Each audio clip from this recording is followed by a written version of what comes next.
Alrighty, welcome back everyone. Thank you all for sticking with me during that break. We are going to be jumping back into my playthrough of Warhammer 40k Rogue TradAAAH. So let's get into it. Just get it switched over. There we go. Cool. Okay. Now, as per usual, I can't remember where we left off. I'm pretty sure we just finished kicking the Dark Eldar off of Dargonus. What happens next? Ah, yes, we just met the fucking Nomos or whatever it was. The potential abominable intelligence that has been trying to keep us alive, but might also be a problem. Yeah, we may have issues. Talk to Abelard. Okay, we need to talk to Abelard. Cool. So, we need to get down to Dargonus and have another ceremony that totally won't fuck us over. Either of those things. Cool. Alright, Abelard, where you at? There you are. Lord Captain. Right, do the words Epitaph, Incident, N872-04 or Tech Blight mean anything to you? They're connected to Theodora somehow. No, definitely not. No, I don't recall anything like that. For a moment, Abelard's eyes go blank, as if he has turned his attention inward. He then blinks twice and says in a tone of surprise, "Right. I don't believe that in the slightest." Lord Captain. That doesn't seem right. Talk to the officers. Voxmaster... Bravo, okay. Voxmaster. Right. Can you recall anything about unusual about Theodora's travels? Words Epitaph, Incident, or Tech Blight ring a bell? All of Lady Theodora's journeys could be considered unusual. Her odysseys were always audacious. As far as the words you mentioned, none of them sound familiar to me as far as I can tell. Except maybe the incident. I recall coming across this word in transmissions several times. I think it was repeated by the former engine seer, the one who perished during Conrad Voigt's uprising. He was describing it as the incident, something quite remarkable. Apparently, at some point in the past, the entire ship was hit by a massive system failure. All systems stopped responding for 1/5 of a second. Most of the crew, including myself, as I was likely on board at the time, did not notice anything strange, but tech priests are sensitive to such things. That is all I can tell you, Lord Captain. I wish I could help you more. Okay. Excuse me, that'll be all for now. Actually, do I need to get fucking... Should I be giving Cassia more gifts? Let's see what Voxmaster Vigis has to say. I've been given an Immortalium. I need help to arrange a reciprocal gift. Offer my apologies, but such matters just lie in the purview of the High Vector. Yeah, I've already spoken to him about it, so yeah, no worries. So yeah, right, Ravel, what the fuck? Help!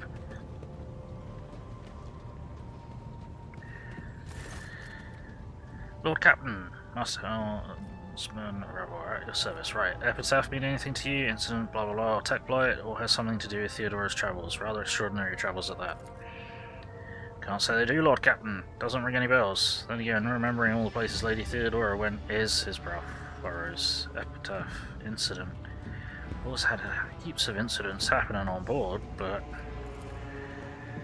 in my implants, I feel at one with the ship, and I sense that, and I don't know when it happened exactly. Started behaving differently. Became more responsive, livelier. Yes, livelier is the exact word. And when you said Epitaph and incident, it just dawned on me. Pardon my bungled report, Lord Captain. That's all I've got to say on that front. Interesting. Okay. Right. Nemesis does not remember how it came to be.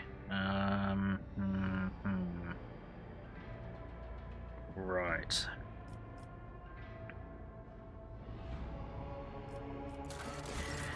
Okay. Who else could we have a word with? Who else would have been here? Dan Rock, perhaps. It's not telling me to go and speak to him specifically, so let's go for word. No, never mind.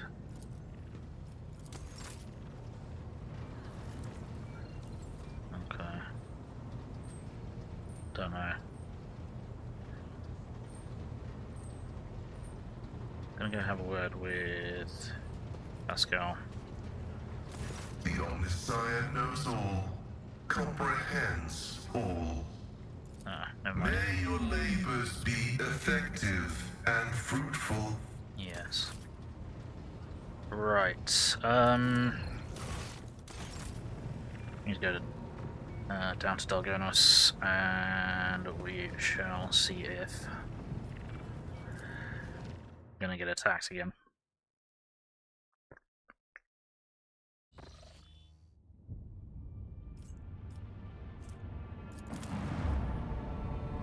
Cool. This is Palace, yeah. Okay, time to the Palace. Still not hugely comfortable with Eurolet being down on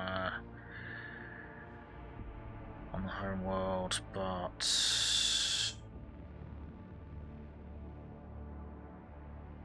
who else would I take? I have to level them up massively. I'll just take Heinrichs. Yeah. Ah, fuck it, we'll just take Eurolet. I don't care. He was there for dealing with the Dark Elder, so fuck it.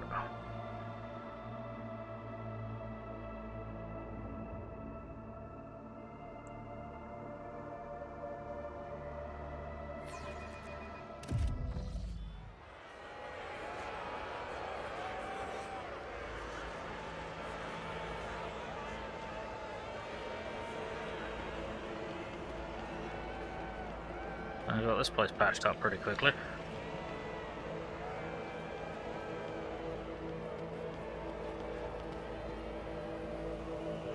Pretty fucking quickly.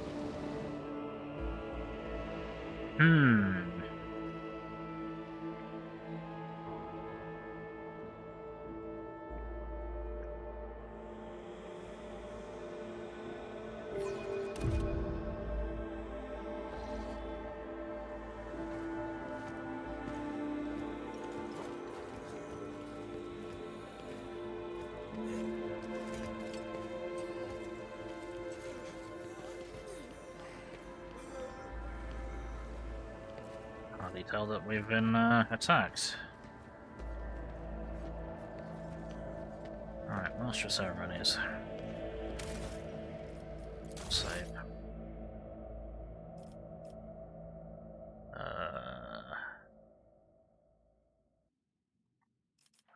Okay. 1, 6. Alright, Master of Ceremonies, what the fuck? 7 in fine clothes offers you a deep bow. Your lordship, it is a great honor to serve you in undertaking as monumental and glorious as the Magna Accessio ceremony. Right. You've been entrusted with arranging festivities? I have indeed, your lordship. I have been given the high honour of being steward of this eminent palace, and on the occasion of your lordship's accession, I will be overseeing the preparations for the ceremony.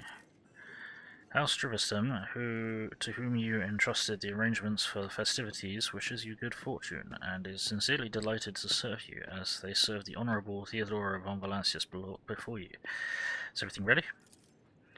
The palace decorations are prepared, and we are ready to begin at your command. The festive activities in the capital have likewise been arranged, and the guests of honor either have arrived on planet or are awaiting invitation in near orbit. Servants are already in your chambers to see to it that you are impeccably garbed for the occasion. Let us begin. May the Emperor be with us this day. Yeah. Let's see if we can get through one ceremony without being attacked, shall we?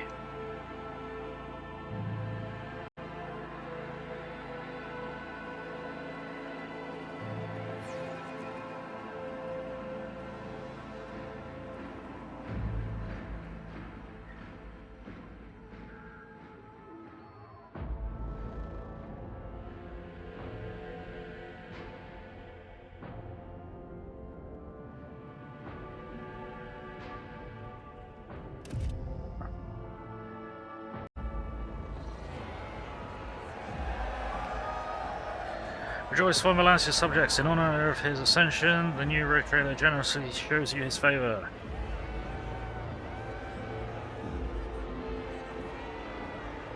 In this unfathomable benevolence, the rogue trader has decreed that every soul shall be given a day's ration and personal fuel cell so that all may be fed and warm on this day. Praise the rogue trader's magnanimity.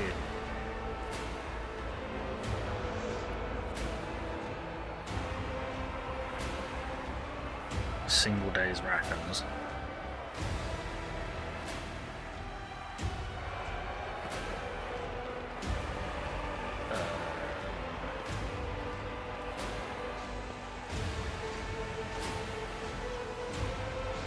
Oh, they patched up the tanks.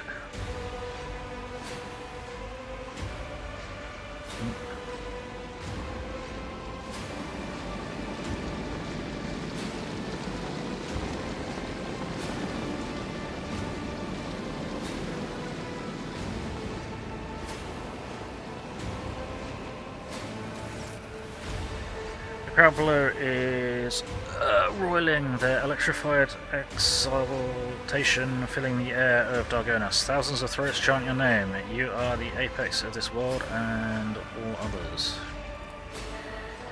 Amplified by hundreds of voxes, the voice of the Master of Ceremonies booms.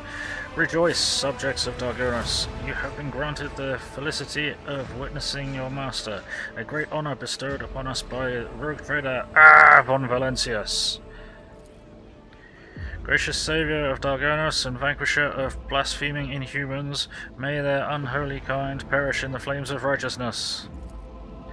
Cleanser of Janus, who with one hand brought death upon the blaspheming Xenos, and with the other exterminated the despicable worshippers of the archenemy. Gracious protector of footfall, patron of trade. Hush falls over the crowd, who gaze upon you in adoration. Many of them bear terrible scars from the recent battle of Dargonas. Like children, they await word of their almighty father. Oh dear, praise the Emperor. In all coming day, henceforth you are all my charges. And you have no other ruler but me. So faithfully lead you to prosperity. Turn the master and is breaking to the... Am I expected to say something to them? I won't talk to the rabble. Take it away. Ah! Shh! Fuck's sake. Right. Fear not the coming day. Henceforth you are all my charges. Joyful cries carry your name upward beyond the atmosphere of Dargonas all the way to the Emperor's throne. +5. So much gold and white. Cassius stares at the crowd, enraptured. It seems this massive gathering of exulting people is just as exotic and captivating to her as the sight of a bona fide navigator. A representative of the mysterious and powerful Navis nobility is to your subjects.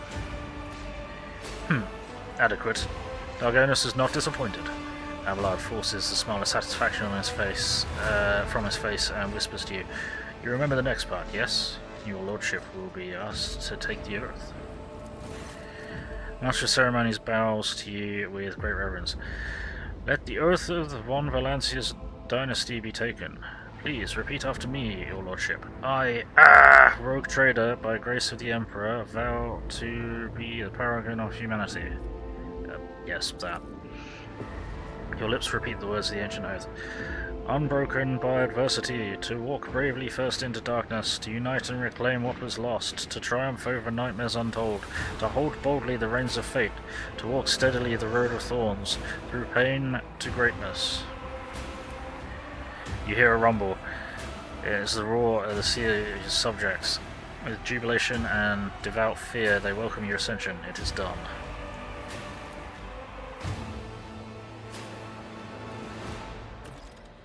Holy shit.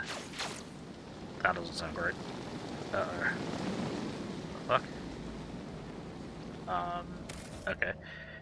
Hey, Samrana Geek. Thank you for lurking at while working. Hope working while lurking is going well enough. Let's get you a shout out. Okay. So, I need to speak to you. Oh dear. Cool. I speak to people who are here. Speak to the road traders, Winterscale and Quarter. Alright, so we'll look here a bit and see what she's up to. Gathering looks odd and unusual, I remember this. What have we got here? This exotic statue, which formerly pleased the eyes of Xenos, now adorns the palace's dynasty and glorious explorers of the Coronis Expanse.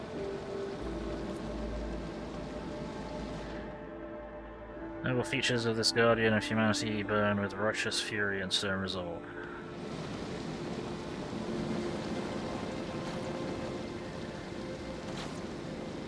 Okay, who is shooting? Someone is shooting something. Fucking hell am I looking at here? Okay, there's a shooting gallery. That's not something I need to be worried about then. Cool. Right, let's roll over to here. Scattered haphazardly around the table are bottles of expensive Amasec, plates of Provisia Nobilis, and hookahs of Obscura. Right. Oh my goodness.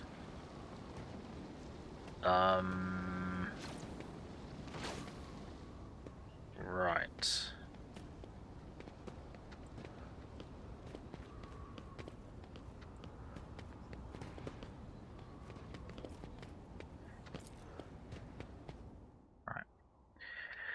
This venerable human race is known as Scipion Punisher and has served the Von Valancius dynasty for 2 centuries. It was hit in the battle with the Xenos that inhabited Scipia II, but it heroically destroyed 63 enemy vehicles and brought victory to its comrades, securing its status as a relic blessed by the Emperor. Huh? Okay. Its magnificent paintings were created in a style that fully complies with the artistic canon approved by the Ecclesia.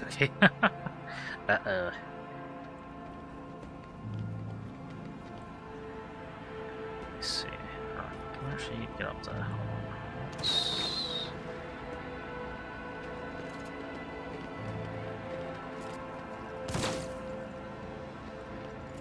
Huh. They're, yeah, okay. There's actual, targets. I see.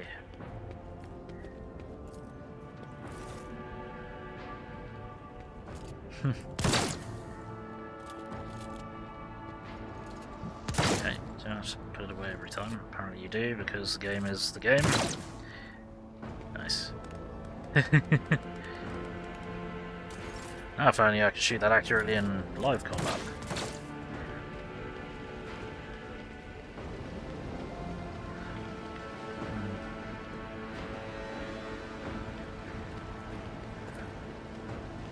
Fragment of an Elder Pillar trophy, the Road Trader, a never before seen oddity to most citizens of the Imperium.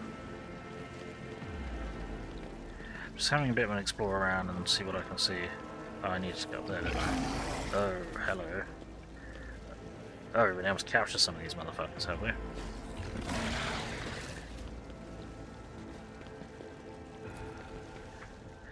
Dark Elder Captive is angrily muttering curses directed at the detestable monkey, promised horrible torture for everyone present. Yeah, sure. Yeah, you keep believing that.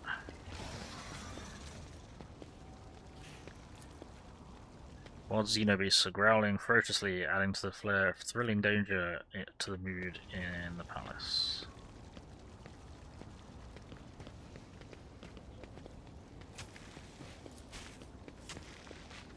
Magnificent altar to the God Emperor is wreathed in the fumes of precious incense. The universe is vast and filled with nightmares, both wicked and predatory. Humankind is there. Something. Okay, sure. I need to go up there as well. See what this is all about. What the hell? This eerily crackling Xenos trophy is a testament to how the Omnissiah's gifts become twisted shadows of themselves in the hands of the Inhumans. Oh, so these are implements of torture. Gotcha. Right, so where the hell are...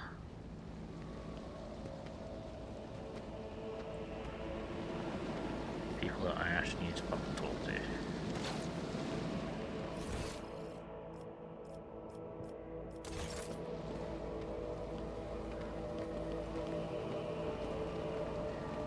So urban Dristum. There we go. Governor Urban Drivistum stands surrounded by highborn guests like a planet orbited by many moons. All of his charm is directed at a man in resplendent power armor, adorned with the sigil of the Inquisition. And as soon as you approach, Drivistum is the first to give you an elegant bow, getting ahead of the rest in expression of loyalty. This is a great day, your lordship. Small graciously welcome yawn. Pointedly gaze at Drivistum without animosity and say nothing. No. Welcome you to my palace, honoured guests. You're buffeted by a salvo of congratulations and compliments. Look at the guests. Study the faces of the nobles in attendance. Drivistum is obviously still the leader of Darkona's autocracy, but judging by the courtesy he's showing to the young Sauerback, he clearly wants to strengthen his relationship with that house. The elder Sauerback and Gaprak are nowhere to be seen, which can mean only one thing. Sauerback, whose line holds you in little regard, is surely attempting to draw Gaprak to his side. Great. Which could be quite advantageous to Lady Gaprak. After all, the disaster on Kiava Gamma has left her family in an extremely vulnerable position. The Wazarians stand apart, their exclusion from the rest palpable. Right, not the Inquisitor. My greetings to a member of the Holy Inquisition. Xavier Calhazar. He responds with a dignified bow, his proud face calm and unfaltering. And my greetings to you, esteemed von Valencius. May shadows never darken the light of the Astronomicon that guides you. The Inquisitor's companion, a crimson-robed member of the Adeptus Mechanicus, bows to you.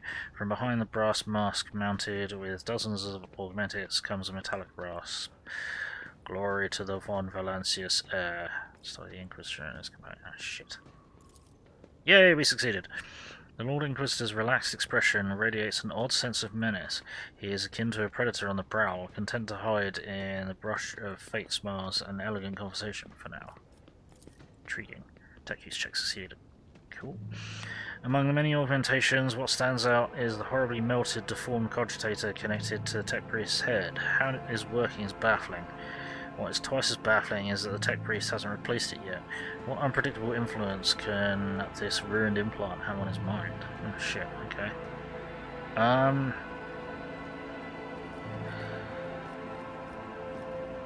And who's this member of the Honourable Priesthood of the Adeptus Mechanicus? This is Brass Whisper, which naturally is not his real name. The esteemed Magos is a member of my retinue. There are times when I am forced by my duty to the Emperor to deal with xenotechnology, and Brass Whisper ensures my safety in such moments. Works that have been desecrated by Xenos are dangerous. They warrant... His whispering cuts off, replaced by heavy, ragged breathing. It seems the tech priest's quiet voice is not an extravagant quirk, but rather a consequence of some injury. After catching his breath, Brass Whisper continues, warrant due caution. An unexpected visit, I wasn't told. I, however, have been told all about you. The Inquisitor's face is impenetrable, but behind the mask you detect a hint of mockery. We've not been introduced.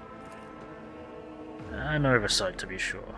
My name is Xavier Calcazar, and I have the honor of serving as a member of the illustrious Order Xenos, the head of the Coronis Expanse Conclave and the Lord Inquisitor of this region. It's my unending task to ensure this sector's readiness to meet external threats and resist internal corruption. I see. Enjoy the party. Whoops. This evening will certainly be illuminating. Right, look at the guests. Among the aristocrats surrounding opulently dressed Driversturm, you notice a couple of young nobles in Salvac and Gabrak colours. Seeing the major noble families of Dagonis have decided to introduce their younger members to high society. Tall man in grey power armour adorned with a column with a skull is undoubtedly a high-ranking inquisitor. He keeps to the periphery of the conversation, seldom deigning to comment. Next to him is his entourage, a rangy warrior in black armor and a tech priest dressed in red, whose face is hidden behind a brass mask. Yeah, okay. Abelard stands somewhat apart from the others, reluctant to approach Driversturm. Next to him is a young woman, and you notice a family resemblance between them. Right, what are you discussing just now? We were talking about the brutal Xenos raid on our fair Dargonis. So many victims, so much damage to our industries.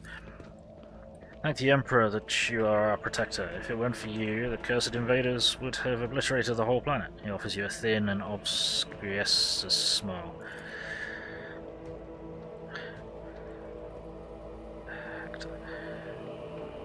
Bearing this sector with the blasted Xenos is impossible. I hope we respond to the raid on Dargonis with a punitive campaign. Young Saurabak's smile is conceited and bloodthirsty.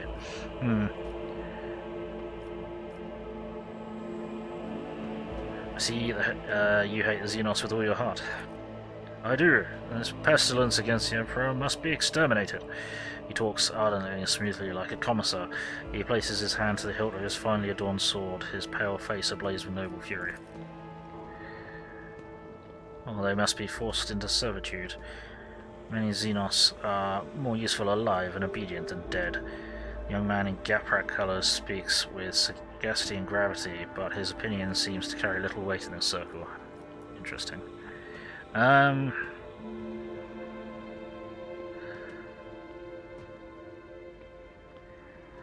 Smell venomously. And how many Xenos have you killed personally, Salvac? I don't need to be a dick to him. And I'm not saying that. Pleased with me to see such earnest faith. I must commend you. Salvac blushes and raises his chin. House Salvac is stalwart in its faith, your lordship. Are you imagining things, or did you just notice a mocking glint in the eye of the Inquisitor standing among the guests? Interesting. Look at Abelard's young relative. What's your name? Your lordship, allow me to introduce the daughter of Chancellor Clementia Wazarian and my great-granddaughter, Astartia. Abelard looks solemnly upon the young woman with barely concealed pride. I'm delighted to witness you, your lordship. Astartia bows, keeping her observant and intelligent eyes trained on you. Modesty forbids my esteemed forbear to say this himself, so I will. Our entire family is grateful to you for wishing to see someone of Wazarian blood at your side as you claim your inheritance. Driversturm exchanges telling glances with the young Sauerback, who, judging by his face, is suddenly finding the collar of his expensive frock coat uncomfortably tight. Ha! Right. How are you finding the reception? It's difficult to put into words, your lordship. And never before have I seen such a grand and striking ceremony. Astartia's voice sounds passionate and inspired, and her eyes shine with barely contained excitement. But I was so much more amazed by your generosity. The provisions that are being handed out in the streets of the capital will make the difference between life and death for many of those who lost everything in the Xenos attack. Perception checks fail. Fuck. Young Gaprak is gawking at Astartia with a strange and somewhat dull-witted expression. Okay, that's concerning. Where are the rest of your kin, Abelard?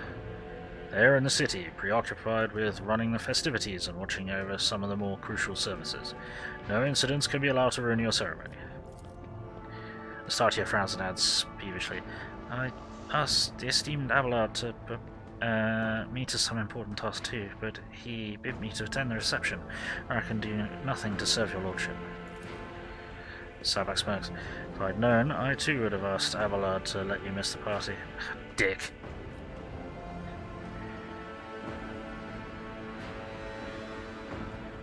Hey, Spotty Blanket. So, CT, what? What? I don't know. I'm fucking stressed. I'm having problems. Big problems. But that's something to maybe discuss later. Shit's fucked here. There we go, right.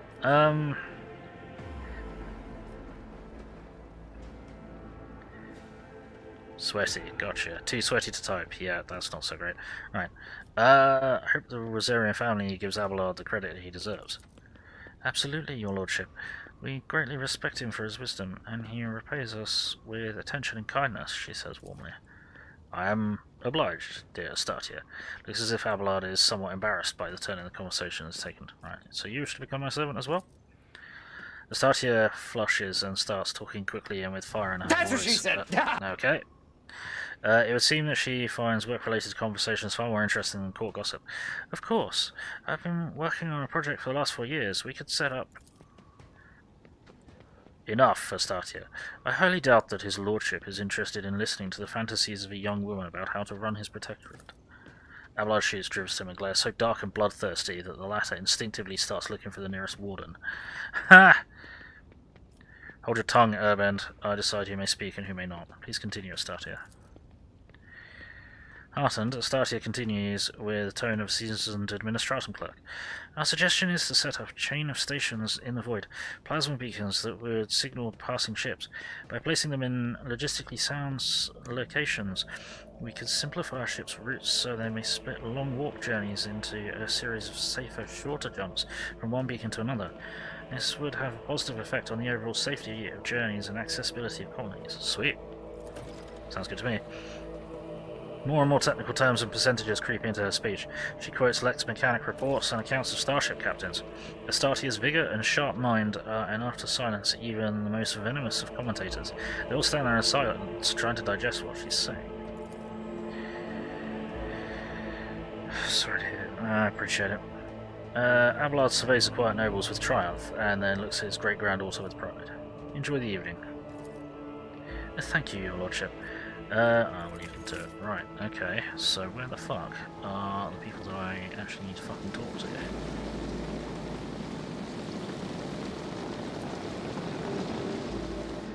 Inscribed upon the snow-white parchment are prayers for the brave soldiers of the House von Valencius who carry the road trade as well, and that of the Emperor across Cross Expanse. Right, so where the fuck are the people that I need to speak to? Excusez-moi. Done.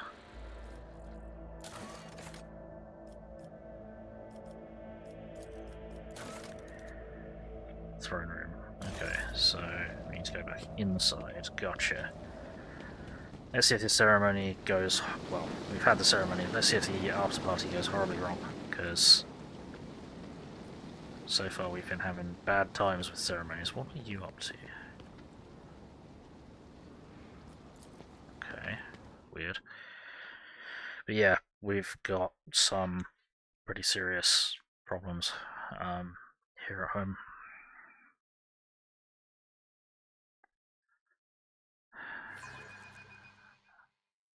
And I'm in a lot of pain because of it. There we go, right. So throne room, so throne room.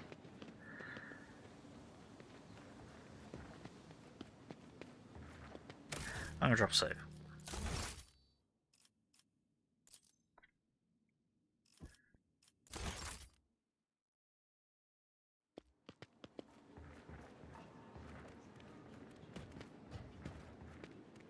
How are you doing? Okay. Collection of proudly displayed weapons that belong to the distinguished rogue traders of House von Valencius. It's all just the same kind of thing. Oh. These swords belong to a presumptuous governor of the Hebos 6 who staged a revolt hundreds of years ago. The insurrectionist's hands preserved against decay still rest on the sword's hilts. Huh. Nice. These sinister Xenos instruments of death are now trophies demonstrating the invincibility of House Formulancius. Nice. That's just a bolt gun. Cool.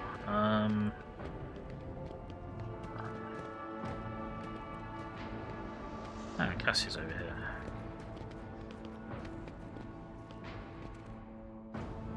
Oh no.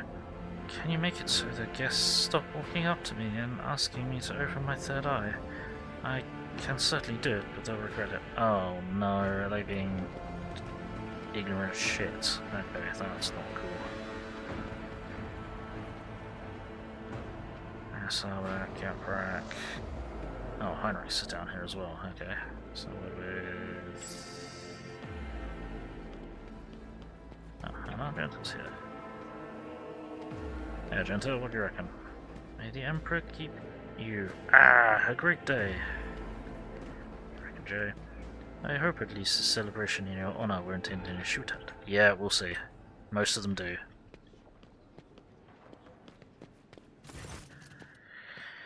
You're so tired. Can I come around and cook you dinner? No, I'm afraid not. Group of aristocrats stands apart from the governor's circle. Their whispering carries a tinge of displeasure. Macarius Saurback. Clear leader of this gathering is a gaunt, bilious-faced man dressed in Saurback colours. This must be Macarius himself, head of the house. He offers you a ceremonious bow. My congratulations, your lordship. May the Omnissiah grant you understanding. The woman with whom he is conversing, one dressed in a robe with gear-shaped adornments, is Toriana Gaprak. It is difficult to read her face due to being covered by numerous augmentations. Right, observe the guests. Yes, I'm looking forward to Saturday. Toriana Gaprak looks rather anxious. Macarius Saurback, dressed surprisingly plainly and austerely for an aristocrat of such high rank, is frowning suspiciously. He came to the reception with a companion, a woman of dazzling beauty wearing a gilded augment necklace around her throat. His wife, probably. Heinrichs, who joined the group unnoticed, mostly keep silent, listening intently to their every word. Right, I see. How are you these days, Toriana? Like a forging hammer, Toriana's voice falls heavily on the ear. The corruption of Kiava was a great blow to my family. The contemplative Cubis Delphine betrayed our trust, desecrated the forged cathedrals, and took my esteemed cousin's life. On behalf of my family, I humbly beg you to forgive our negligence. I am ready to accept any punishment. Look closely at Toriana. Perception test succeeded. There's something lurking beneath Toriana's repentant expression, a grudge. It would seem that she was personally offended by the nightmare into which Cubis Delphine plunged her domain, as she feels betrayed. Yeah, no shit. Right.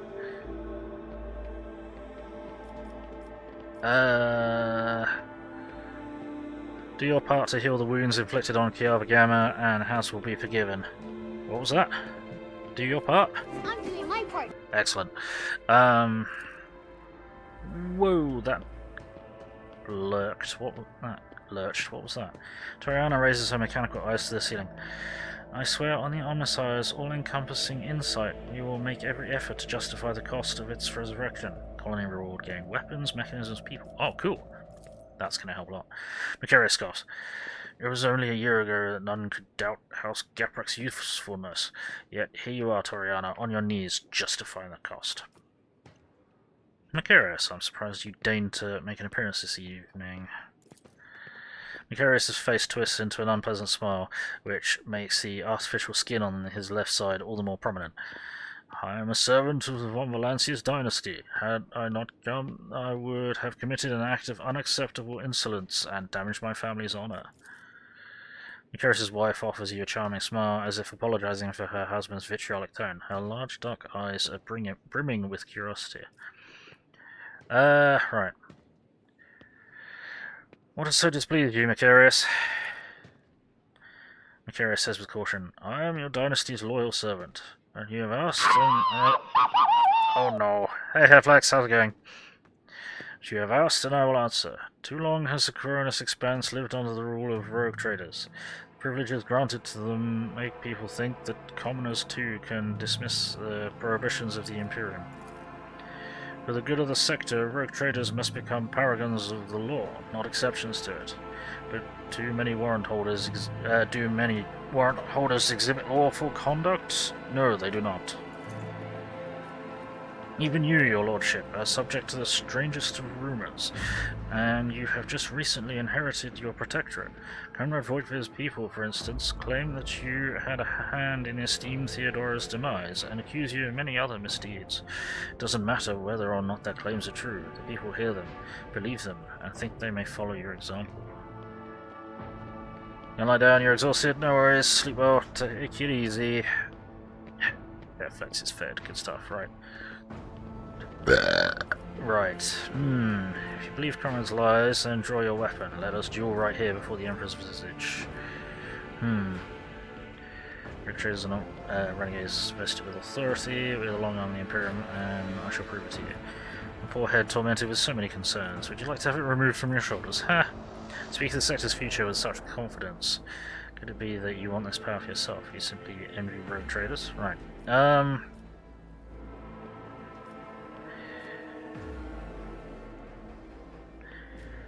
If you believe Conrad's lies and draw your weapon, let us duel right here before the Emperor's bazaar.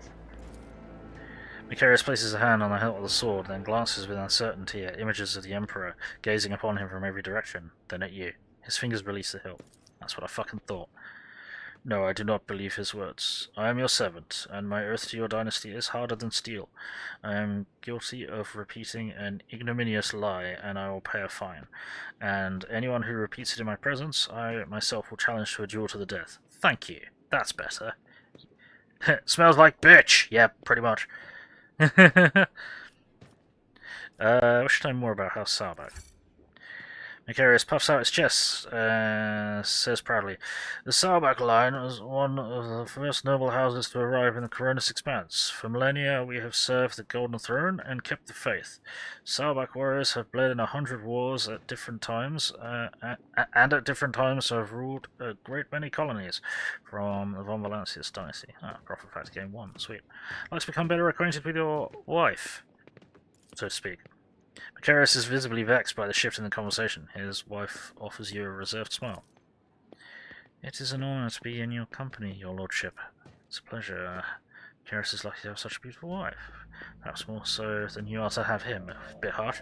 Countenance is familiar somehow. Can it be a resembling image of Saint Meletta? Weapon's got 80. Point your weapon at Macarius and chuckle. You know, Macarius, a person could kill for a woman so gorgeous. No, we're not doing that.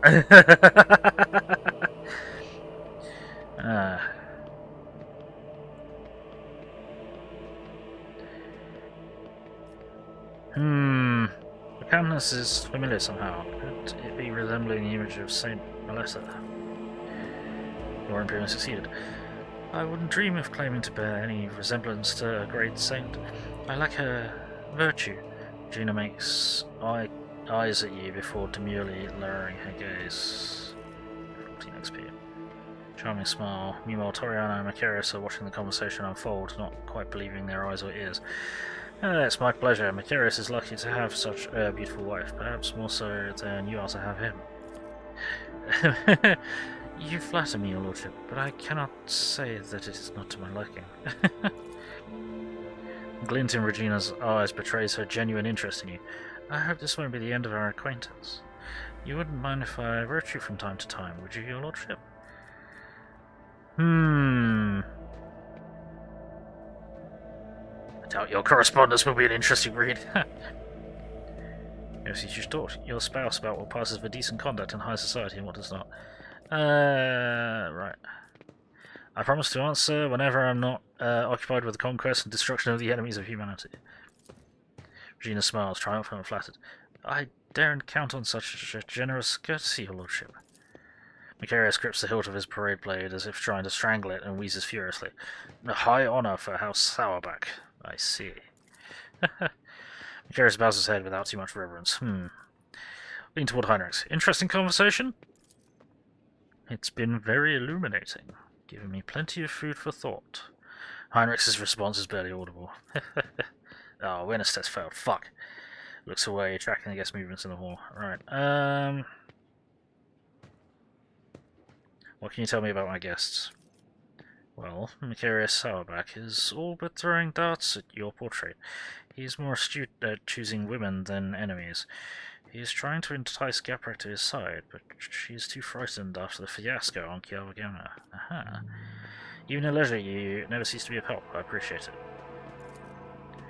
That is why they call it the unsleeping eye of the Inquisition. Even in sleep, I hear everything. Ah! Before this gala concludes, there is something I'd like to tell you. Be careful today. I sense that a wave of darkness will soon hit our defensive lines, and I hope I will still get a chance to meet you there as an ally. Okay. That's horrifying. Ah, for fuck's sake. Just once. One singular ceremony and party I'd like to get through without there being a massive fucking gunfight. Even in death I exterminate us. Yeah, pretty much. Yeah, we spoke to Gaster already. Some peeps up here, right. Caligas Winter Scale, Insignia Corda. Oh, Hieronymus Diller. So it's here, that's cool. And Wharton the Grey. Gotcha. Right, let's have a word with some of the big players. Right. Caligas Winter Scale. Ah, there you are. Welcome to the circle where each member is powerful, ambitious, greedy, and vain as the last. That is to say, the noble rogue traders. Insignia Cordia is watching him with barely suppressed contempt. Yes, you have found yourself suitable company, Caligos. At the very least, now you can enjoy idle diversions, boast about your power, and indulgence in profane pastimes with one who is your equal rather than a member of the lower classes. Observe the rogue traders. Caligos Winterscale is a broad-shouldered, athletic-looking man. He frequently flashes a bright smile, no less dazzling than the blade of the power axe he carries. Every part of him, from the toes of his magnificent boots to the tips of his hair, radiates strength and the desire to live and win. His smile is crooked, as if ready to turn into a hostile snarl at any moment. Next to him is an unmoving hulk of a man clad in armour. His low forehead and gloomy face bear signs of degradation, and his bloodshot eyes are expressionless like a pair of glass buttons. That's concerning. Incendia Corda radiates cosmic cold. Her skin is unnaturally white, and a nervous tick is constantly tugging at the left side of her noble visage. Garbed in full dress uniform adorned with purity seals, she is the embodiment of the true imperial aristocrat. Haunting her side is a gaunt shadow of a priest in plain black robes. Hieronymus Doloroso, whom you met on footfall, gives a respectful nod. Cat's grandpa is going to be fitted with a pacemaker next week. Best of luck to him. Hope it works. And congratulate him on being a cyborg for me. Right, nod coldly, shrug, whisper like, she always so abrasive. Welcome to Dargonis, friends! That's probably not right. Any guests who dislike my vapid entertainments and irreverent fun are free to leave Dargonis at any time.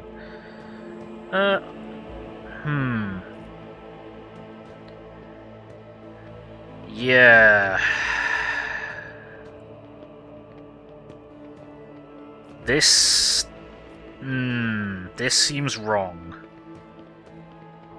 Like, I've just been accepted into the Rogue Trader Club, but no, no.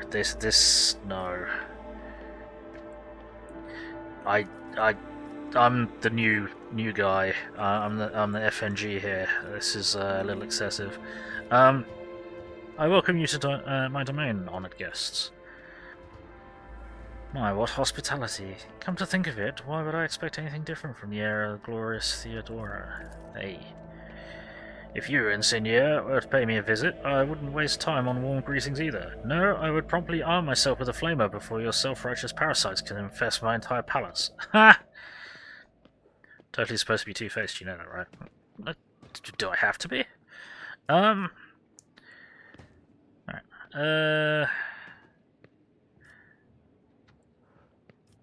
Caligos, thank you for your visit. Caligos gives you a cheerful and somewhat feral smile. I should be thanking you. I was almost certain that you would use my difficulties on footfall as a means to bring that devious weasel Vladim to heel and take the station for your own. It's what any rogue trader would have done, but you proved yourself to be less predictable than that. Well then, since you have turned out to be a pleasant surprise and stopped Incendia from snatching my possession, I should reward you. Take this grim weapon. It performs superbly in battles against Xenos, and helped me acquire the more substantial gift that I bought. Missouri Pattern Thrill of the Hunt. Oh, interesting. What have we got? Melee weapon. Interesting. Okay. Abelard might have a new weapon, potentially. That's pretty good armor penetration. Yeah, that could be good. Right. Yes, a chain axe or power axe? Yeah, it's a chain axe. Okay. Cool. Thank you. Thwarting Incendia Quarter's ambitions deserves a worthy trophy. He snaps his fingers, and an armored brute hands you an exotically adorned rifle, clearly not of human making. It is a trophy from a good hunt. You and I should hunt together sometime, so you can show yourself in action, new blood. Caligos exuberantly punches you in the shoulder. Ha! Chain axe, vroom vroom, motherfucker. Yep, sound like a bunch of bricks. Yes, they are. Right.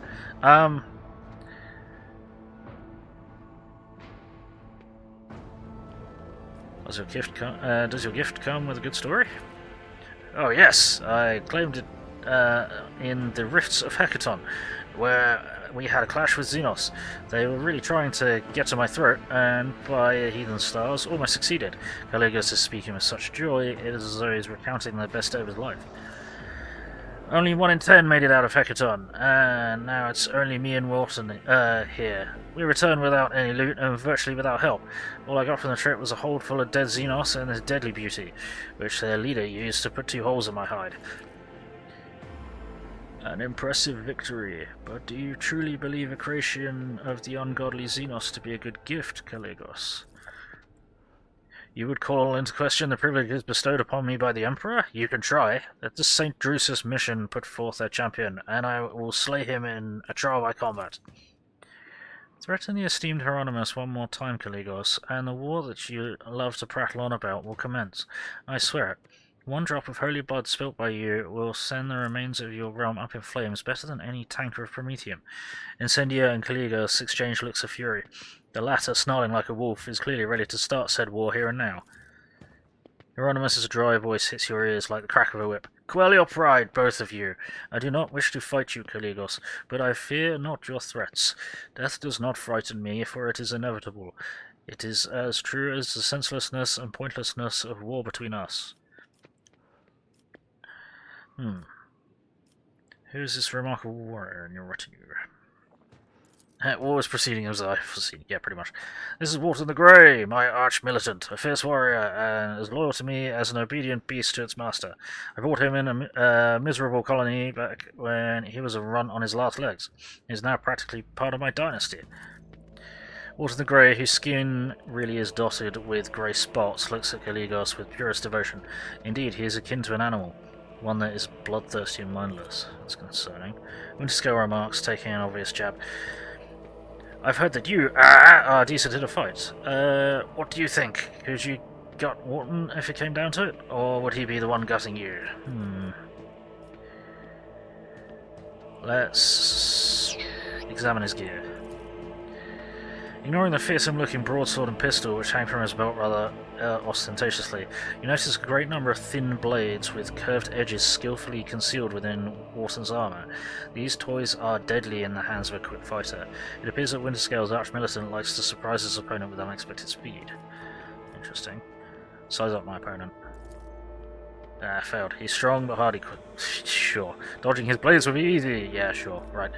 He's a quick fighter, despite not looking like one, but I know this, which means he wouldn't fool me. Instead, he'll be lying dead. A new glint appears in the bloodshot eyes. Glint of appraisal, intelligent and cunning. No, Walton is not the thick, bloodthirsty beast he wants to be seen as. Behind this mask is a careful and keen mind. Interesting. How far is your protectorate? Galiogus was your protectorate? More like bleeding scraps of one. The warp storm tore it to shreds, but my servants will piece it back together. And if they don't, I'll chop off their heads and find myself more capable helpers. Lord Imperium succeeded. Something strikes you as strange. Caligula's Winterscale wasn't always this nonchalant about his protectorate. He used to be known as shrewd, business-minded, even concerned for his subjects. He seems to have grown bored of his ruling. Interesting. Right, thank you for such a wonderful gift, Caligos. Kill someone important with it. That would be the best show of gratitude. So see, Eye of Hecaton. So this is a Eldar rifle, 28 to 32, dodge reduction 30, additional hit chance 20%. Holy fucking shit! Well, Rillet's getting a new prize, that's for sure. Right. Interesting. Incendia, you seem to find me objectionable. Did you expect any different? I watched for years as outlaws thrived on footfall, and then, at long last, I had a chance to put an end to it. To seize that thug, Vladim, by the throat, force footfall to atone, and put the fear of him back into the masses. But you interfered and destroyed my plan for the sake of banal profit. Theodora taught you only too well, it seems. She, too, was far less concerned with her duty to the Expanse than her own personal interests.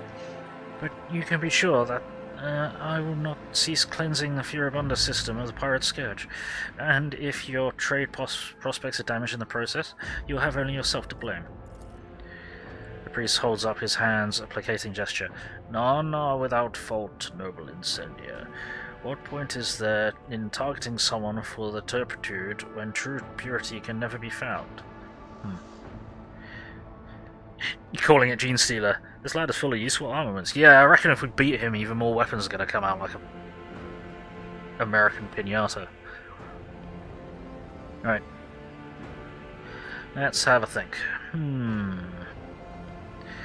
You threatened to starve footfall. I brought them salvation. So which one of us serves the Emperor and which their unhealthy ambitions? Yes, salute pinata, absolutely. Incendia rolls her eyes. Please, I believe it will be I believe it no sooner than hearing word that half the population at that den of heresy has been sent to the Void's embrace. I have faith that the blessed is perceptive enough to see the appalling nature of the residents of that deprived place. Right, I take it you are not overly fond of Theodora. Incendia lowers her eyes and says without animosity, She was of the same breed as Asp. She stops short, then continues in a lowered voice. Conceited, insolent, unaware as the Emperor's stern gaze set upon her. I do not doubt her wisdom and courage, but Theodora did not have a shred of humility or fear of his wrath. Our Imperial test succeeded. Asp. That must be Aspis Corda. You remember the name. From what you recall, she was a rogue trader too, and a renowned one at that. Interesting. Well, I for one like Theodora. The stories they told of her travels to nameless stars. And yes, there was no fear in her. Winterscale sighs pensively, and his lively expression grows a little grayer. Interesting. Who is Aspis Corda to you? Cleo snorts. Oh, this is Incendia's favourite subject. She just loves talking about Aspis. The example of the contemptible Aspis is a warning to us all. Even the rogue traders, empowered by the Emperor himself, a seed of perversion can blossom. Option 2, fuck that bitch. Well, it might cheer her up a bit if I did. I mean, yeah, Aspis. Aspis! Yep. Perception test succeeded. You notice Incendia seemingly freezes and You notice Incendia seemingly freeze and choke up at the mention of Aspis, but the priest's condemning words cause her icy rigidness to evaporate, and her dark eyes fill with righteous fury. Okay. Incendia's face twitches with the rhythm of artillery fire. That reprobate is my forebear and my curse. Aspis Corda was a cruel, covetous, blaspheming monster. She fraternized with Xenos. She despised the faith. She robbed and slaughtered. She was drawn to dark secrets. One day she boarded her ship and vanished into the depths of the Coronis expanse. She was declared missing, but I know the bloody day will come when we see Aspis Quarter's battle flagship once more. I see. Hieronymus, your appearance here is unexpected. The esteemed Hieronymus is my confessor. I am greatly obliged to him for agreeing to accompany me on this journey. Hieronymus bows respectfully. May the Emperor's light guide your way across the abyss of human wickedness. I see that faith is more than just word to you.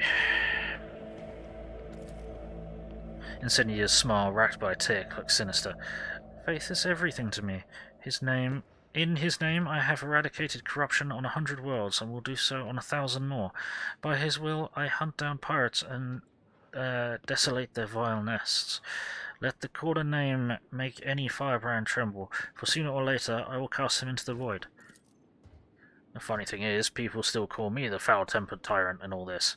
Kaligos' amiable smile somehow resembles the bared teeth of a wild animal. Bloody hell, okay. I hope the taste of fine wine will wash the bitterness of defeat from your tongue, Incendia. No. Thank you for your visit, Incendia.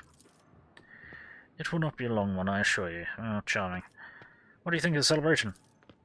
I like it! Kaligos looks around at the hall curiously. One can instantly tell we've been invited by a rogue trader, not some administratum buttlicker, whatever. Butt scratcher? No. We are conquerors of wild sectors, slayers of unknown beasts, executioners of Xenos empires. Kaligos, you should take this opportunity to learn. This is what the palace of a true rogue trader looks like. Not some xeno-menagerie, a pirate's treasure hold, or, however difficult it may be for you to believe, an orbital brothel.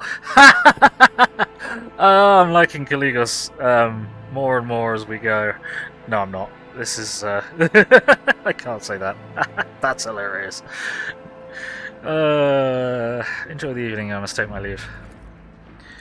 Well, believe me, I intend to enjoy myself to the full, to justify so long a voyage, if nothing else. Keep the faith. The Emperor protects. Yes, he does. Let's see what we've got over here. The Ancient Chronicle contains a long list of pirate dens annihilated by the Von Valancius dynasty and planets it brought to imperial compliance. Something over here? Yes, we do. The skull of the legendary pirate Lakshim the Freak, who terrorized the Coronis Expanse 3 centuries ago, is claimed in a boarding attack by the esteemed Theodora von Valancius. What have we got over here? Randos. Cool. Got anyone over here that we care about? No one's sitting on my throne at the moment who needs to be shot in the face. We're not doing that 2 days in a row. Oh, Pascal and Strange... What? Pascal, what are you up to? I'm gonna drop a save. I've been gaining some XP.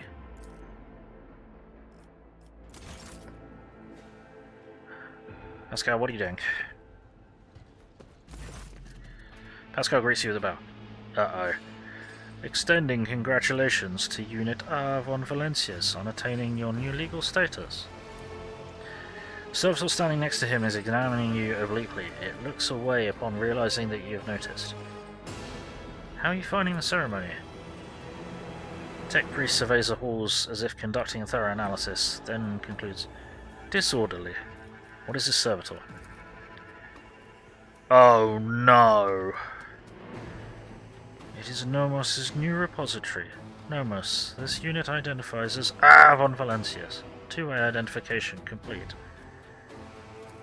The servitor looks at you again, and no longer trying to avoid your gaze. Its face is twitching as if the muscles have forgotten what facial expressions are, and is now struggling to make its features look amiable. We are Nomos.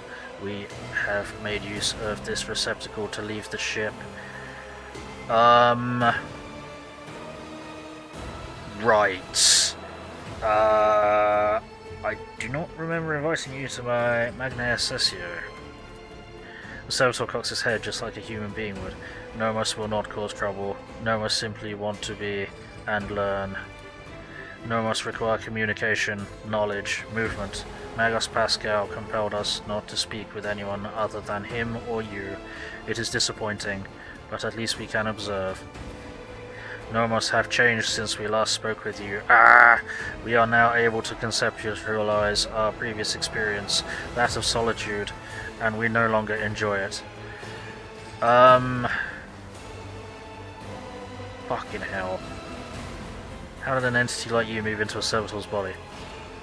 This is not the entirety of us. This receptacle is too narrow, crude, and feeble to contain our complete whole. The existence of Nomos requires a space of connections.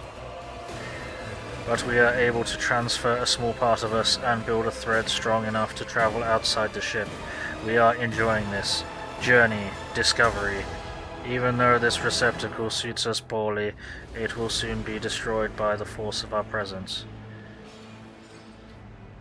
What the fuck? Pascal, I believe you intend to investigate what Nomos is.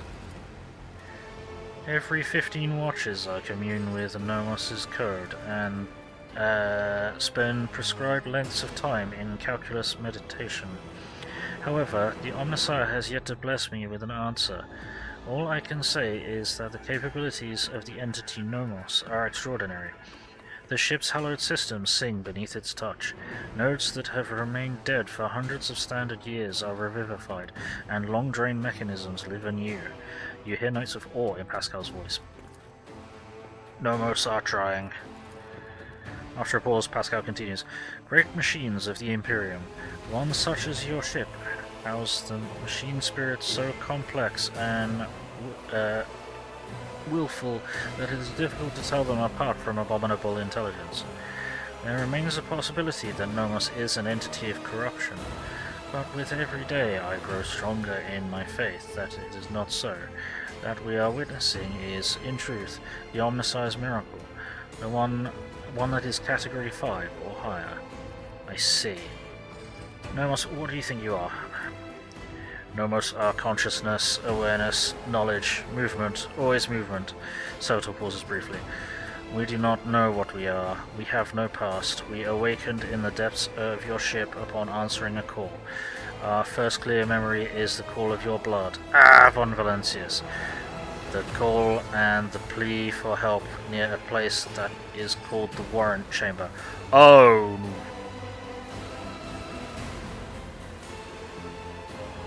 Oh. Okay. Nomos is the one that saved us from Voityr and his goons. Oh shit. Nomos has been there the whole time. So every dramatic positive that has occurred from the ship's systems has been Nomos. Okay. Why have you brought it here, Pascal? Entity Nomos asked permission for this visit. My objective was to observe the process of integration into a servitor. We wanted to see, observe, cognize, speak. The servitor makes a very strange, wavy gesture with his hands that looks at once very human and far from anything human. We want to speak with you. Will you speak with us?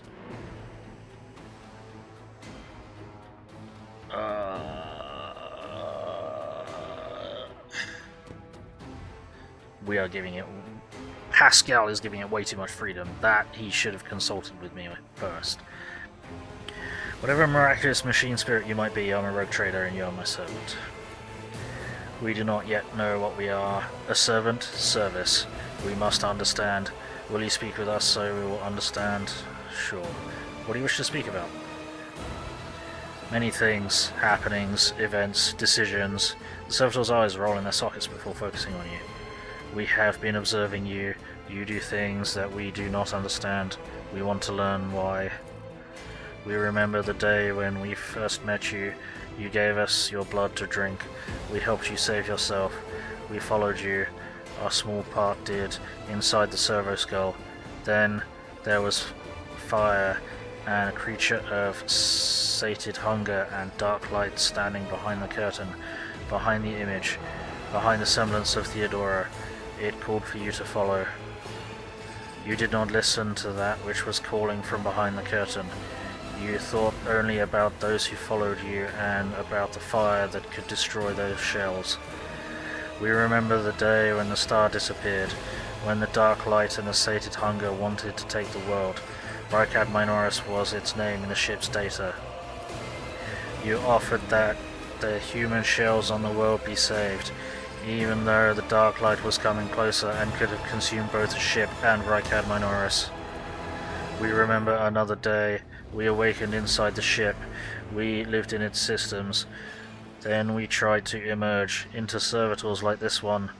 Then so many of our receptacles were gathered in one place. No! Oh no. I thought the servitors were reverting to human-like mentality. You ordered to have them killed. You felt sad. Shit. This is what we have seen among many other things. We have begun to understand. We think that we do not know everything about humans and about you. Von Valencius. We have tried analyzing shells and defining sets of their needs and fears, their simple functions, but now we think that there is more, that there is another side that we do not see, a notion that is larger than what we can compute, something that stands above fears and needs, something that drives them. We envisage this larger notion as a light, a web of light that connects humans. It may seem almost invisible, ephemeral, but it grows stronger when they are threatened. This web is always on your mind. When darkness comes, you want every thread that extends from you to shine bright so those who follow do not lose their way. Whenever a thread breaks, it saddens you. Do Nomos understand correctly? Yes, you understand correctly. Every thread connects people, every life. The value is beyond measure. There is no greater reward than guiding others to salvation when all surrounds us in darkness. Light of salvation that guides people through darkness is the light of holy terror, the only light.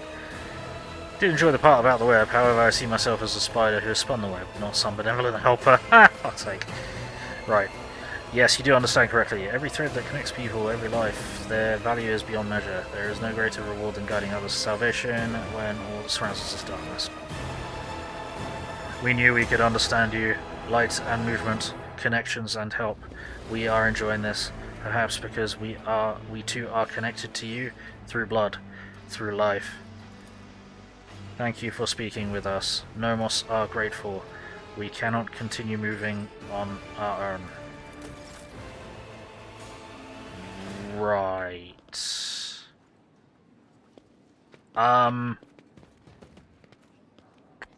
Yeah. Thanks for that, Pascal.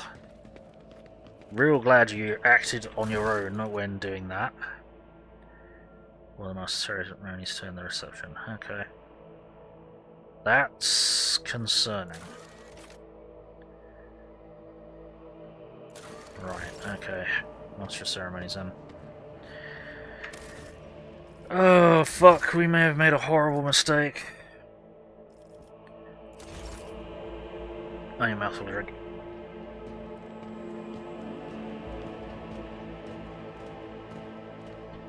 Yep, Nomos might be a problem. Master Ceremonies. I hope your lordship is pleased and not tired yet. If you wish to revive yourself a little, I would suggest proceeding to the courtyard, if I may be so bold. Many guests have chosen to move into the fresh air and will be eager to offer you their congratulations. Already been there. What do you think of the reception? It is magnificent. I dare say it will live on as a premier high society event at the sector for many years. I'm weary and wish to retire to my chambers. Please allow me to escort you, your lordship. Your chambers are ready, your lordship. Hi again. Guards! Intruder! A minute. Quiet. Time to sleep. We need to talk in private. We have matters to discuss, von Valancius. Dun dun dun! The same man you saw among your guests is waiting for you in your chambers with the look of someone who is supposed to be there. He casts a cold, assessing gaze over you from top to bottom. No one save Theodora has ever allowed themselves the liberty of looking at you in such a way. The woman behind Calcazar, clad in black armor, glares at you, her face set in predatory readiness for immediate violence, hallmark of a professional bodyguard. Right. I thought we were friends. Nah, if the Inquisition wishes to talk, I'm glad to be of service. Yeah. Aim your weapon at the intruder. Yeah, that's a good fucking idea. That's a real good idea. Nobody expects the Inquisition, except everyone should. I think you barge into my... No. If the Inquisition wishes to talk with me, I am glad to be at its service. A commendable openness to cooperation. It will be taken into account. Okay, that's disturbing. The inquisitive sharp gaze is fixed on a point directly between your eyes. Master Van Kellogg's has spent enough time with you. He will vouch for your words. What stands out from your recent accomplishments is the suppression of a rebellion on Janus, the battle against the archenemy's minions on Kiava Gamma, and, of course, the unusual interest the Drakari have shown in you. Then that is what we will discuss.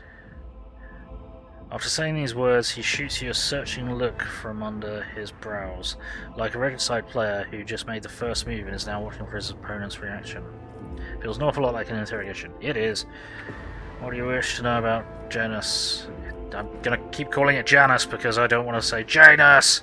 Janus! No. Right. What do you wish to know about the events on Janus? Oh, I know it already. Even though you were quite effective at removing all evidence that could point to the blunder made by House von Valancius, it is saddening to realize that the rogue trader's connivance allowed a heretic who had been fostering a cult for years to come to power. Theodora is the one who appointed her. What does that have to do with me?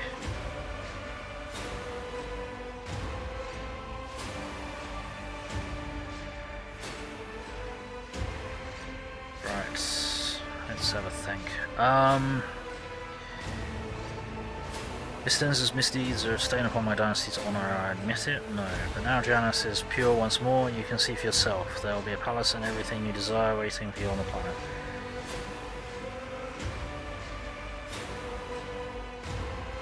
Surely you're not trying to appease a member of the Inquisition with a bribe? Not at all. Not the most prudent tactic on your part.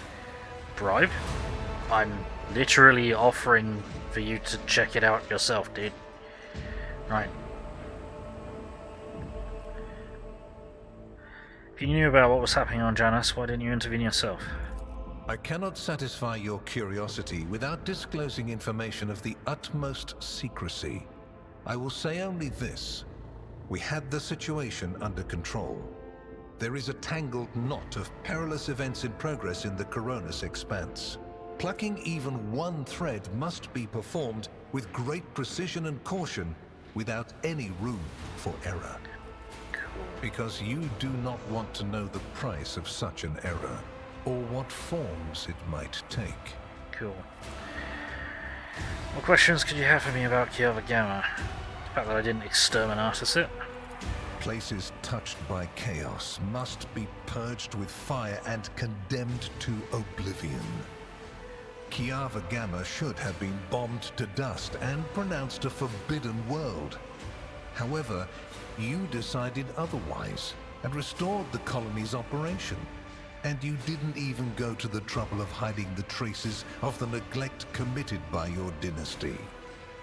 After all, it was House von Valancius that gave Cubus Delphim so much freedom that he sank into seditious heresy. What was your rationale?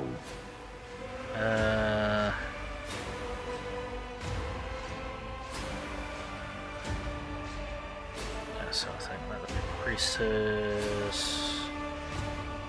Also, that's mechanicus. Will be well watching members more closely. Wish to observe the seeds of corruption will behave. It's prudent to study one's enemy. No.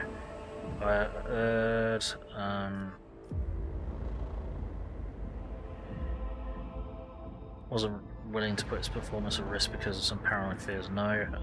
It's the first time I'm hearing about it. No. If I've erred, I'm willing to repent and cast colony into the fire. That is what we will do, but not today. Shit. For now, we will try to turn your hesitation to our advantage. Trying times lie ahead of us, and we could use the weapons that this planet is capable of producing. But remember that the sentence has merely been postponed. Yes. Yeah, he pauses for a short while and says in a heavy voice, okay. Dark Elder are showing an interest in me? Are you referring to my ruined capital?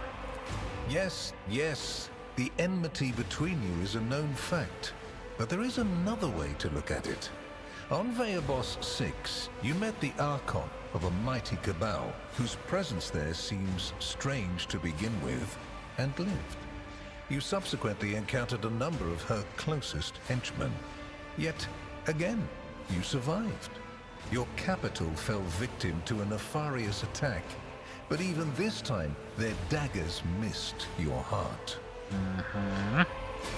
Such remarkable luck.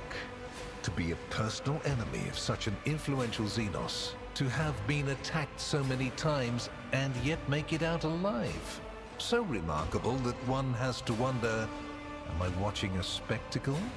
Could all these thrilling massacres be an alibi of sorts, meant to establish you once and for all as an enemy of the Xenos and never their ally or even their agent?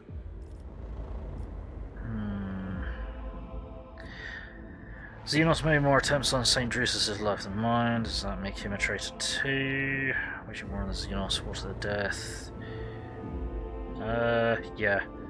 Does that make St. Drusus a traitor too? So you already think you're cut from the same cloth as St. Drusus, do you? Ambitious? I'll make note of it. How you're so remarkably well informed. Have I answered all your questions? Far from it, my dear. The questions are manifold. How did you manage to survive the battle that claimed the life of Theodora, who was so much more experienced and skilled than you? Is it a coincidence that you and you alone then made it out of the trap on Rykad Minoris? How much truth is there in the rumors being spread by the heretic Kunrad Voitvir about you?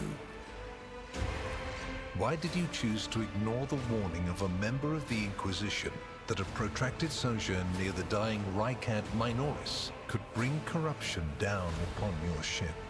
Were you driven by your concern for the people or forbidden interest? Was it virtuous of you to allow the warp-stricken Voidsmen to join your crew? The ones who served on the ship that was turned into a trap for you by Kunrad Voitvir? Isn't it possible that they were part of the blight he had sown? The very existence of these questions would have made many of my colleagues doubt the quality of your character. But it won't in this case. In this case? The Inquisition, which I represent, is willing to show extraordinary faith in your person.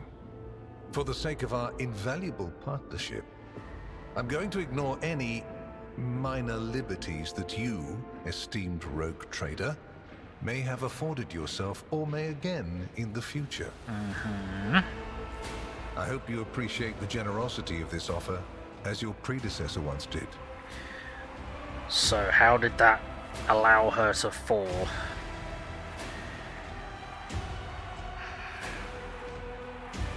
Blackmail to what end? No. Heinrich staying University.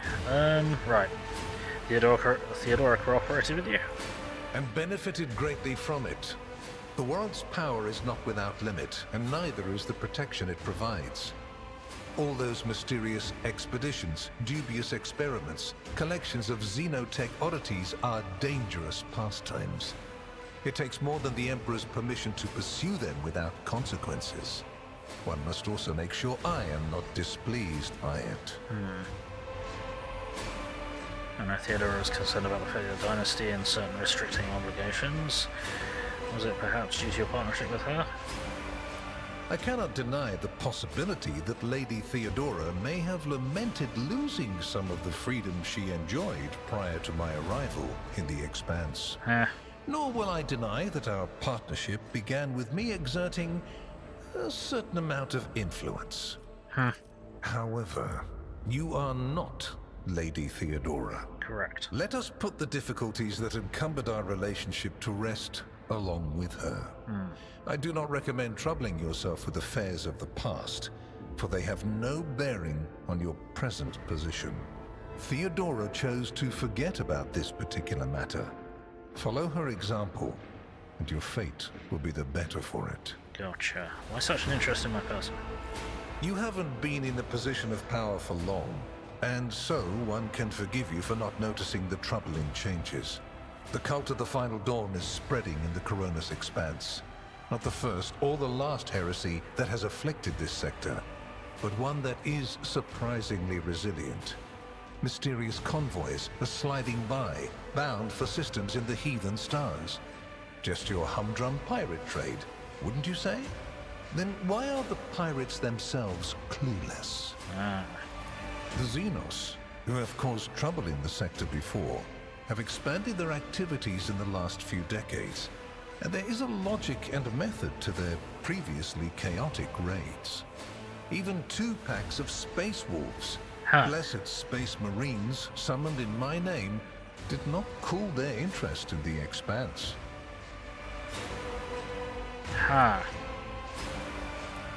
A mighty explorator fleet, which has studied the Expanse for hundreds of years, has suddenly stopped responding to communication and sunk into a dispute over a tech heresy that was considered dead a couple of centuries ago.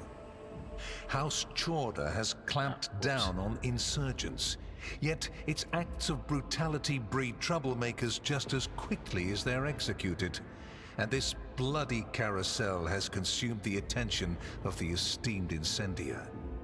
Caligos Winterscale has abruptly lost all interest in his domain, and his only apparent concern now is hunting ever more dangerous xenobeasts. Intriguing. And the third and final rogue trader has unexpectedly perished, stabbed in the back by her own master of whispers. The Expanse is swiftly losing its protectors right when communication with the Imperium is being disrupted by the raging warp. Basically, all the Expanse has left is me and you, if you follow my instructions. Okay. Is Heinrich staying in my retinue, or are you taking him back? Which would you prefer? And you, Heinrichs, do you wish to continue working at the Honorable Rogue Trader's side? I will comply with any order, Lord Inquisitor. If you command me to remain in the company of the scion of the Von Valancius dynasty, I won't be distressed. What's your opinion of Heinrich? Is he a useful assistant to have? Without a doubt. Master Van Kellogg's has earned my complete trust by repeatedly demonstrating courage, loyalty, and cunning. His mathematical mind, not given to sentiment, can be of great use in an emergency. You, my dear Heinrichs, have made a far better agent than you would have a pilot of an Imperial Knight. Interesting. I want Heinrich to continue to accompany me. Then Master Van Kellogg's will remain in place. It puts me at ease to know that there is someone to watch over you. Kalkazar's last remarks sounds ambiguous. I consider it an honor to accompany you. Heinrich's officer. Yeah, I'm happy to have him along, you know, keep me on mostly the straight and narrow. Keeps me honest. Right, what kind of deal are we talking about? I make no deals, and Emperor forbid that I give you orders. That would mean infringing on your privileges. I'm merely offering well-meaning recommendations and expecting that when the Expanse finds itself in danger, you will break away from your own affairs to heed them. Seems fair. Please accept this gift as a sign of my favor. In an hour of need, give it to any faithful servant of the Emperor, and the Inquisition will come to your aid. Okay. Kalsar removes a signet ring from his finger and hands it to you. You notice an intricate personal coat with arms on it. Give it to any faithful servant of the Emperor, and the Inquisition will come to your aid. Interesting. The color indicates how close the bearer is to the Lord Inquisitor. Scarlet means that you have shed your blood for the good of the Imperium, and therefore, you deserve to have his servants shed their blood for you. I see.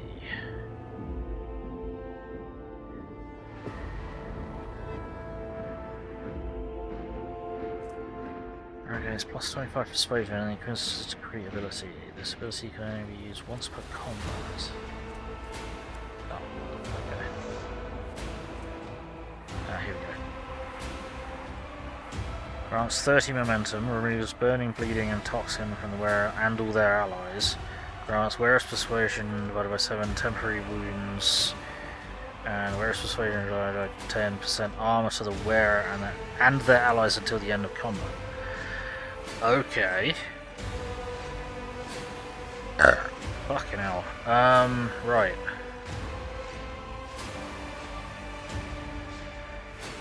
Wow. Temporary wounds and... okay. Shit. Respectfully, small. I see no reason to refuse such a generous offer. Don't want to have any dealings with you. He's your ally. You can request an audience and repeat everything you said in public. No. No! No!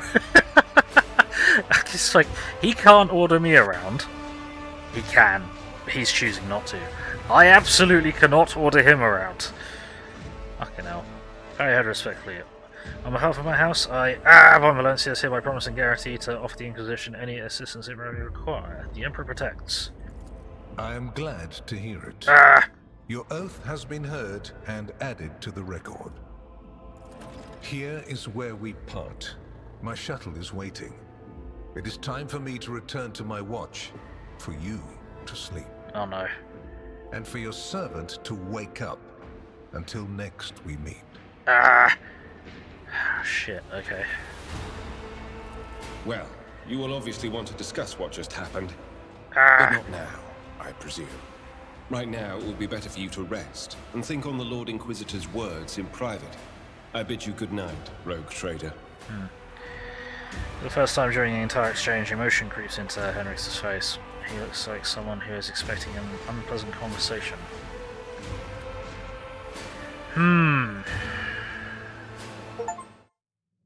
Completed chapter 2.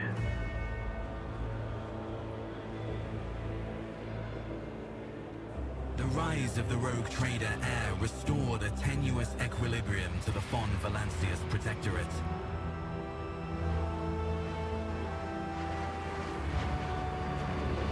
For a time, threats subsided, activity returned to trade routes, and reclaimed worlds began to heal.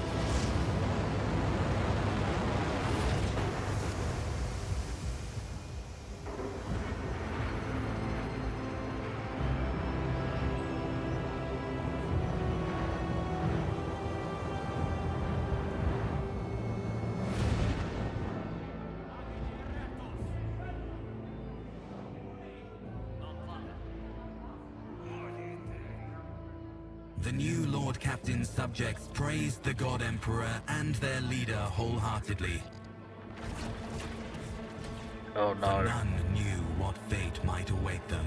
Oh shit.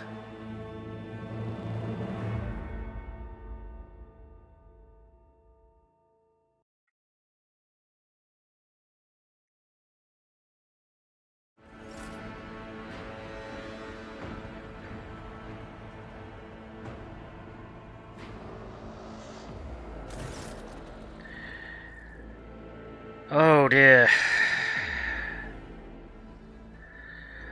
I spent the first few hours of your morning listening to the High Factorum's lengthy report on the latest trade exchanges, arrangements, disputes, and countless bureaucratic procedures. From outside the illuminated, tightly closed windows, you can hear the muffled sounds of Dargonis and its everyday life.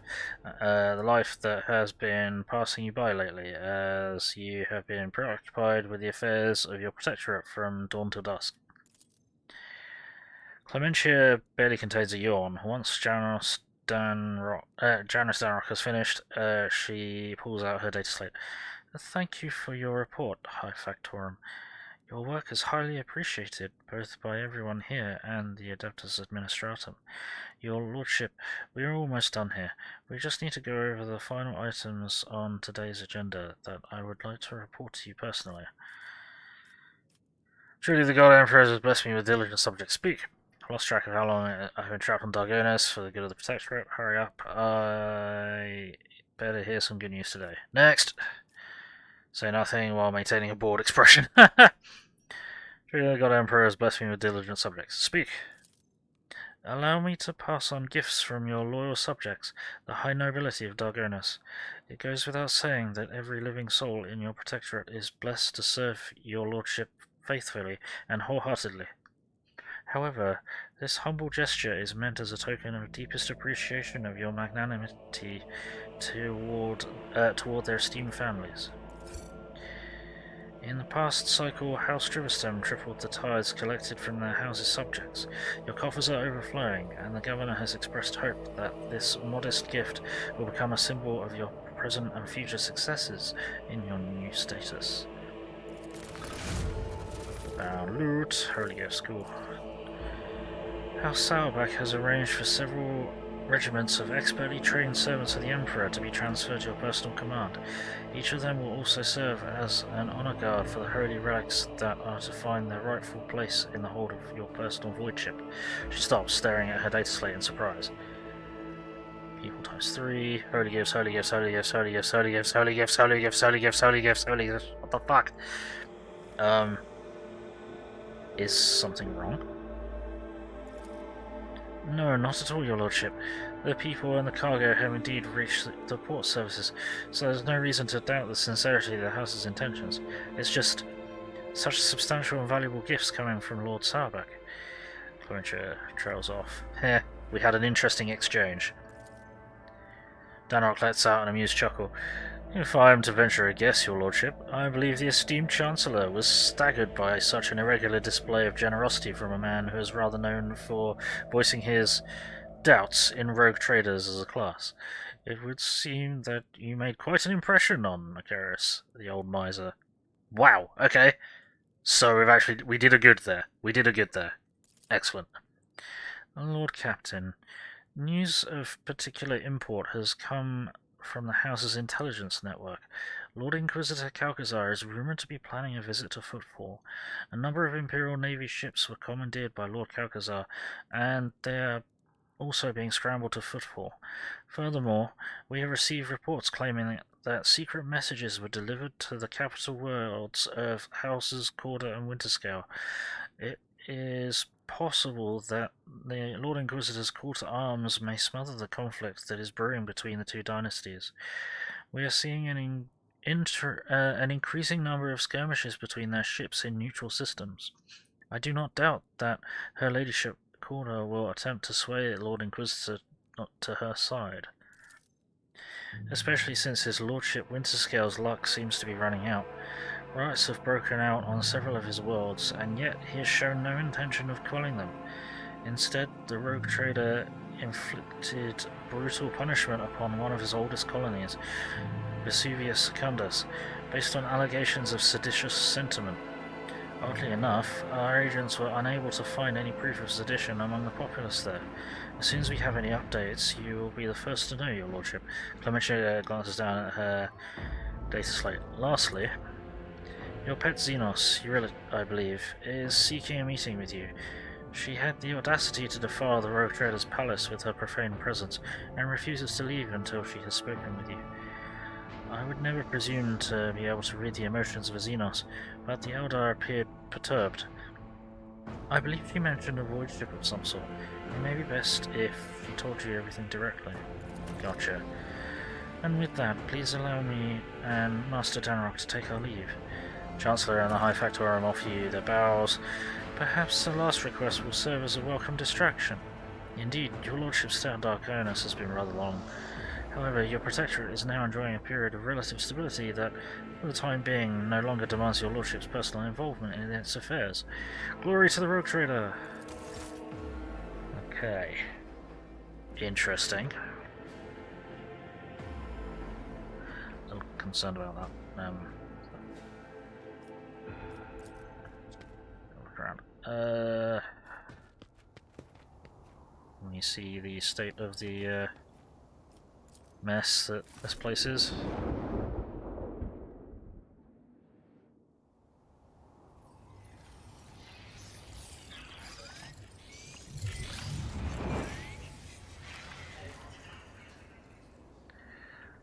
Okay, so we've just rebuilt it back to its former state. Alright, cool.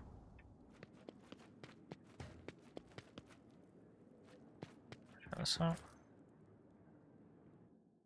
There remains of a plaque. Can we see industry? Yeah, okay.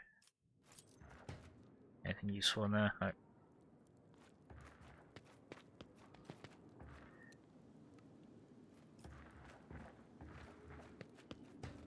Anything we need to particularly care about in here at the moment? No, doesn't look like it. Okay, cool.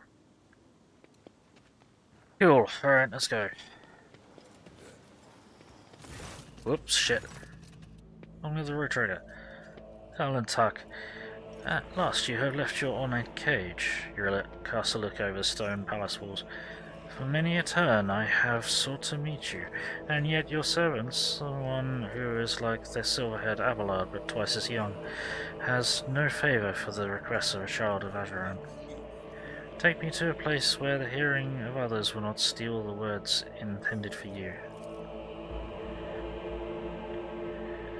While you were mending the wounds of this world left by the Twisted One's attack, I was able to discover, no, not Kruderak's fate, merely traces of it. As Miran found sanctuary under the boughs of the Lilithans forest, so did my other kin find refuge in a system known as the Atlas Reach.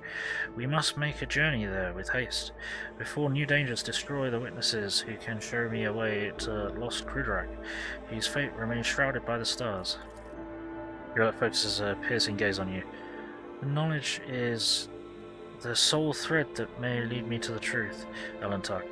I ask that your metal-winged ship take me along the thread before it tears under the strain of time and circumstance. How are you able to contact those Eldar? No, I did not contact the Azurani. I have no means to do so. But I had enough time to explore the stone jungle of your world while you were preoccupied with your urgent matters. The path of the outcasts has taught me to observe and listen to the world around me. In this case, the throngs of Monki at the port, errant conversations, rumours, chance words, like parts of a speckled mosaic. They come together to form a hazy image. My kin were seen in the Atlas Reach, and now all we have to do is pull at the web of connections and possibilities to uncover what is concealed from the unseeing eye. Alright, give me the coordinates, I'll take you wherever you wish to go. You will? The ice in Urilet's eyes melts away for a moment. Thank you, Alan Tuck. If this path indeed takes me to the truth, I will be indebted to you. A rare happening between our kinds. Okay. Interesting. Right. Traveling developments. Wait for news from the Ron Valancius spies. Following breadcrumbs. Go to the Atlas Reach.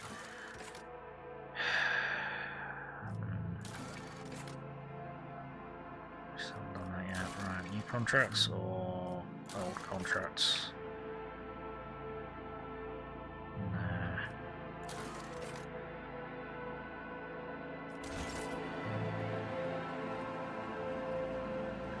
No. Excuse me. Right. What I will quickly do. Let's have a look at our gear, because we got some fancy toys. So, even though it's got higher armor penetration, that has massively higher base damage stats. So I think we'll swap for that. Then, what's your rifle looking like? Not so great. Okay, so we've got the same hit chances, better armor penetration, higher minimum and maximum damage. Oh wait, hang on. Grants 5 movement points after each attack and allows the wielder to move after attacking. An attack with this weapon hits 3 or more targets. This attack has no cooldown. Rifle has plus 100% over penetration. Okay. Sure. Yeah, go crazy. Bloody hell. Alright. Shit. Okay, now we need to figure out who's got good persuasion, and it's probably going to be me. Persuasion of 30. Persuasion of 92. Okay, so where's this fucking ring then? Ring of Command. 25 persuasion and the Inquisitor's crew ability. This is insane. This is insane. 10 bonus Commerce and Law Imperium, plus 10 bonus Logic. I don't want to give up either of those slots though. Either of those things, because I keep having to do checks by myself and I'm an idiot. I'm too much of an idiot. What do I do? I'm gonna have to drop that, really, because that is insanely powerful. Unless... What's your persuasion? 70?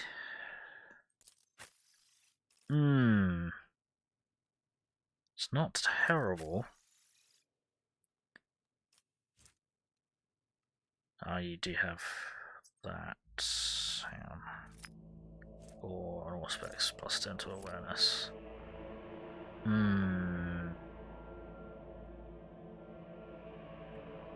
Because we've started missing stuff.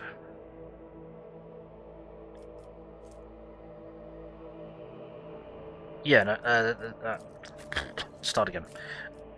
I may as well give it to her. Because she's got that grants plus 10 persuasion, and she may as well have that, which grants 25 persuasion and fucking ridiculousness. So it only takes persuasion to 85, but what would that be? Persuasion divided by 7, so it's a minimum of what? 10 temporary wounds and 8% armor. Okay, it's not fantastic. It does grant 30 momentum though, which is pretty fucking good. Okay, interesting. Very interesting. Immaculate Servo Skull. Oh, I don't care about this. This doesn't help. Let's go. Right, do we need to re-equip grenades? Possibly, yes, yes we do. Frag and crack grenade. Right, who else do we need to re-equip anyone else? No, we don't, okay. Hang on, what's your Medicae? Oh, 45, okay, that's something. Probably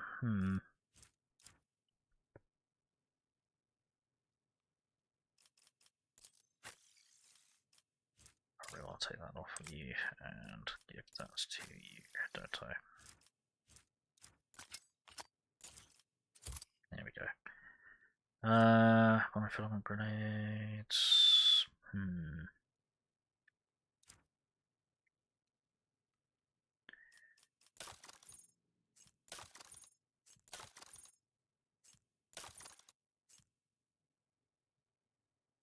Interesting stuff. CGR spare slots.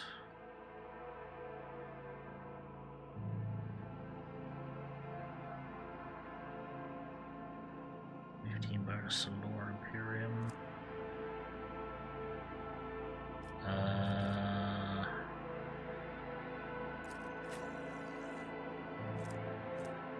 Stability detonator.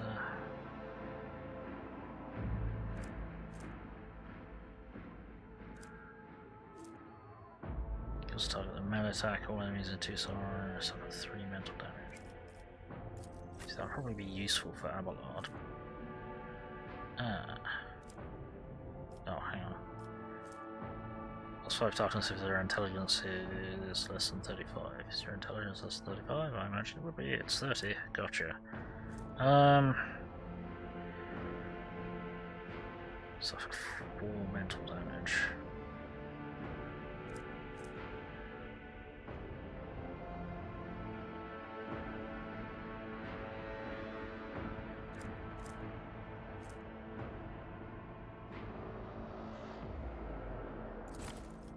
Let's do that. Leave a digi-weapon. Just having a quick look at stuff.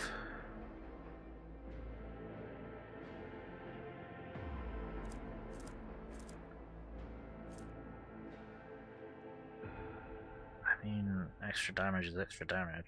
And he does keep killing things with melee attacks, so we'll do that. Even though it takes toughness down from toughness bonus down from 7 to 6, which is a bit of a shame. Okay. Does anyone actually have any fucking free slots? Yes.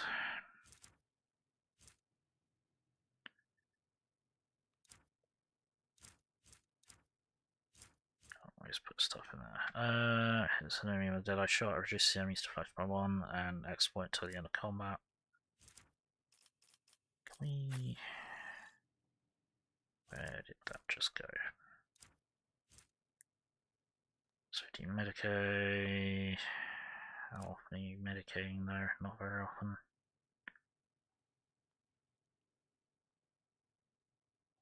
We don't.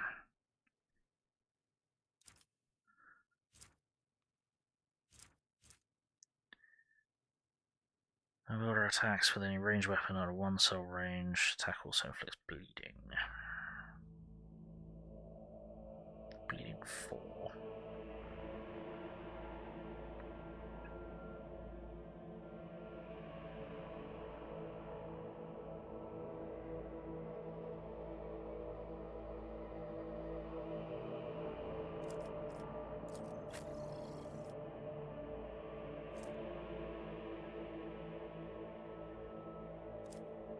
Take use 130, so...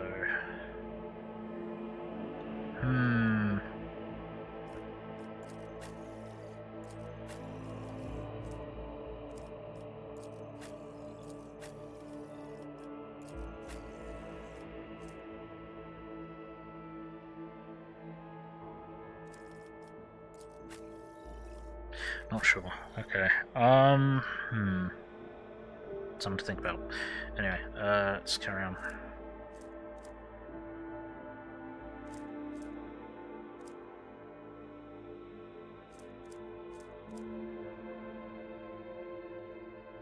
Yeah. Let's carry on. Oops.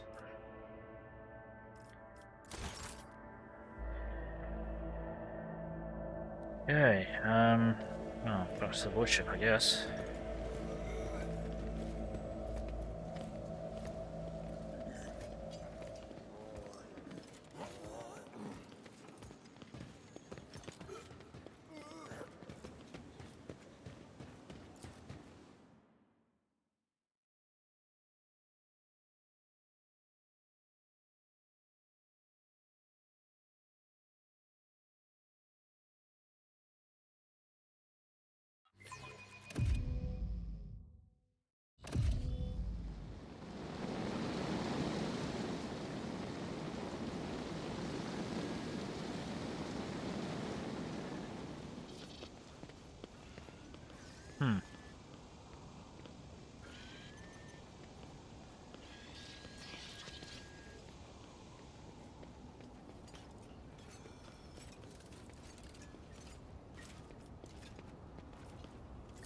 Wow. I think we may have made it through a ceremony without anyone dying. Holy shit.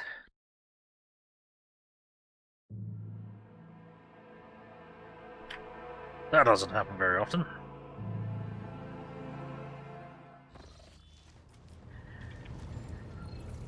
Right.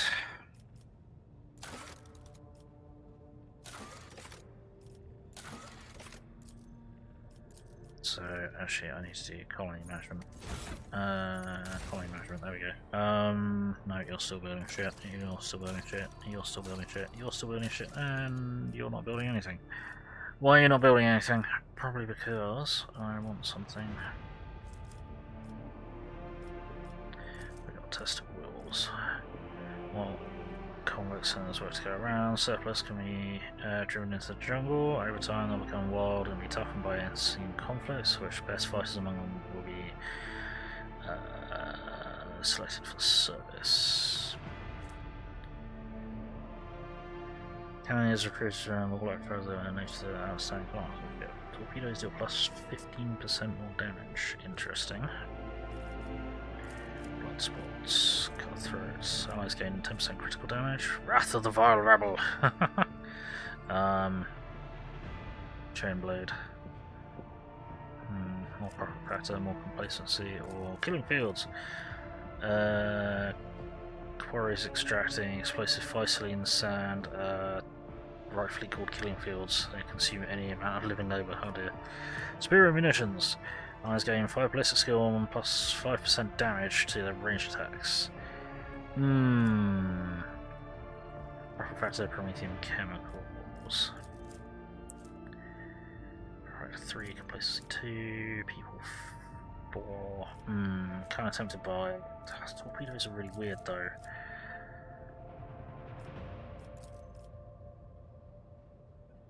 Takes weapons and provisions, takes plasteel and people. I kind of don't want to do that.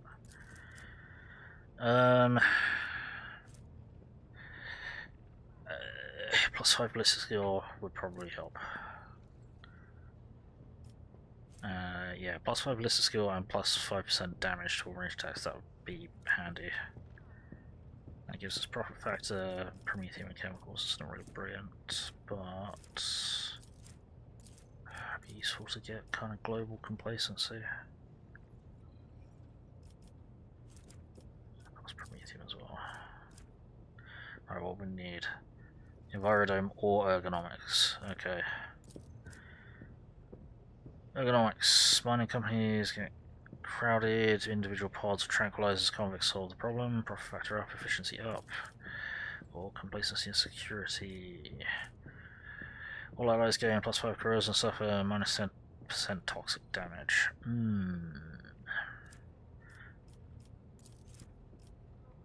Requires chemicals and plasteel, that requires phlogiston, mechanisms, and adamantine. We've only got 1 mechanisms. Fuck. That does increase complacency and security. I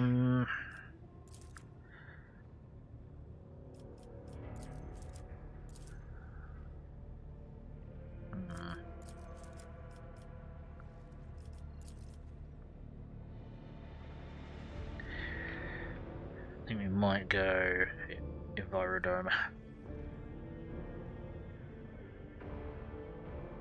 Massive crystal flex domes whose filtration ulcers purify the water and air will fit farmable workers. Yeah, let's go for that. Cool. Alright, so they're all building shit. They are all building shit. Subword with Tyrants. Let me preempt your question. Oh. You want to talk about what happened after the Magna Excessio? Yes. I see no need to fully understand what happened in the second. That's right. I'm warning you. No. I'm waiting for an explanation. An explanation?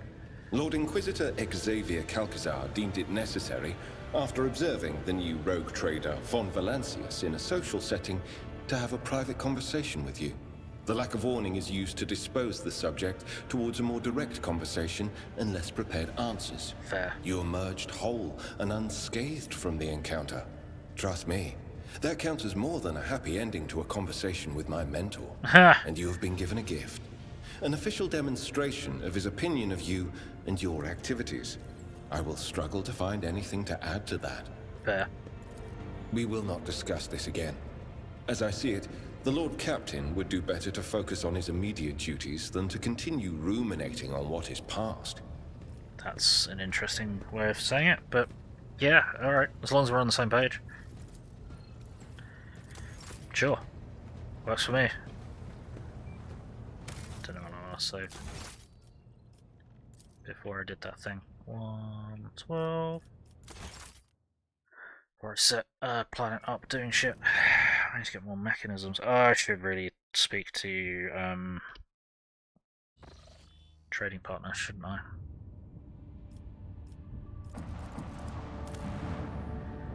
Yeah, okay. No, I should speak to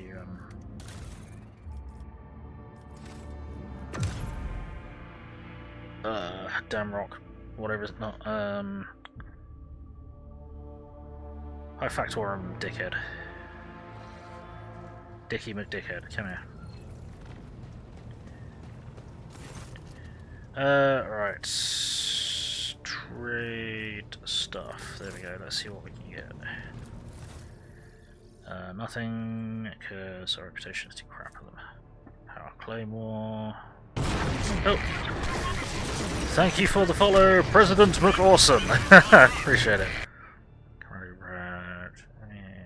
Where hits an enemy with a melee attack, the wearer's nearest ally gains 11 temporary wounds. Temporary wounds, that's interesting. That'd be good for Abelard. Death Ward Origin, Enforcer like Carapace, 38% armor. Odd. Okay. Oh, you got fuck tons of holy gifts, so... Yeah, we got like megatons of holy gifts all of a sudden, so there we go, let's do that. Fuel. Specification, take horse, yes, take it. Cost. There we go. Right. Plonk. How much do we need? 3,810. So that's 1, 2, 3. What the fuck? Okay.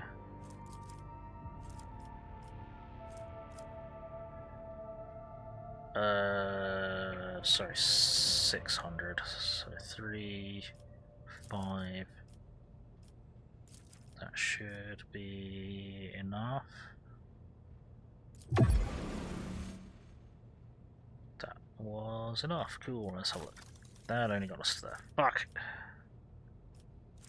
Needed the next one. Okay, in that case, let's trade more shit to you. How much do we need? 2... 3,000. Ugh. 1, 2...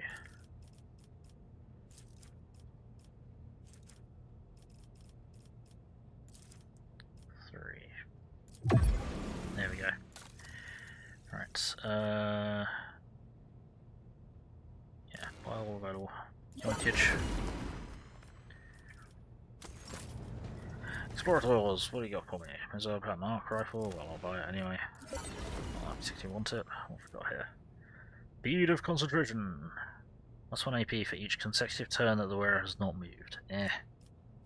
Improved injector. Gain +2 temporary wounds from combat stims. First use of combat stim per turn costs 0 AP. Stun grenades. Meh. Deadly repeater.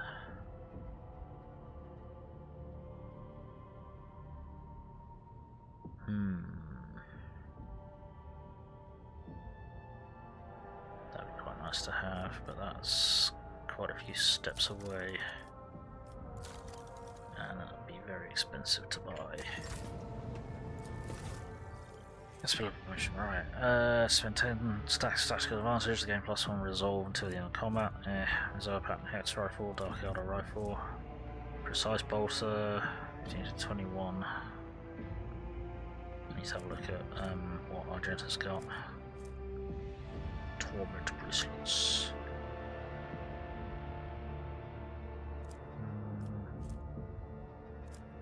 Knife, Anatomist Amulet. If the wearer inflicts bleeding, burning, or toxin on a target, the target has an additional 2 stacks the effect. Interesting. Oh, hey, we got a raid! Ah! Mr. Hat and Boots and Raider! Welcome to Gaming. My name is Bill. I'm the angry autistic asshole. I'm a variety streamer. I play mostly sci-fi stuff. Battletech, MechWarrior, Warhammer 40k, first and third person stuff, real-time strategy, turn-based tactical, a little bit of lots of things, so hopefully you find something you like. Thank you very much for the raid. How are you doing? How was your RimWorld stream? What did you get up to? In the RimWorld. Right. We are currently looking at possibly fancy stuff in Rogue Trade. Gonna run in a bit, gonna be lurking. No worries, appreciate the raid. Take it easy, look after yourself. Immediately makes an additional attack.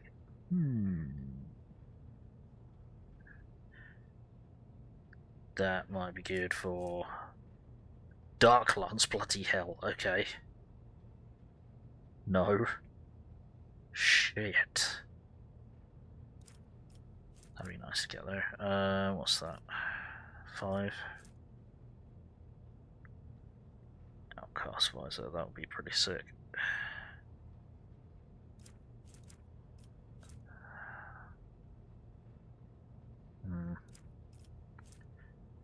That might be good for Abelard.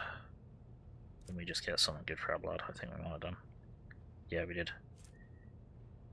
Or that. Yeah, hits an enemy with a melee attack, whereas nearest ally gets 11 temporary wounds. It's just hits as opposed to kills. We could try and up our rep for these idiots. What do you want? Heretic trophies. There we go. Oh, Xeno artifacts. Okay, that's the best we got. So, what do we need? Like 5,000 probably.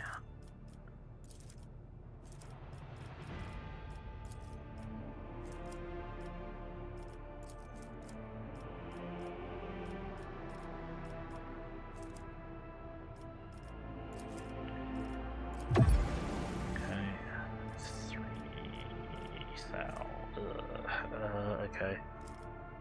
Oh. 2, 3, fine. Does that give me enough? Oh, I don't have it high enough.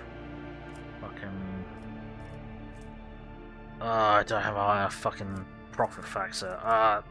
That's dumb. I'm dumb. I'm dumb.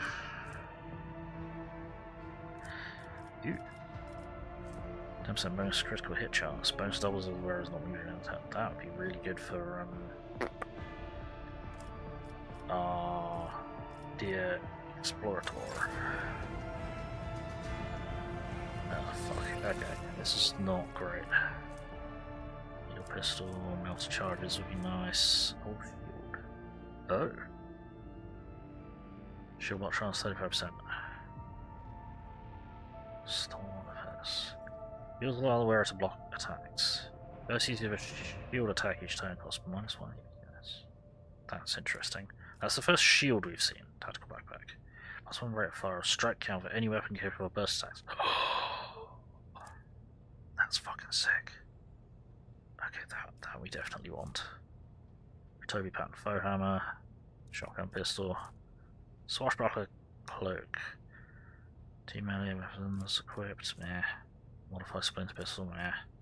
Arch Millicent's boots, melee attack after a ranged attack. Like the melee attack must pass toughness test will be knocked prone, nah. Okay. Right, what do you want? Heretic trophies, shit. Or Xeno artifacts, or jewelry. How much do we need? Yes. Is how much we need. Gotcha.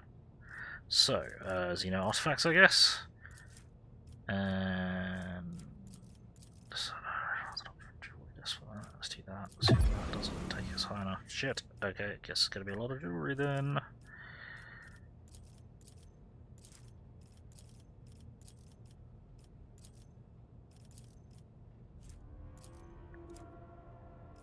Let's do that. Let's see what that does for us. I need that tactical backpack. There's more shots for Argenta's burst fire. More shots, more damage, more hilarity. How much do we need? 700-ish. Alright. Got quite a few ship components. Let's do that. Cool. Buy all available. Hell fucking yeah. And then Imperial Navy. Oh, they don't like us. What do we got? Armor pattern, 95 points of protection, doubled against blast attacks, that'd be nice. Oh yeah, we got mismatched fucking batteries, haven't we? Scrap box. Hang on, what's this? Forces pattern torpedo tubes, 4 short burning melt torpedoes, 27 damage warheads. I don't know if our abilities will work with that. Ultimo Array! 90% hit chance, a 20% crit chance. Oh my fucking crikey. Right, we need that. Oh, we can't. We don't have the fucking profit factor for it. That's bullshit. Profit factor is so annoying. And we can get a nicer shield. Cost. Void Eldar trophies, Void Dark Eldar trophies.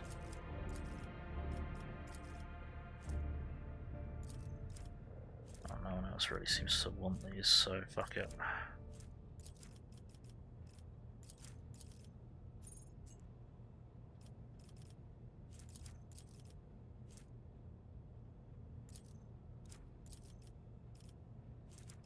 Let's go with that for now. That gets me them. Right. So, let's quickly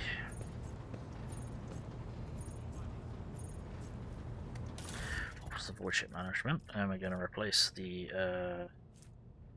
shields.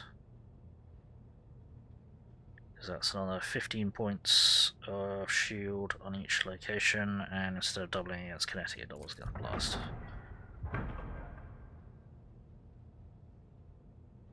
Because that kind of doesn't really matter, because we've been getting hit by fucking lots of energy attacks. Right, we need to get Argenta, we need to give you the Backpack of Doom. Yep. Cool. Abelard.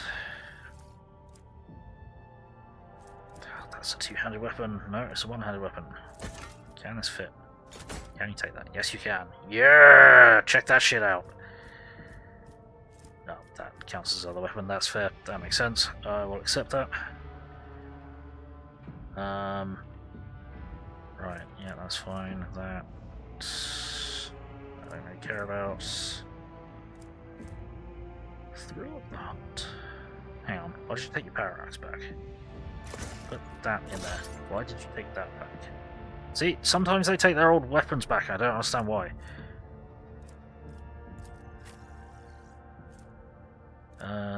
Need a pistol, same as is. Hang on, where's this? Oh, bollocks. Nearest ally gains 7 temporary wounds. Oh, that's a lot less. And that would replace that. Okay, how would we... we might not be able to use that then. Power Claymore? Yeah, don't care. Oh yeah, we were going to check Argenta's bolster, see if it's better than the accurate. 11 to 17? Oh, we may not have been able to take it anyway.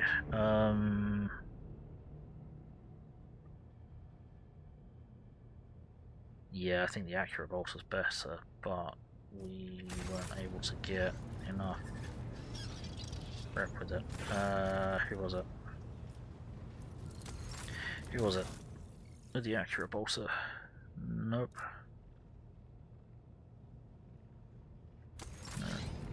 Nope.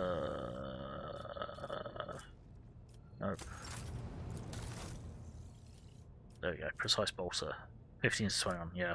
Why didn't I just take all that? Because I was disappointed that I couldn't get what I wanted. Yoinkage. Yeah, I wanted that, and I wanted that. but my profit margin is too shit. Fuck. Right, what was it? There we go, precise bolter. Additional hit chance of 10%. Rate of fire is 5, so same. Yeah, just extra damage. Just go for it. Fucking do it.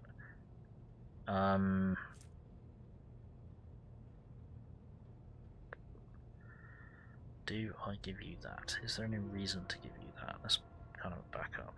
Not really.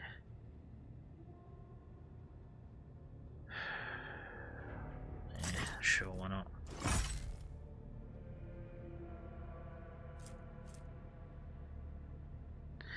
Do I need to dump this? +5 persuasion.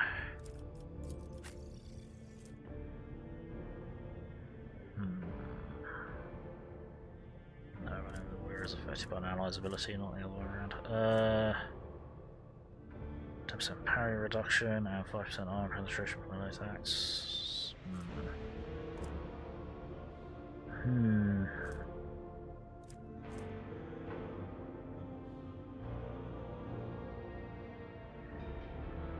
can't remember which side they're on.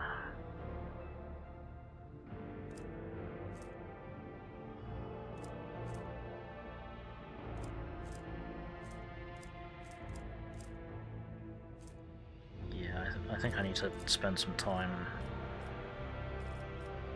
off stream handling the loot.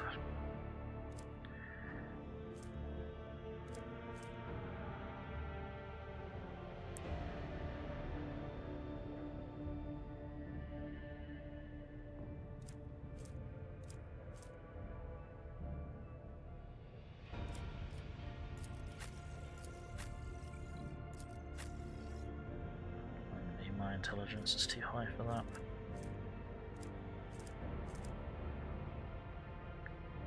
Annoyingly. It's an enemy with a melee attack. There's... yeah... doesn't help. Doesn't help. Thrower deals damage to an enemy, forcing the enemy to move. Suffers from 1 to 3 additional warp damage for each soul that removes, but it's heretical. Yeah, we don't have any heretics on board, and I don't want that to change, so we're going to add it to cargo.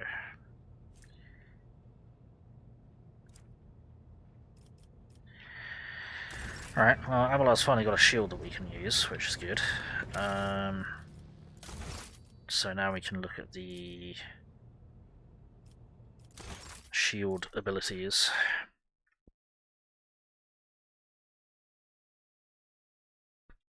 Next time he levels up. Right. Well, aside from being thoroughly interrogated by an Inquisitor and probably giving the wrong answers, I'd say that went fairly well.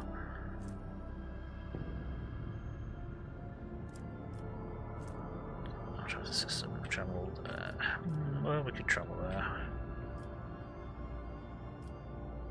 Or... oh, we've not been able to get down there yet, have we? I don't think...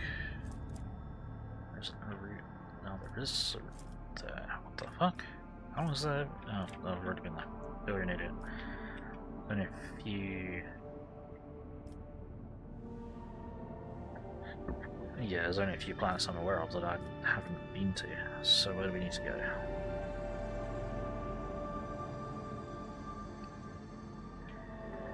Let's go there. Ooh, that's a route.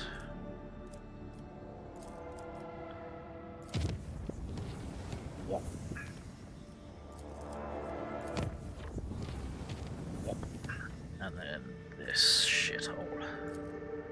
Let's make this route safe, as opposed to fucking deadly. Whop. And visit. Let's check out the Atlas Ridge. See what we can see. Okay. Lord Captain, according to our telemetry, we have arrived at the coordinates you've specified. The augurs do not register any activity on the surface of the local planets, biological or otherwise, but maybe the Xenos are using their arcane technology to conceal their presence. Despite this, the augur crew managed to locate a faint signal at the system's edge. According to their data, it is coming from an unidentified vessel drifting in orbit of a local gas giant. My kin could have been faced with a new threat, scavengers like pirates or something worse. If they were taken prisoner, Uriel's voice is trembling with something that could be either anger or fear. I am begging you, Alan Tuck, let us go to the shuttle. I can feel that the thread of fate has frayed and is about to snap. I cannot miss what may be the only chance to solve the mystery behind the disappearance of my home. Okay. Chartist vessel, space dust.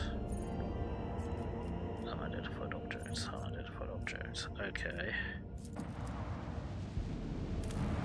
Begin scan. Unexplored abandoned tech priest base or plasteel. Okay, we're gonna have to come back here.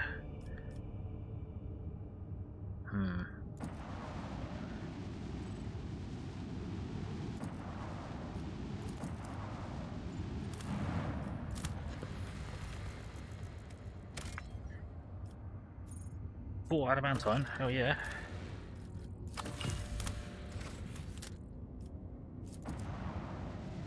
Trying to avoid the space dust and the unidentified objects.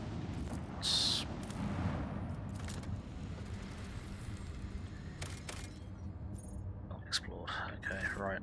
So we've got two things that we need to explore and this. So what we shall do. So we'll drop a save. 14, there we go. Head over to here. And everybody's leveled up. Okay, yep. Then we need to take your relic, obviously. Funny that.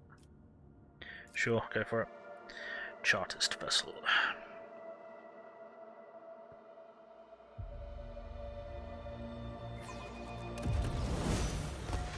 Long breadcrumbs. Okay, yep. Let's get some level ups going then, shall we? See what we can do. Law Imperium, Persuasion. Persuasion doesn't. That's a huge amount at the moment. Commerce is getting a bit dented. Coercion, carriers.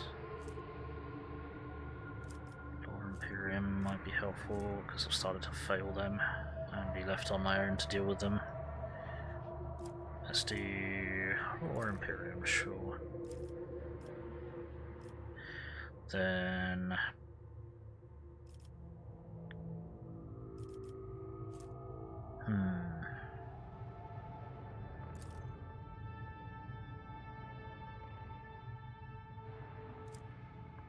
Perception or take intelligence to 50.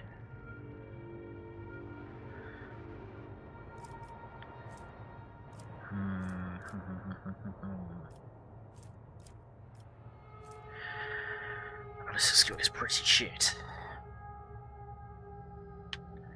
Most of the times I've tried to shoot something I've missed, or a lot of the time I have, so I think we might do ballistic skill. Argenta. Okay, looks like we won't be able to do any shield shit. Agility. Roll better. Roll better for initiative, for the love of fuck.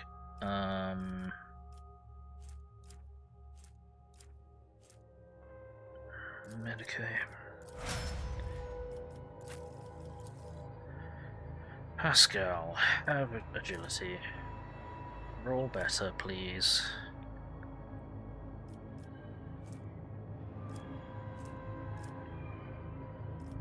What's your ballistic skill? Ballistic skill is probably quite high, yeah. And so look, awareness 30, demolition 75. All Xenos is quite high. Medicaid is the highest of the groups for some reason. Imperium tech use is 130.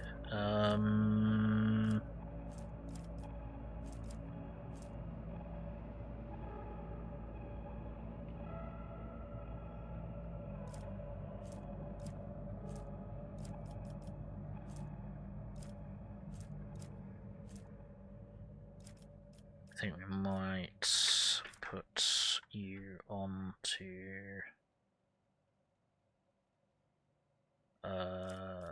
tech use, I think. Do we need to?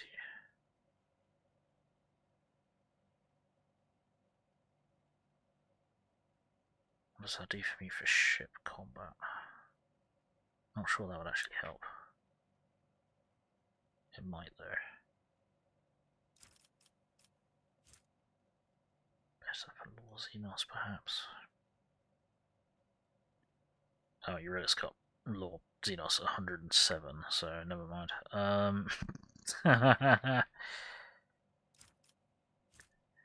Argenta's got Demolition 117.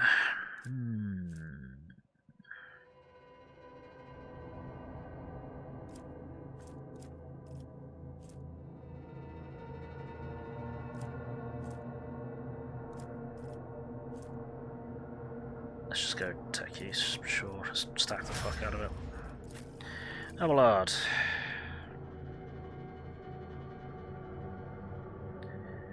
Ship, toughness, strength, weapon skill. I've started missing quite a lot. You've also been not doing all that much damage.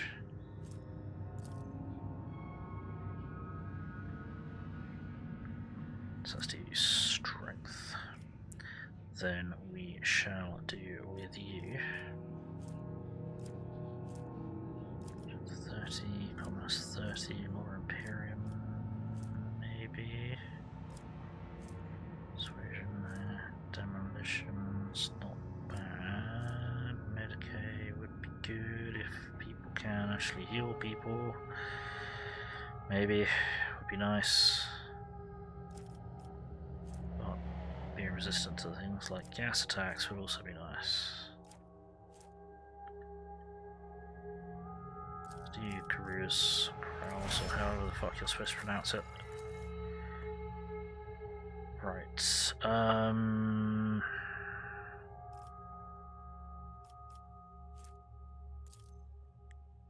70 willpower will help with your psychic abilities. Sure, and then what's your awareness? 100 already, okay. Okay, persuasion, demolition, lore Imperium. 30. Let's take awareness. And then you're right. Xenos, lore Imperium.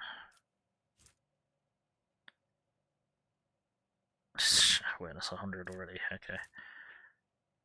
Lore Imperium 5.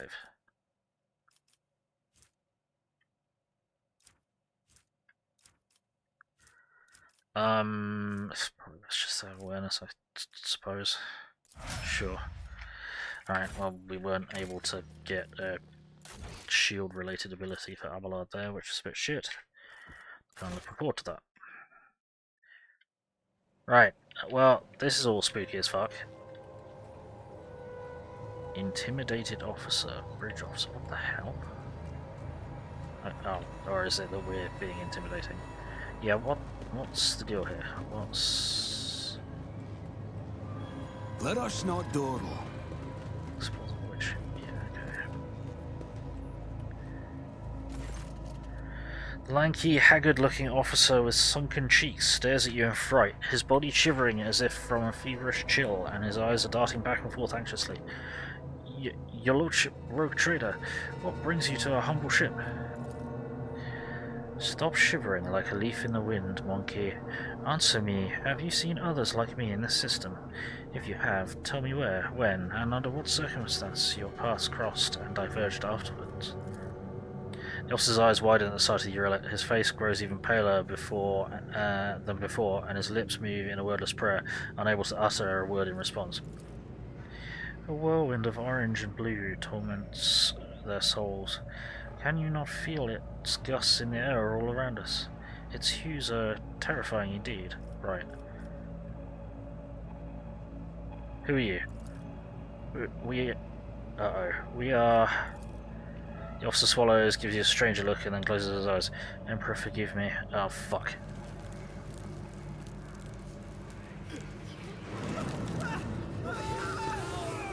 Oh no. What the fuck? What the fuck?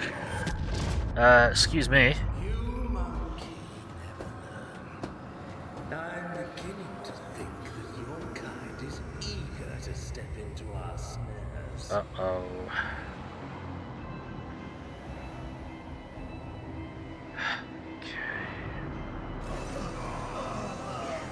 You gasp, sucking in the poisoned air, each breath scorching your insides with liquid fire from throat to lungs. Every cell in your body is engulfed in maddening pain, as if you are being doused in molten metal, skinned alive, and subjected to yet another form of torture. You hear sounds coming from somewhere far away, the moans of your people, the shuffling of bare feet, and the light footsteps slowly getting closer. Oh, shit. Rogue Trader, a long-awaited meeting indeed. You can barely see anything through the haze of agony, but you still remember the voice well. The voice of the Xenos who devastated your capital world. Maraza's face is hidden behind a helmet, but his tone leaves no room for doubt.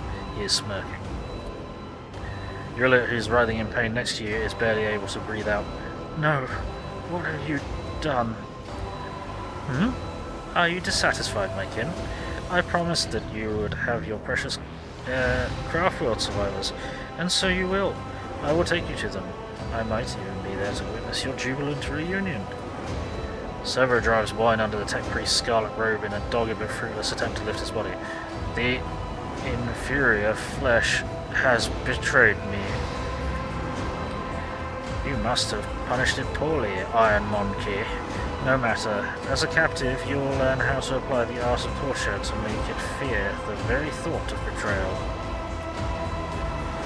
Azahai takes a look at your companion squirming in agony, then gestures nonchalantly to someone you cannot see. Bring in the injectors. The monkey I promised to Tevantias are among them. I do not want these wretches to move an inch until they are in the hands of the Arch-Machinator. As for you, there's a disturbing gleam in the Draken's eyes. You will have your share of paralyzing dreams too, but I'm going to keep you. You are far too precious to be surrendered to a madman playing with fire. Really deceitful wretch. Devious Xenos, I'll see you both dead. You're crossing me. Negotiate with me, you can still come to an agreement. No.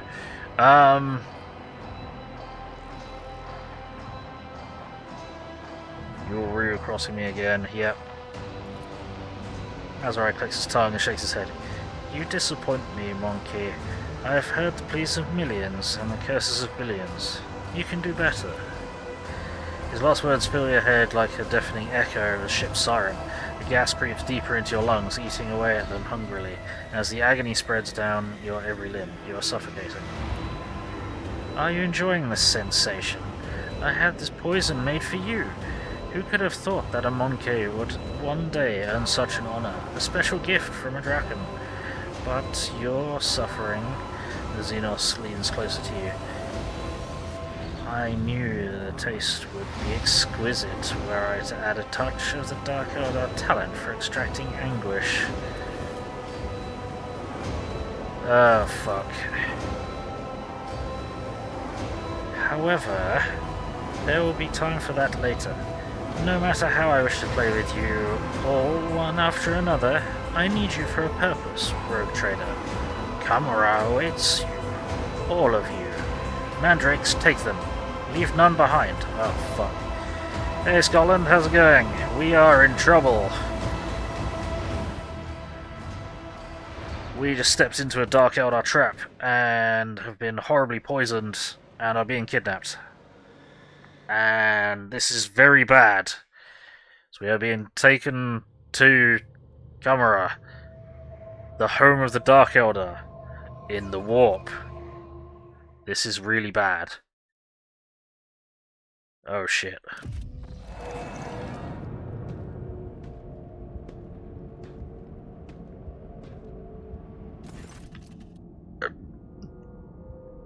Your consciousness emerges from an ocean of darkness and nightmares, as if someone's powerful hand reached into its depths and brought you into the light. In the dark room, long and angular shadows move around and exchange remarks. One of the shadows approaches you, ripping apart the veil of pain and revealing features that look familiar to you.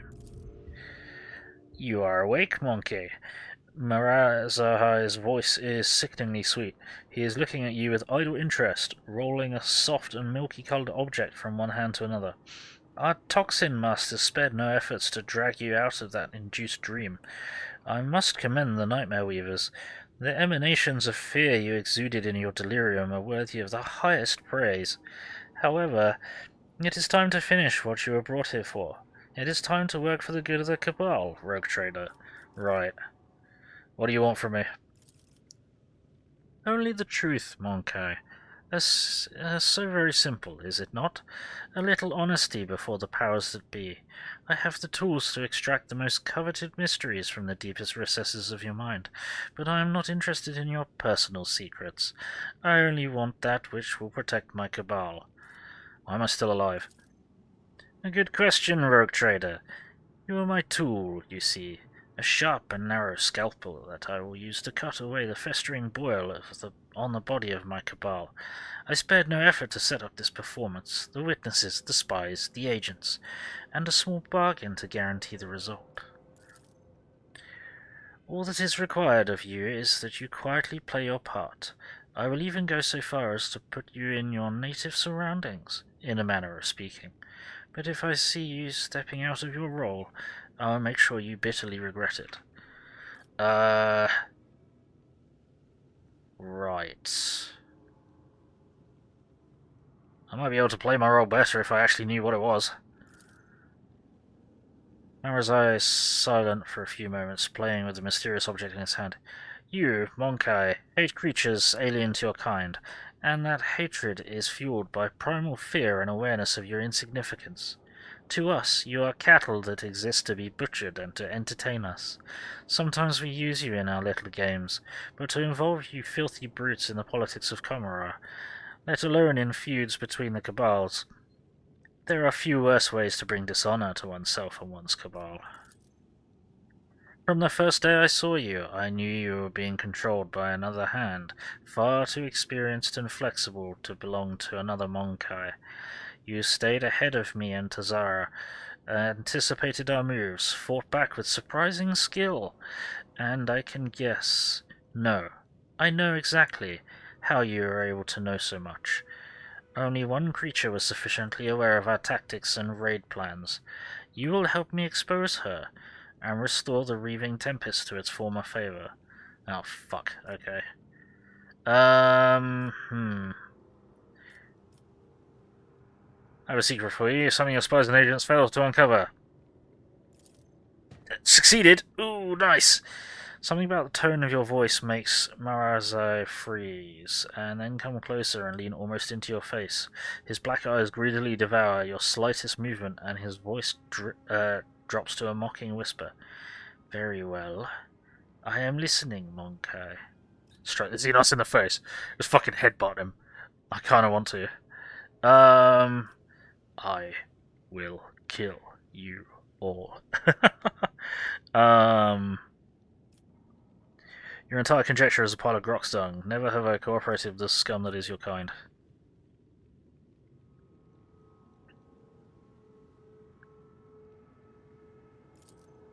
For a brief moment, the mask of self-confidence on Marazai's face slips. The twitch of his eyebrows and his altered expression almost betray his doubt. The Xenos, however, quickly turns away with an affected sigh. Enough talk. The Dark Elder gestures to one of the shadows near you, and your head is forced backwards.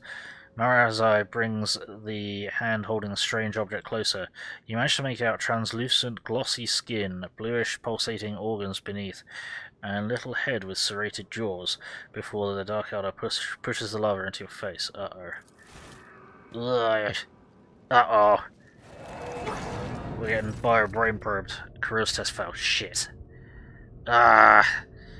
Sensing warmth, the creature springs into motion a moment later. As it blindly pokes at your skin, it discovers your nostril and rushes forward, stretching the skin and tearing through your mucous membrane. Ouch. Unbearable pain overwhelms you as the larva begins to force its way through the soft tissue and cartilage, each of its movements causing crunching noise to reverberate through your skull. The creature greedily bites into your flesh and moves ever upward, past the bridge of your nose, past your eyes, and then something alien invades your consciousness. Oh, for fuck's sake. Darkness clouds your eyes, but the sensation of an alien presence does not relent. This is not a conscious mind, but something primitive yet unbelievably strong in its unknowable pursuit. It is crawling around in your thoughts, scratching them with its sides and changing their shape.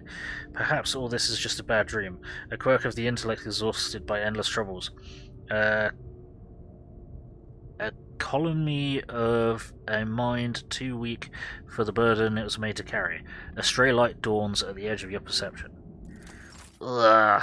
Oh man, that's even made my nose hurt. IRL. Ugh. Uh-oh. Oh no. You have disappointed us, rogue trader von Valancius.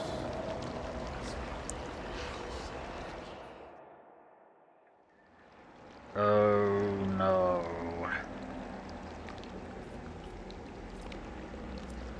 Oh no. Can I try this on myself? No, I cannot. Okay. I always have a backup plan. Yeah, now would be a good time for a backup plan. No, we can't go that way. Okay, we got some guess. Lord Captain, we have received an astropathic message from Dargonis. Achilles Calendar reports a Xenos raid against a merchant ship in Gartrafal's Calamity. Okay. A new message from Master Scalander, Lord Captain. Achilles' aides have reported that the Xenos leader will be heading an attack on the Paradise World Grantis. Right.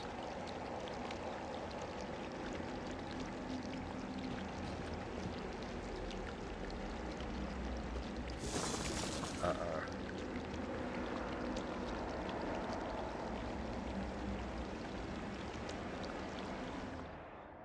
I focused all my attention on investigating the attacks across your protectorate. I suspected that there was something bigger behind the Xenos attacks, but...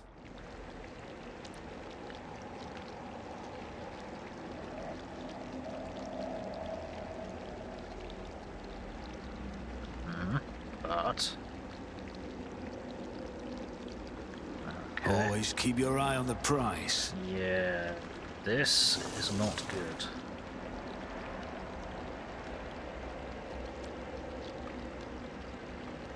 Lord Inquisitor.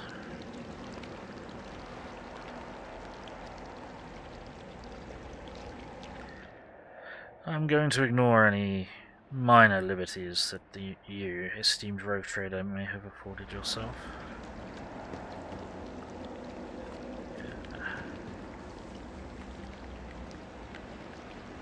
Okay. Keep your wits about you.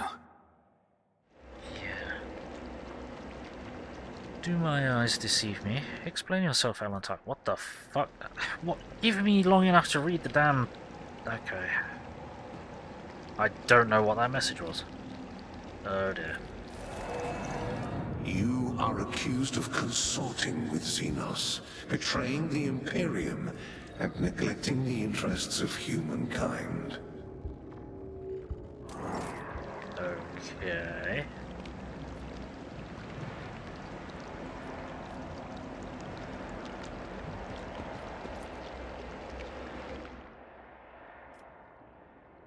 Every exposed area of Argenta's skin is mottled with an intricate pattern of scarlet blisters, crimson indentations, and charred tissue. All of the Cold Trader's bones were broken. Her augmented arm was ripped from its socket, and the bones of every finger on the remaining hand are twisted and sticking out at strange angles. Haskell's augmetics were separated but not extracted from his body. The places where they connect to his organic tissue teem with predatory millipedes feasting on the coagulating blood and accumulated pus. Fucking hell. Dark Elder. Abelard Wazarian's limbs were amputated and then sewn back onto his body with remarkable skill and precision using human tendons. Okay. Rise to the top, This or get is left in the not dust. good. Amos, help me.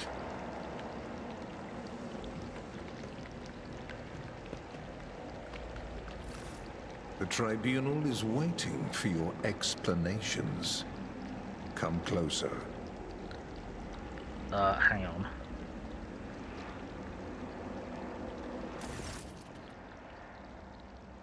Hey, Avatar Big Bear, how's it going? Give me a moment. Let's get your shout out.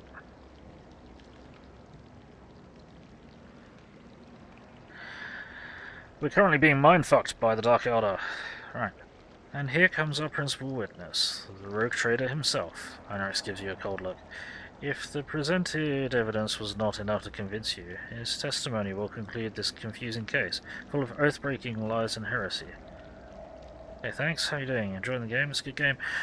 I'm enjoying most of the game. Leveling up is a pain in the ass, because there's too many fucking abilities, and my brain is very small. But I'm enjoying the game. Though we're in a very dangerous situation, and I don't think there's anything I can really do about it, currently.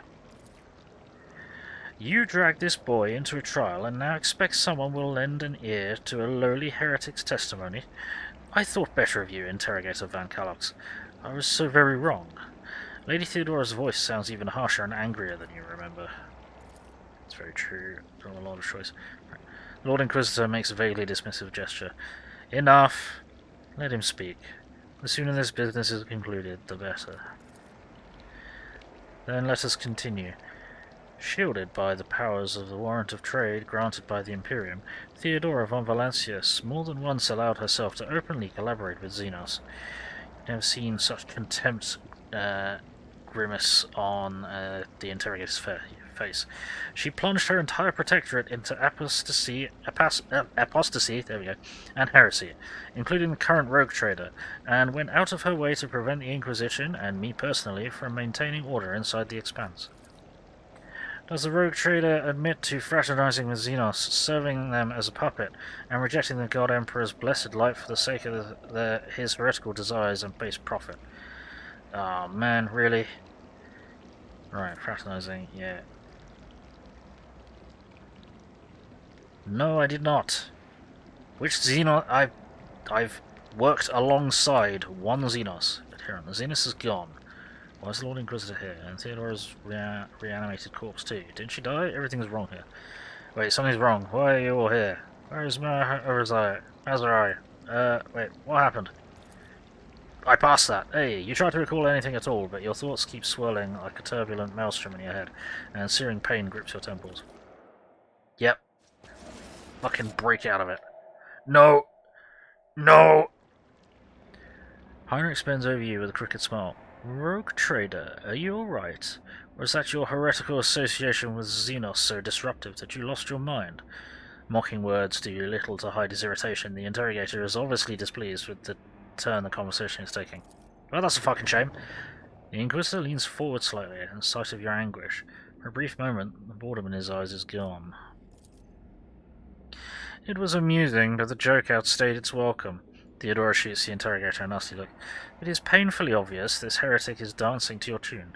His word against mine, you had lost before you even unsheathed your blade, Heinrichs. You need not worry, dear Lord Captain. It was not my intention to bring up unsupported claims.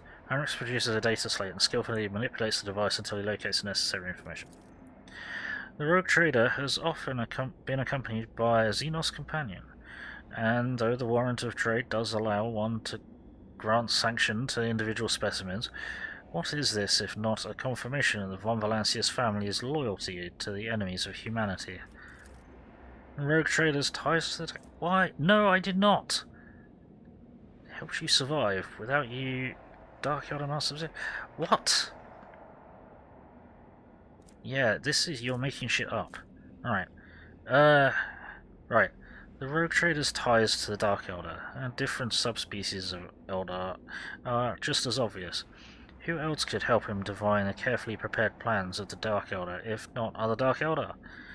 Von Valancius always ended up in the location of the next Dark Elder raid, knowing for certain where they were going to strike. Right, submit to the illusion, no. Before the court and the God Emperor himself happily guilty children, no. Because, there we go, Iconoclast adherent. The only Xenos plan I'm aware of is one where they play foul games with my head. Get out of my skull! Indeed. Savior, Calcazar shoots the interrogator amusedly. What do you think he's talking about? He's obviously trying to disrupt the trial. I suggest you watch your tongue and behave yourself. And perhaps, only perhaps, it will be enough to preserve your miserable life. The interrogator shoots you a withering glare. At this point, the tribunal probably wants to know what the true intentions of the Von Valancius dynasty are. The Rogue Trader claims he has been waging war against Dark Elder this entire time. Except, was there really a war? Or was it another carefully staged performance? Heinrich's looking at you closely, almost without blinking. Allow me to explain what actually happened. Von Valancius personally invited the Dark Elder to his worlds, and then used their strength and resources to sow chaos in the Expanse, to gain leverage over his rivals. It's very convenient to play victim while working with those who rob your neighbors blind and terrify the worlds that pay you tribute. How much did you profit from this, Rogue Trader? Did you think I would not uncover your pathetic conspiracy? Right. Enough of this circus, Cyrus. I did not set up any attacks. Yes! 60%, come on! Cyrus' face contorts monstrously, his skin stretched to the limit across the bones of his skull, his voice raging with fury. K-Morag! Do not try to squeeze between the strands of the web, Monkey. Do what you were brought here for. How about get fucked? Are you really saying that your war with the Dark Elder was not a hoax? Then how did you and your foolish subjects know the coordinates of the enemy ships every time? How did you know their targets? Do you think your expert on all things Xenos was shrewd enough to divine the carefully devised plan of the Cabal's finest? No. Only other Dark Elder could do that. Even then, only a few. This means you were in collusion with them. Bull-headed stubbornness does not befit a man of your pedigree, Rogue Trader. But since you have decided to deny everything, I will summon another witness. I'm sure everyone will find it interesting to explore this sordid story from another angle.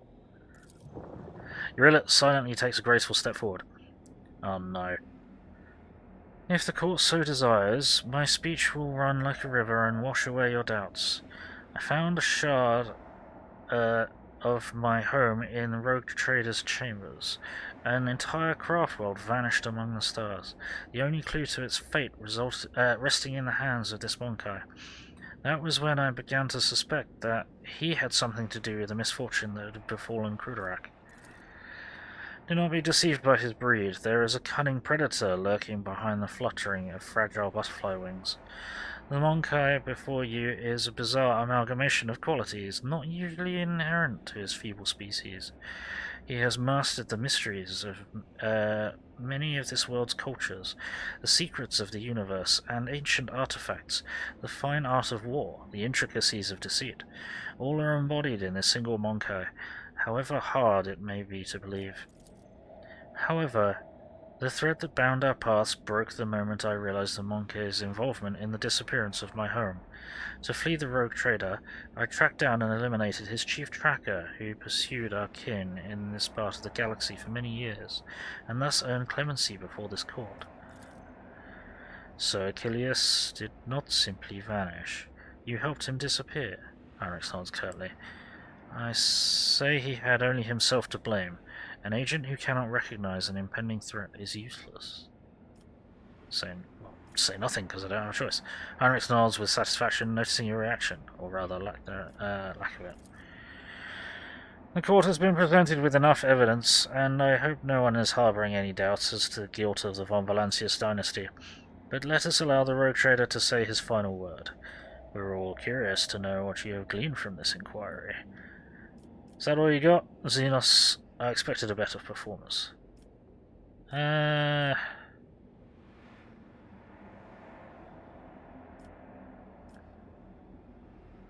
Yeah, is that all you got, Xenos? I expected a better performance. You useless, arrogant, soon-to-be-dead Monkai! The trial is almost complete. When the judgment is pronounced, I will gut you, fill your bowels with flesh-eating worms, and drag you through the streets. Enough.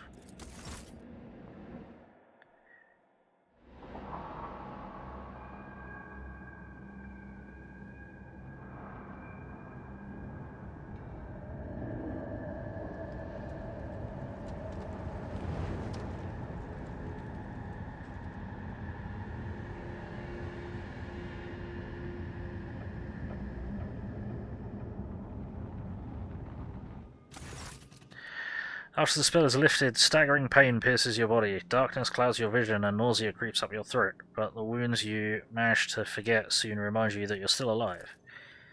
Archon Nazra Hekai, fucking hell. Muffled clapping tears you from the vice of agony. The Dark Elder in the center of the chamber observes you coldly from under the golden mask, causing your insides to clench. A dragon of the cabal of the Reaving Tempest has been cast down by his own ineptitude in an attempt to take part in a Thilian Akelithril. Never did I think my eyes were destined to behold the greatest disgrace for a Dark One, a trueborn humbled by a lowly creature before the Council of Archons. Oh, fucking Nora, okay. Look at the Dark Elder upon the throne. One half of his face is hidden behind a golden mask with an intimidating visage. The other half is showing a malicious, sharp-toothed leer. The Xenos' elaborate armor is decorated with skulls and patches of human skin impaled on countless blades and hooks. He carries himself with authority and ease, as though he is a ruler who holds the threads of fate all present tightly in his grasp. Look at the female Dark Elder. Probably going to fail this. Yeah, fail. Xenos looks menacing. Perhaps she is a personal guard of the Dark Elder sitting on her. Yeah, sure. Look at Marazai. There's genuine terror in Marazai's gaze. Marazai's gaze. But his face remains impassive and calm. At one point he catches your eye, and you can clearly see he's lusting for blood. Your blood. Look at Urilet. Urilet's probably fucked. Urilet absorbs every word, occasionally wincing in pain and covering her weeping wounds. Her posture and gestures are full of tension. Like a prey cornered by a pack of predators, Urilet shrinks under the hungry stares of those around her. Yeah. She's not doing so great. Listen to the conversation. With the greatest respect, mighty Nazrakai, Archon of the Cabal of the Black Heart, first among the chosen, voice of the Overlord of the Dark City, bringer of demise, conqueror of 100 worlds. Nazrakai dismisses Maharazai like a bothersome fly. The Council of Archons has heard enough platitudes, Drakon Maharazai, and no longer wishes to... Sly intrigue, ruthless chill, jagged ice, turns lists... What? The fuck?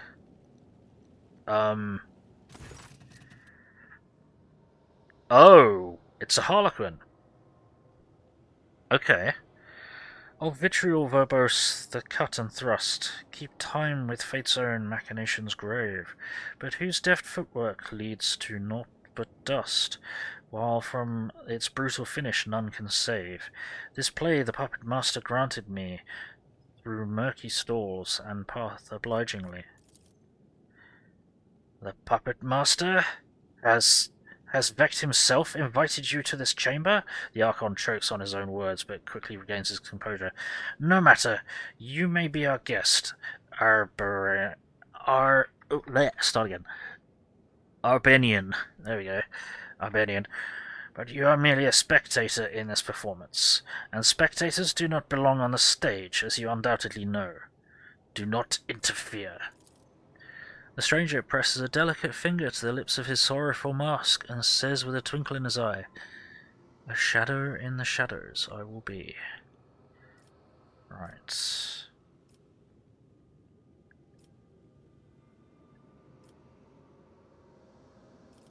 Lord Xenos, 75. Look at the Eldar who interrupted the trial. Failed. Fucking 75%, seriously? The smooth, subtle movements of this Xenos are unlike the rough lunges of the Dark Eldar or the cautious gestures of the children of Azeran, but your aching head and the lingering fuge prevent you from focusing your eyes on the daring soul who interrupted the Archon. The Xenos catches your eye and nods. For a moment, the play of shadows on the mask appears to twist in the expression of a mischievous grin. Interesting.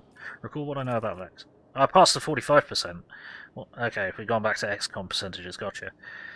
You've heard many gruesome tales about the atrocities of the Dark Eldar, but the cruelest and vilest have always involved Asdrubal Vect, the Archon of the Cabal of the Black Heart, the supreme overlord of Kamara, and the most dangerous of all his dark kind. Okay. I'm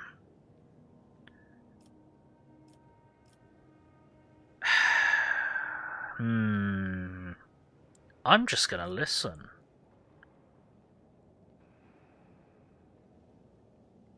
I don't think I'm important here, and I don't need to make myself a target. So I'm just going to be quiet.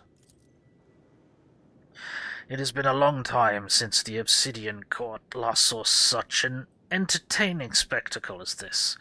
The accusations flung at Archon Eumeris may be serious, but I see no reason to attempt to delve into their substance. The Dark Eldar on the throne looks at Marazai with hungry leer, clearly waiting for his reaction. Marazai's eyes widen, filled with astonishment and disbelief. He seems to have been certain of the outcome and did not expect what he is hearing now. His lips twisted in an enraged snarl, hatred directed at the Xenos on the throne, and yet finds no outlet under the gazes of dozens of Dark Eldar in the chamber. The arena will make you answer for this insult to the court. The arena will strip you of your titles and your skin, and the contender's blows will break your bones and your pride. Nothing but blood and suffering will wash away the shame the Draken has brought upon himself this day. With a hiss of rage, Marazai draws his blades, preparing to fight back. Uh-oh. The Archon nods in satisfaction and makes an unfamiliar gesture. The guards draw closer to you. Let us return to you, Euremesis. The laughter of the masked Xenos interrupts the Archon and echoes under the vaults of the chamber in a resounding baritone. And all the masks upon their marks now stand. The slave of vanity the spire ascends.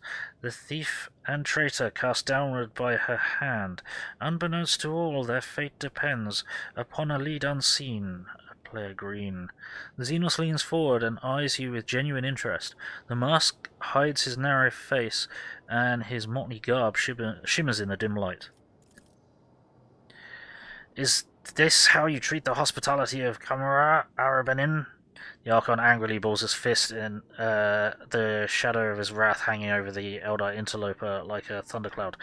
I thought your words were worth more. You insult me by interrupting the trial again. The Xenos sweeps into a theatrical bow without taking his eyes off Nazarik's face. Nazarikai's face. Fucking hell. Keep failing to pronounce these names.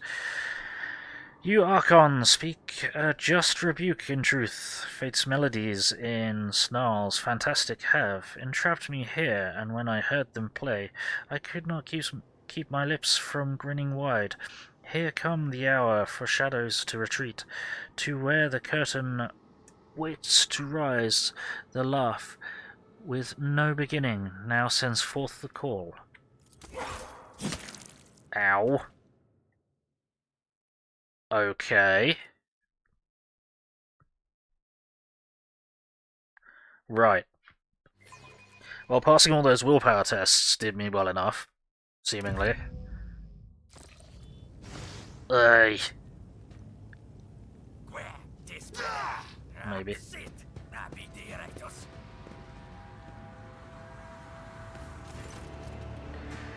Fuck.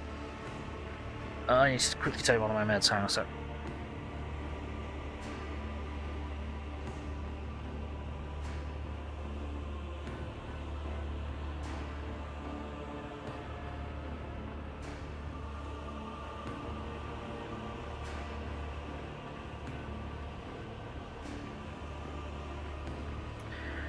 The world is an impenetrable haze of warm pain.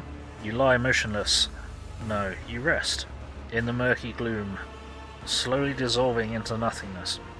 Sometimes your repose is troubled by unpleasant and persistent tremors coming from the place where your legs used to be. You'll do your best to ignore them.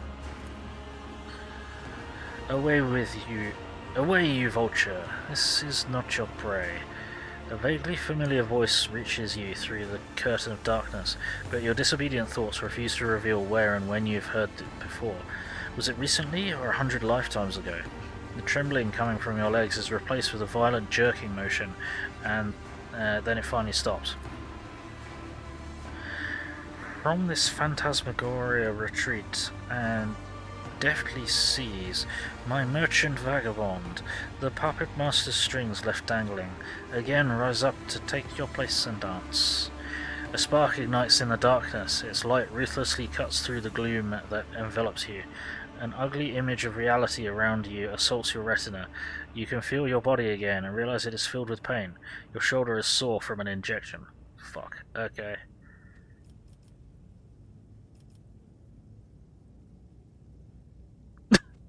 Until I get my cup of recap, my vital status is yet to be determined. That's funny.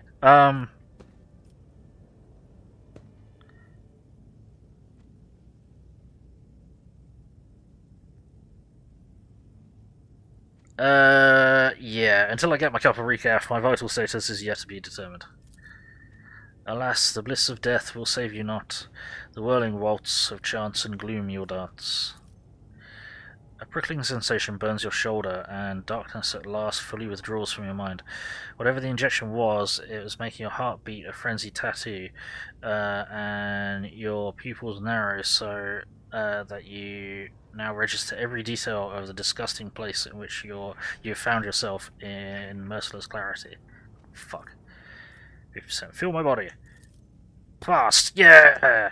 You immediately regret this decision. Ah, fuck. Every inch of your body is suffering. There's a dull, debilitating pain in your head caused by chemicals of some kind. Your body is covered in deep cuts, made either for fun or with sinister intent. All of your organs appear to be intact, but the same cannot be said for your blood. You have lost a great deal. Finally, a strange gnawing spasm occasionally flares in the base of your skull. It's not severe, but for some reason, it's what concerns you most of all. Yeah, it's probably that bug that they fucking injected into my nose. All your equipment is gone, as are your shoes. You do not even have a knife to fend off enemies or to open your veins. Look around. You're surrounded by dead, numerous corpses, mutilated bodies, and pieces thereof. Humans, Dark Elder, and other Xenos unfamiliar to you lie motionless in this gruesome mortuary. Look at my rescuer. Your eyes refuse to focus on the blurry figure of the person who came to your aid. He appears to be tall, and your mind emphatically refuses to continue, for every moment of concentration causes you suffering.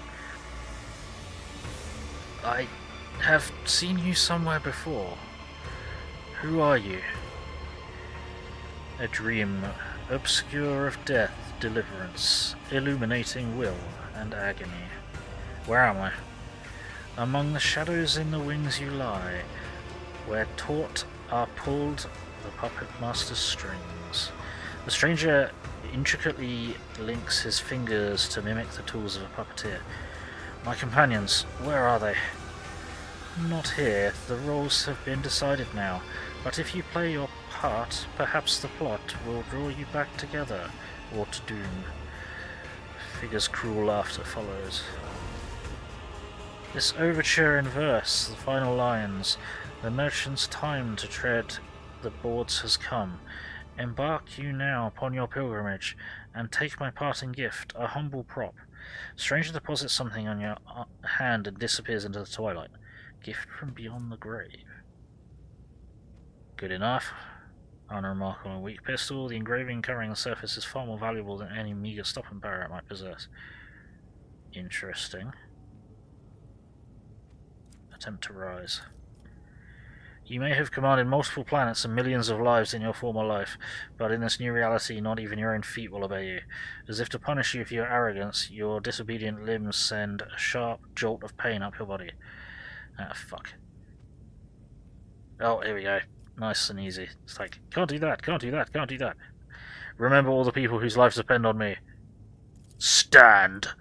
Hundreds of faces flash before your mind's eye. Friends, subjects, and companions. The universe is cruel and full of darkness, and your will and determination are the only barrier between your loved ones and crushing apathy and brutality. You have no right to die. Not here and not now. Resoluteness floods your veins like incandescent plasma, and you make another attempt to get up. Gain XP. Gain the power of honor. Grants plus 10 toughness. Cool. Duration permanent. Nice. Your bare feet feel as stuffed with rags and refuse to obey. You have to draw upon all your willpower to suppress the rebellion and stand upright. The pain that engulfs your whole body immediately makes you question the wisdom of this act of defiance. I rise. Oh, nice to know I'm still carrying spaceship components on there.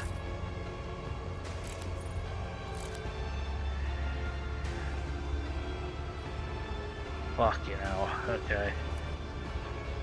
Corpses smile at you with warmth and whisper quietly, "It is over for you, join us." Right.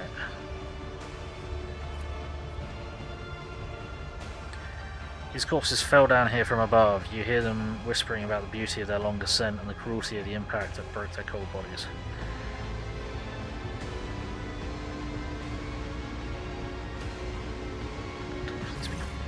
Ugly beggar. It is now impossible to identify this horrendous spawn dressed in rags as a human being, or rather genetic anathema, descended from a human being. The mutant's hideous appearance is complemented by brutal scars and partially flayed face. You seem to have made an equally poor impression on the wretched beggar. He sighs up to you and rasps, "You look like a Groxpat. How are you still breathing with wounds like that?" As you take a better look at the beggar, you notice certain detail that look at odds with the rest of his appearance, namely his boots. It's not him wearing the boots that catches your eye, but the indisputable fact that they're your boots. Okay. Guilty 50%, pointing weapon in, and this is a robbery, for fuck's sake.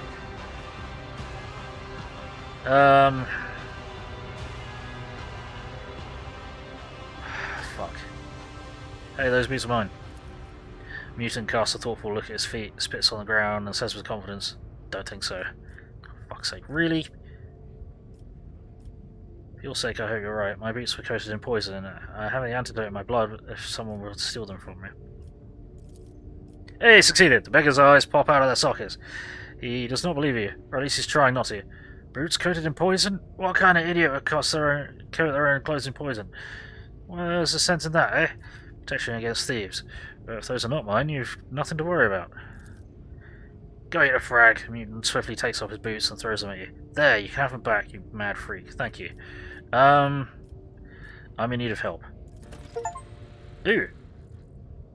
Okay, we got the boots. Mutant arches an eyebrow and bemuses. Really, a gripping tale. And why should I give a crap? Received my boots. Yay! I got an achievement for getting my boots back. I need shelter and the assistance of a healer. Perhaps we can strike a deal. I need shelter and the assistance of a healer. The beggar looks at you skeptically, thinks for a moment, and then nods. Fine. Who else should help a hapless soul in this accursed place if not a hapless sap, right? Come, I'll take you somewhere safe. He beckons you to follow him.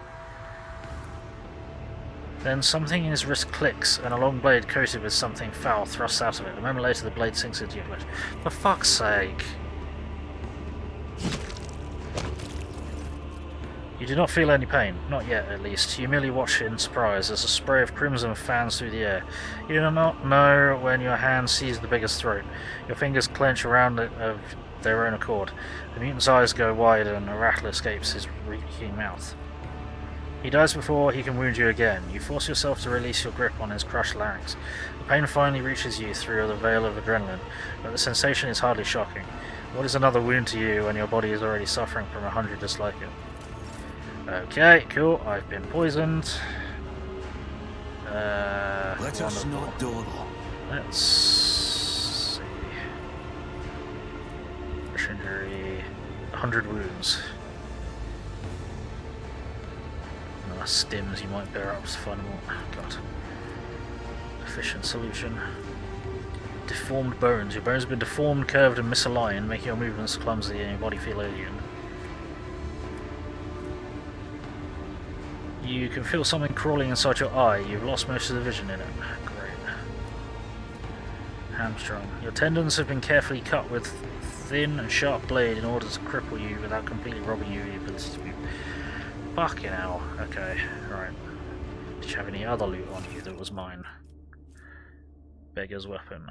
That's better. Lost contact with the flagship. It's impossible to remove trophies from cargo. Yeah, no shit. And a stim. Okay. You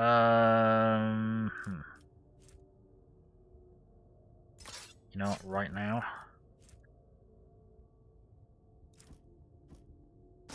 Take all of it. Stim, knife, and we're gonna swap that out for that. Yeah, that's like doubly effective to that, so fuck off. Cool, right. So a word with you. Hands off, corpse is mine. Cool. Oh, fuck. Search 45%. This is gonna go real well, isn't it? Is there money to be made? Money to be made? You've got to fucking survive this hellscape that you've landed in. Calm down. Think of what's here. Right, we're gonna search. Success is the only outcome I accept. Hey, we found another stim. Sweet. Contents of the injector bubble playfully as if urging you to find out whether the liquid inside is poison or medicine. Oh dear. Right. Is it worth using these right now? Will that help? I didn't put my boots on. There we go. Whatever. Right. I suppose we'll find out at some point. Jeez. What the fuck? I better get all my stuff back.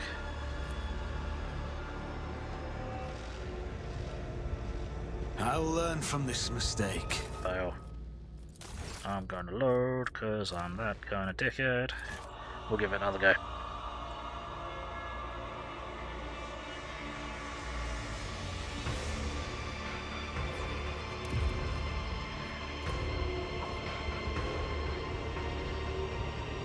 That's how it's done. There we go. Gladiator's healing kit.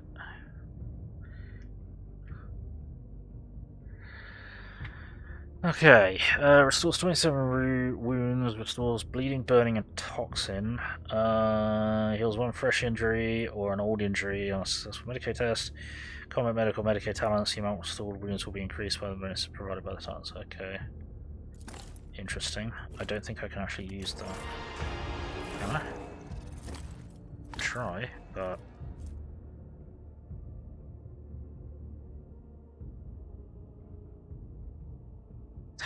Strength of 1, perception of 5, willpower is 50. Fucking Nora.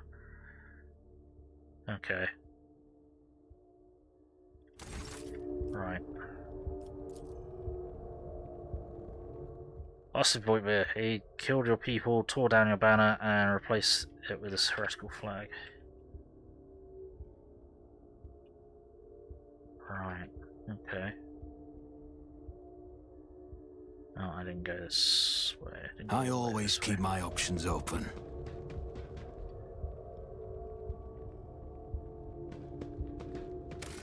Again, we're going to drop save.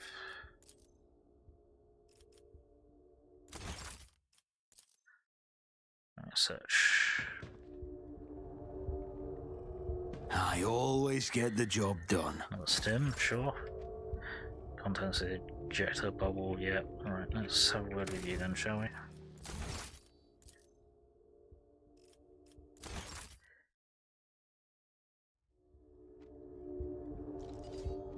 Hands off, this course is mine. Yeah, okay, sure. Uh-oh. If you surrender to the cough and lie down, it'll be easier to breathe and your lungs will stop burning.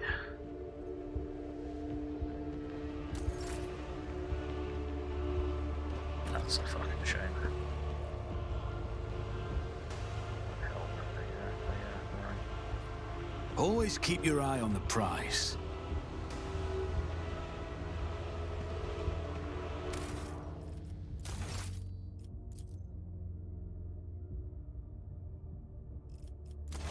Yeah, my save's coming, bastard.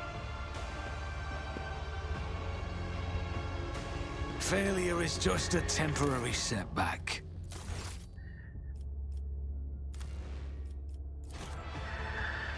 I want all the things.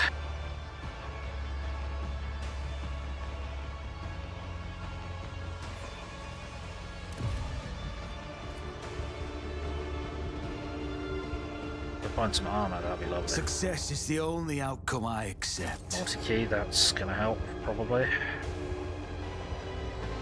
Rise to the top, or get left in the dust.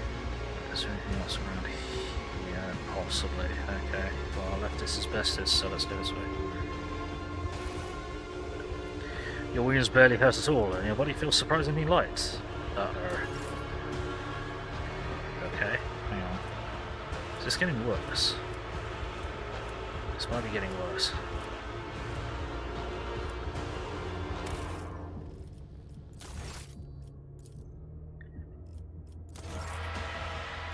So, That's how it's done. another stim, okay. Is this a dead end or what? No, okay. Got hit. Wide more of the chute stretches with a mellow grin as if promising to disgorge a few more bodies to keep you company. Charming.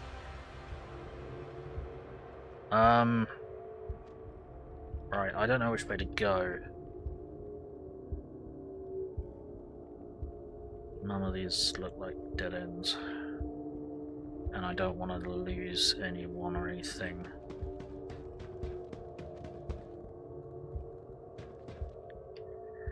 Whatever the dead have, I take it. Fair enough. Hello. Oh, you're asleep, sorry. You surrender to the cough and lie down, it'll be easy. Yeah, well, fuck you. I'm continuing to run around because deal with it. This could be an opportunity. Ooh. Okay. Hang on. Drop down save.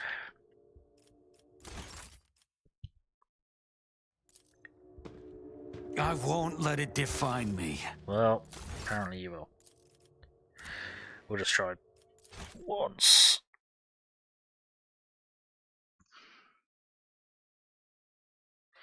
Save scum. Might save my life. I always get the job done. It's not a stim, there we go. I always have a backup plan. There are so many dead people around you. How? Must be Boybear. Damn him for what he's done to your crew. Okay. In a pleasant voice, a strange device invites you to put your hand in its depths and press the activation button. Yeah, no. I don't want to do that. I don't really want to go too close to this thing. I just want to examine it. What are you? An enormous eye stares at you through the glowing portal, or rather the portal is the eye of something enormous, and it's more patiently waiting for you to step inside. Okay, let's not go near that now.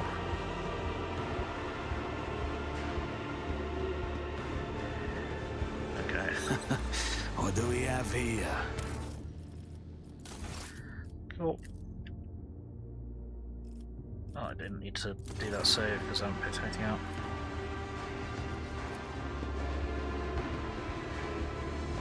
Come on. Just as I planned. Skin patch. Removes one trauma.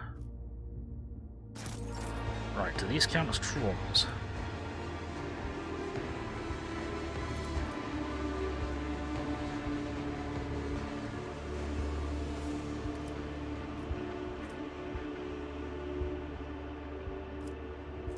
I don't know if these count as traumas. I don't know. Let's find out.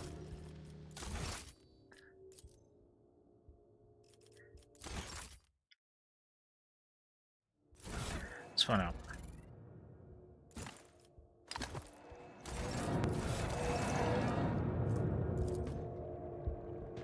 I owe you a debt. That did nothing. Cool. Worth checking. That's fine. So I don't think we've actually accumulated any traumas. We've just been mutated, mutilated, and probably masturbated.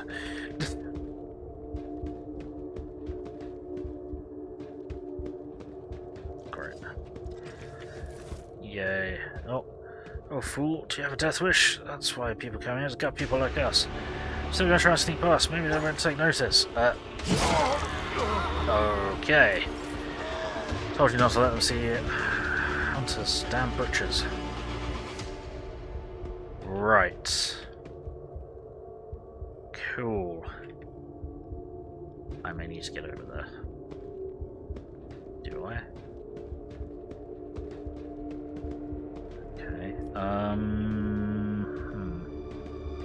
Okay.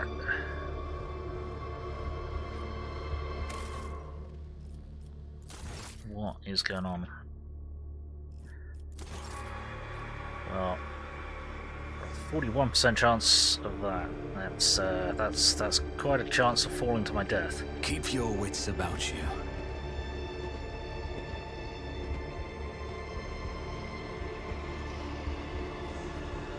You guys doing a regular patrol or what? Where do I want to go here? I don't know. That was fucking right there. Okay, cool. I don't know what to do.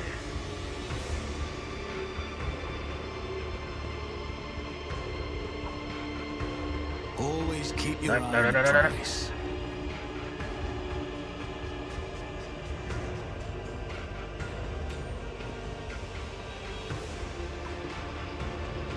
So.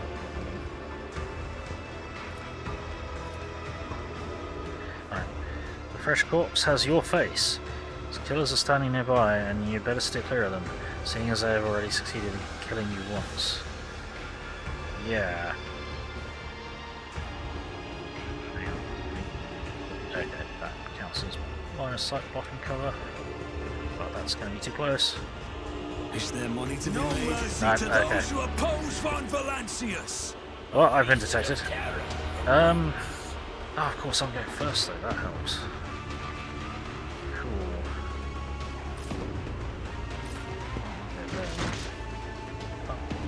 Alright, cool. Well, this is gonna suck. Let's see, how do we do this? We're gonna designate, that was the front I'll one. see to it personally. Then I'm probably gonna designate... Do I want range bonus or do I want cover and dodge reduction? Well, I think they're going to try and get me in hand to hand, so let's do this. On it. Yeah, they're going to try and get me in melee, so what we'll do is then we're going to do...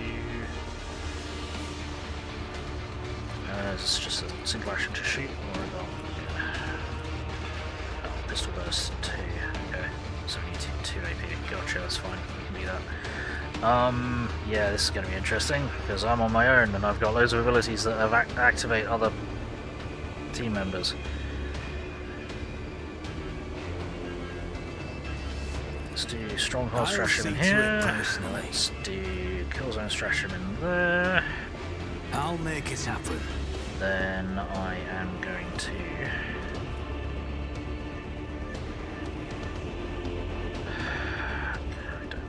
Can't do that to myself. Obviously can't do that to myself. Yeah, I can't do any of this shit to myself. The best I can do is that, which won't help. Members also gain a small charge of this ability at the start of combat when enemies drop below 50% the first time. If you channel levels on points. Okay, right.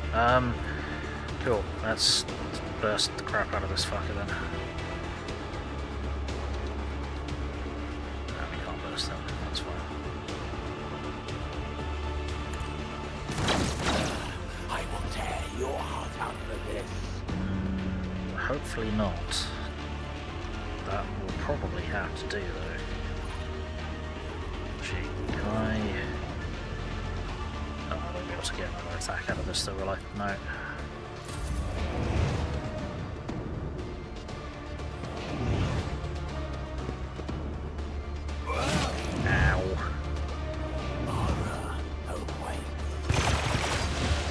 Ow. Oh, fuck. Okay, cool. Lovely.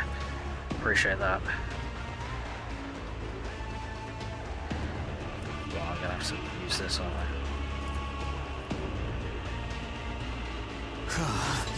I won't forget. Excuse the fuck out of you! I just... Okay, that did nothing.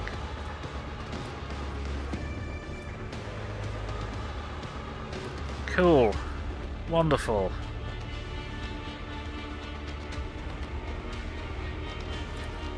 Right, I need to do this because I need to move out of fucking range of view without being attacked. Get to there. Then if I burst, I'll be able to potentially get both of you. Cool. So I'm going to move... No, then we'll move the... what's it? Is it career? Damage from any attack. No, this one. It's as good as done. Fucking bastards. Right, then we're gonna... Oh, I can't change... Oh, really? Can I not change...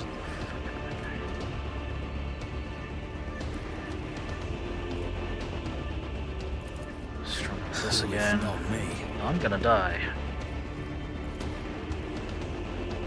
On it. Yeah, I'm gonna die. I needed that health kit to not trigger an attack of opportunity, but it did, so now I'm gonna die. Yep, I'm bleeding to death.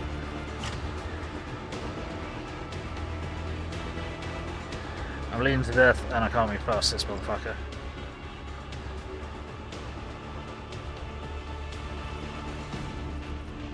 So...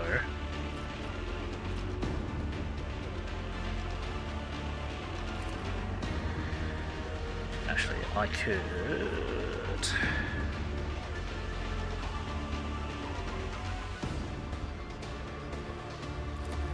do this. I'll see to it personally. Then I can... Then I cannot run to there. Great. Good use of that ability, buddy. Good job. I'm gonna fucking die. I'm gonna fucking die. There is nothing I can do about this.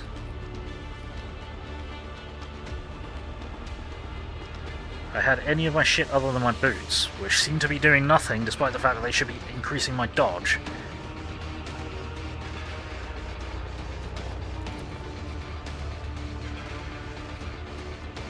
It's as good as done.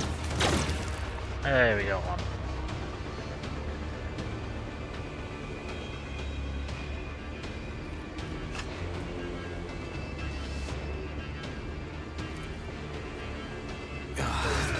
I'll make sure to return the favor one day. Yeah, we got 5 extra hit points out of that because of the fucking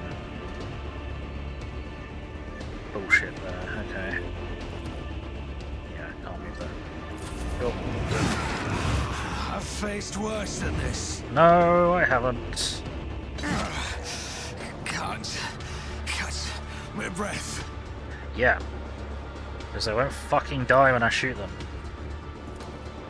It's just one round. Yeah. Who if not me?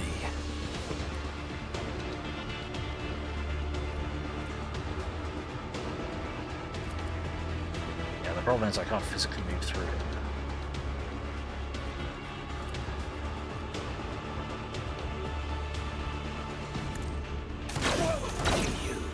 Smooth. I'm dead at the end of this turn. I've got 11 health. I'll make it happen.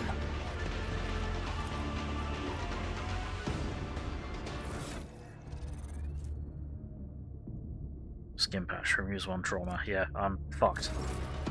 There's not a thing I can do about this. Just need to tough it out. Work for a playcrafter. Cool. Good job. First time I died. Fucking dickheads.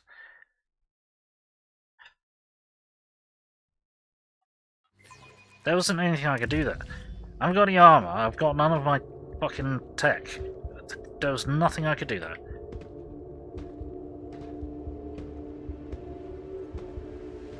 Got none of my weapons, got none of my companions. None of it. Success is the only outcome I accept. I always have a backup plan.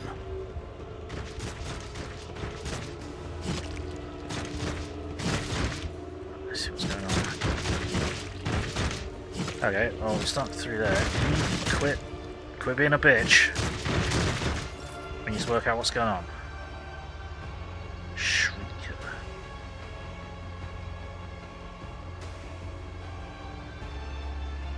What the fuck?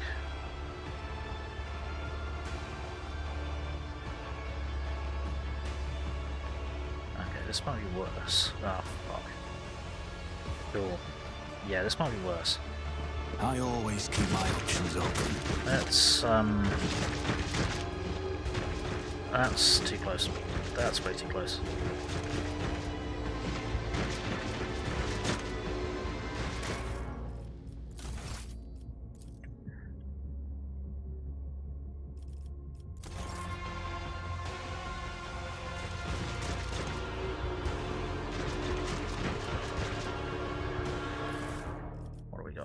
Armor I can't wear. Boots I don't care about. Liquefier grenades. That might be helpful.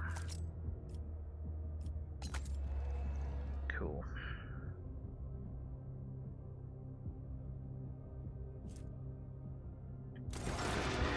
Do I actually have a trauma? No, it's fresh injury.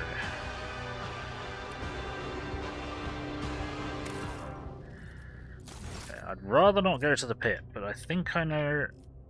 Well, I imagine that is probably the direction that I have to go in. Oh shit. Shit. Do not come around here. Please do not come around here. Shit. Let's sneak off back this way, I think. Of course.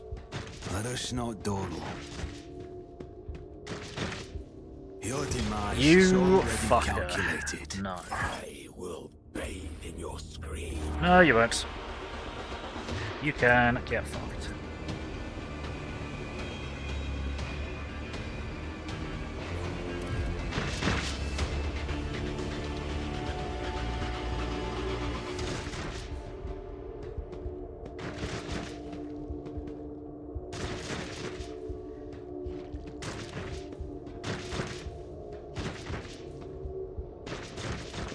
Xenos Really? scum! You don't belong in this galaxy. You'll suffer exquisitely. Fuck off. I don't have the equipment or abilities to fight these guys. So Rise to the top or get left in the dust. there is fucking nothing I can do about this.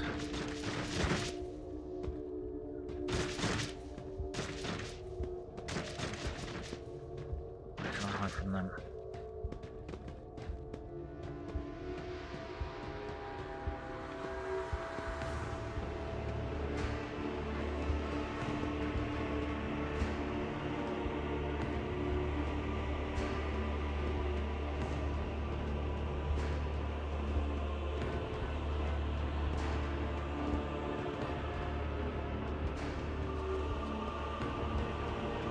Is there nothing over here?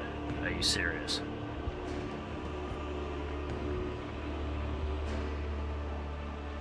Really? There's nothing over here. Well, I guess I know where I'm going. May as well load up then. Where did I get to you? So there, or was it there? I think it was there. No. Because we need the stuff from the jet bike. I just nick the jet bike again. I know. Keep Xenotech. your wits about you. Cursed Xenotech, but if it helps me live and carry on in the Emperor's name, then it will help me live and carry on in the Emperor's name. Right. The Braven forces spend their every waking moment training. After all, Voyager could return at any moment and try to take over your ship again. Barking weapon discharges becomes Theodora's disapproving grumble. Do you consider that to be the face of a rogue trader? Why are you guys shooting random shit? I can't help but feel I'm doing this wrong. But there's no one that I can... There's nothing I can do to Always interact keep with it. your eye on the price. I'd really rather not go into the pit, because that doesn't sound good. Well, it's safe from the previous one. Cool. Guess we're going into the pit.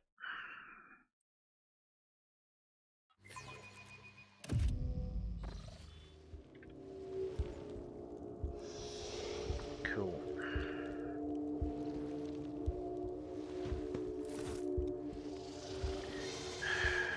Yeah.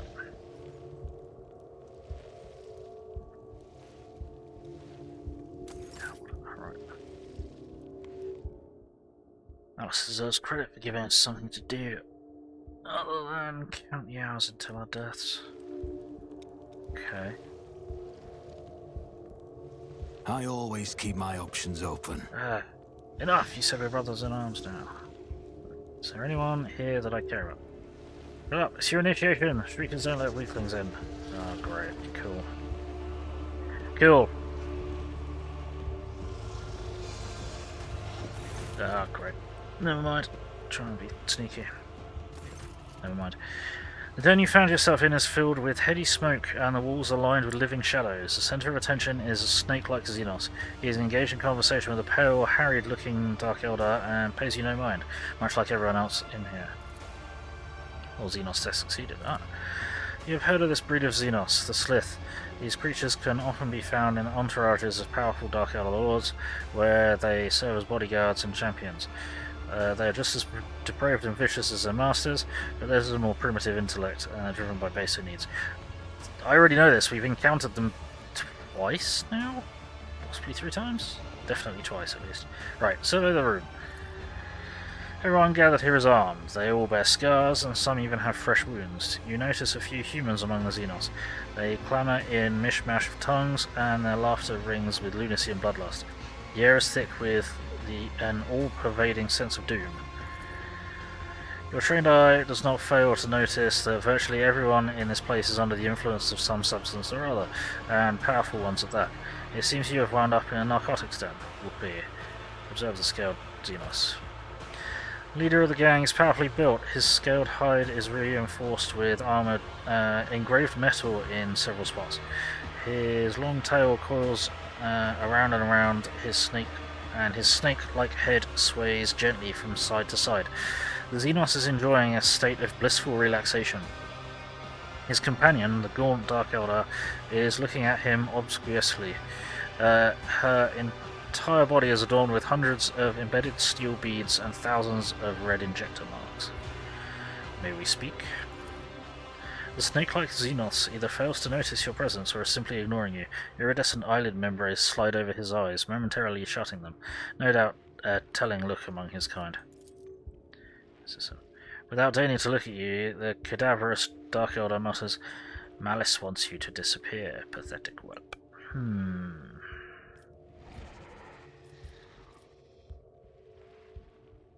A lovely day you're having, isn't it? Help me, I beg of you. Die, heinous beast! Yeah, that's a good way to die. Separate from the Xenos. I require aid, I'm wounded. What makes you think I care? No, don't answer. I don't care what makes you think that. Okay. Your malice, I take it. His serpentine head turns to you with inhuman fluidity, his forked tongue tasting the air. I am Malice. You are an inconvenience. Get lost, or you'll find out how Malice deals with inconveniences humanly. Lovely day we're having, isn't it? He casts a sidelong glance at you and says skeptically, not for you by the looks of it. You're right, I could use the services of a healer. So go and look for them elsewhere. Okay. Right. For fuck's sake. Zephyr, Xenos. Cool. You were about as helpful as a chocolate vibrator.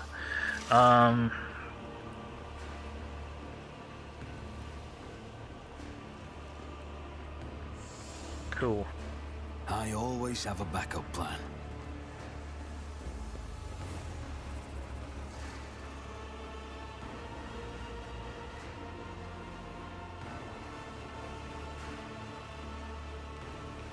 This is good. Try to fix the mechanism. Okay. Don't know what I'll do there.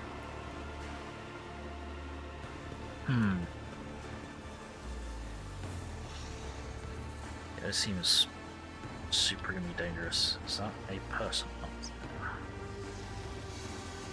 Is that just random junk that looks like? Yeah, okay, just want to make sure. Right, I don't know what this will do. I'm gonna try and fix it. That's how it's done. Right, the Omnissiah's power is such that his tech destiny is subduing the twisted spirit of the Xeno machine and force it to operate. Okay. So... cool. Okay. I made it make fire. Why did I do that?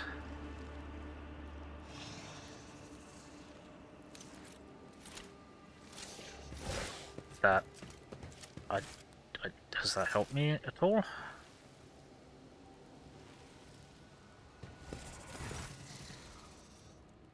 Wasting no time, you approach the scaled ringleader of this rabble. Xenos is clearly more comfortable now. The sleepy torpor induced by the low temperature has been replaced with the languid ease of undisputed leader of Zelda. Okay. The convector has been repaired, help me. Why should I? Malice looks at you with contempt.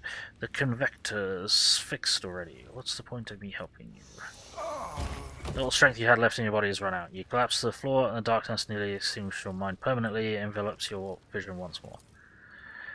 Through the drum beat of your heart, you hear Malice's voice from somewhere far away. Fine, patch up the humanling. He's proven to be more useful than the rest of you put together. Thank you. Sensation slowly returns to you. Your body is still in pain, but you are no longer on the brink of death. Your wounds have been crudely closed with metal clamps, and your throat is packed with injector tracts, as though you've been wearing a neck pillow of needles. Bloody hell. The ones who rendered the first aid to you are certainly not qualified surgeons. Someone who would typically be permitted to minister person of the illustrious road grader. It looks like you're back with us. I don't know whether to offer my congratulations or commiserations. Scale Xenos looks at you without the slightest deference. Thank you for your help. Enough talk, help me out. Thank you for your help. I do not want your thanks, humanling. You will earn back every stimulant I spent on you. As soon as you stand up, you're seized by a strange sense of unreality. It's as if you're still there in the wicked darkness, and everything around you is merely a twisted mirage. Doubt seeps into your mind like a poison, sundering its contact with your body. You have to make a deliberate effort to hold on to the thought that you are you. What is on your mind? What is your mind maggot giving you trouble? I saw it latch onto your spinal cord when you were being patched up. A fat, well-fed grub it was, with lots of teeth. It's dying now. They have a short lifespan. and that means its poison is especially toxic. You'll lose touch with reality from time to time, and when the mind maggot dies, the final dose of poison will make you think your body is not your body at all. Then your heart will just stop beating. Great. Cool. I could have pulled that thing out of you, of course, but I thought, why should I? Consider it a guarantee of your gratitude towards me. When you've earned your healing, I'll release you from it. The lipless mouth stretches into a bloodthirsty grin. Right. Who are you? I am Malice, and the rabble you see are my shriekers. We are gladiators, the bleeding meat of the fatal thirst's combat arena. We are the beasts who go out there to kill and to die inglorious deaths for the entertainment of the Dark City. And this, den, is our pleasure ground. Where am I? You just told me. Snake-like Xenos hisses in satisfaction. Kamara, the Dark City, the underside of existence, the realm of the Dark Elder. You heard of it, humanling? Why did you decide to help me in the end? You are a cocky whelp, but feeble like all members of your race. Your cockiness has not got you killed yet, which means you must be someone important, and you might be useful. What is a mind maggot? A kind of translucent slug. It's a parasite that can only be found on this side of reality. Mind maggots feed on your memory, and they inject toxic hallucinations into your mind to stop you resisting. Dark Elder can train these creatures and use them to show their victims devious mirages. What do you want from me? Kill for me. Go into the mangled sector and find a freak called the Commissar, one of your kind, and spill his guts for me. Do that and you will earn my favor, and in the chasm, that counts for a lot. Who's this Commissar? A prisoner of the Dark Elder who thinks too highly of himself. Instead of dying in the arena without any fuss, he is hiding, gathering other slaves of your race around him, and making pathetic plans to get his revenge. And many of your kind are listening to him. See how few humanling shriekers there are? They used to all come to me, but now they listen to the Commissar and no longer come. Fuck. Okay, the Mangled Sector. An off-putting name. Right. I'm gonna need a more serious weapon. Mangled Sector, one off-putting name. It's an off-putting place. It's the base of the spire in which we live. Kamara is stitched together from scraps of various dimensions. And in the Mangled Sector, its seams are starting to rip. Space is collapsing in on itself, and entropic radiation is off the scale, spawning all kinds of abominations. And the sector itself is slowly but surely turning into nothing. Some unhinged humanling went there recently. What did they call him? Wersorian? He was old but strong, and too loud. His visit probably stirred up all the freaks. You should be more careful and quieter than he was.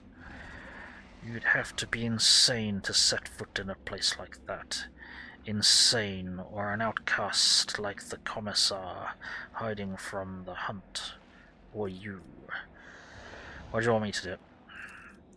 I don't want to drag my whole gang into the mangled sector. The place will kill off 3 times more fighters than the Commissar's crew will. That means I need to send in an assassin. The Commissar's fighters know my shriekers, but nobody knows you. And besides, you don't have a choice, which means you'll see it through to the end. I'm gonna need a more serious weapon. Prove that you're useful first. Do this and Malice will see that you have some decent toys to play with, but not before. In the meantime, you can pick something out of the junk pile. Malice gestures to a container half full of shoddy equipment. I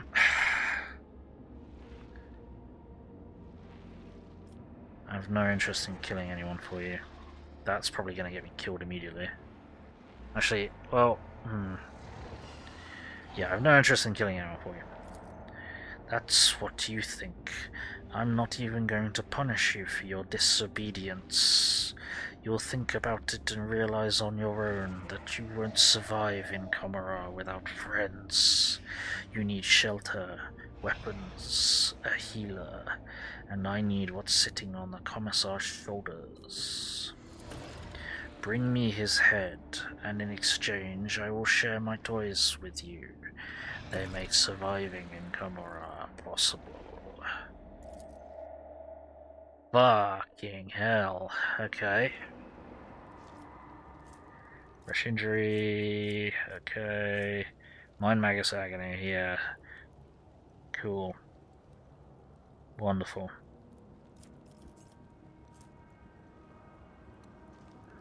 Well. Today is going fucking fantastically. Master keys, spare if you drop. Last drops of your stimulant. Actually, that's the point. What have I got with me? I mean, I can fucking trade off most of this. I don't know how many stims I needed. Probably a lot. Probably a lot.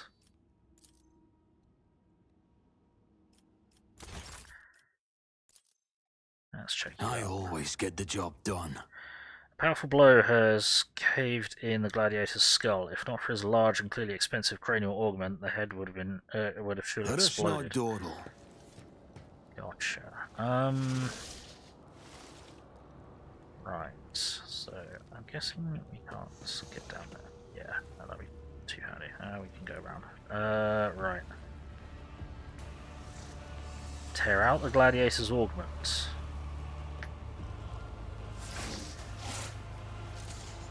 Can I get away with that?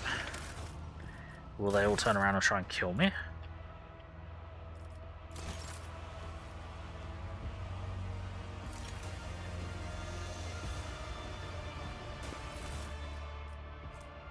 Veteran's Electrographs. This cranial shunt, marked as a property of the Astra Militarum, is used to directly connect to armoured vehicles. Silvered rim is an indication of its owner's veteran status. Okay.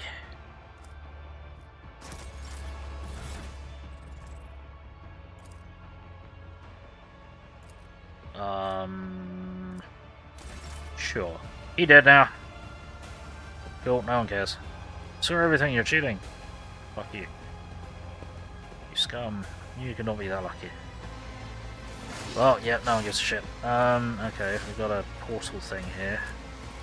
Oh, hang on. Oh, this doesn't look great.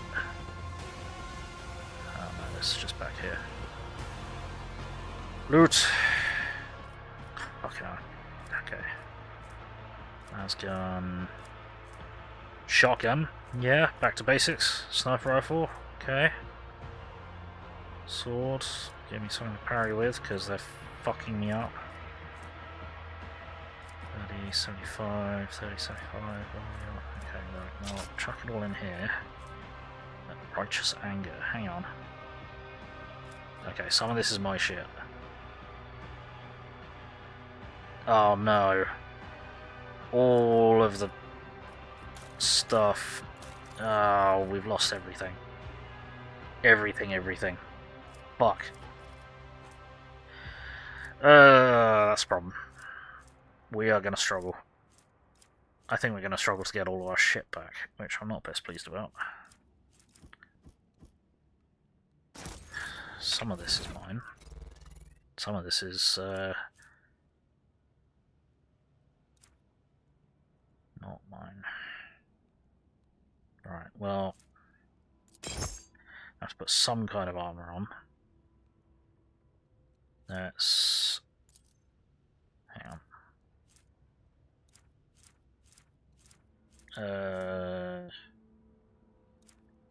Probably gonna be sword so we can fucking parry. Can we go with a sniper rifle?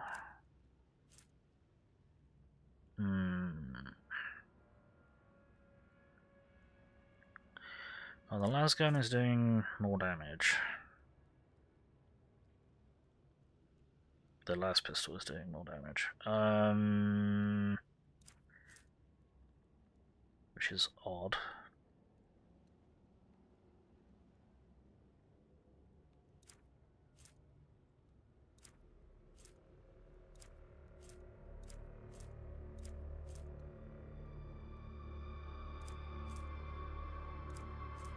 Don't know why they bothered to make those two different things. What are we wanting? We're wanting shotgun, we're wanting sniper rifle. Probably want the sniper rifle. Shit. Hey. Oh, bollocks. Flash of searing pain causes the contents of your skull to burst into flames. Ow. Cool. Right, there was nothing over here, was there? No, I just didn't go over here.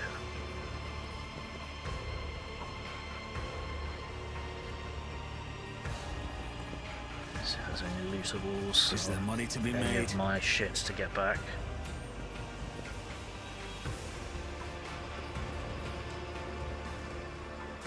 No, put it back. Don't pull anything out of me. What the fuck? Okay.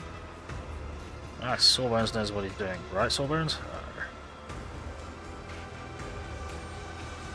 We'll find out soon enough. Fuck's sake.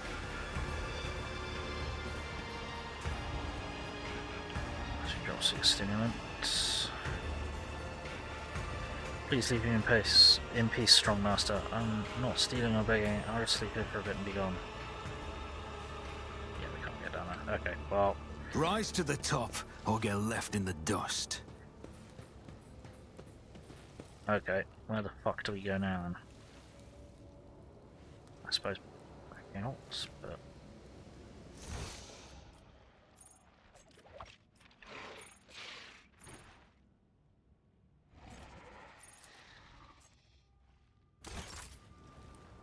Oh, now we can pick through his guts. Cool. Okay.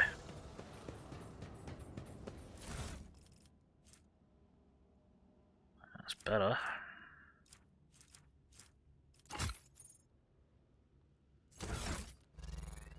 I didn't actually take that, did I? Nope. There we go.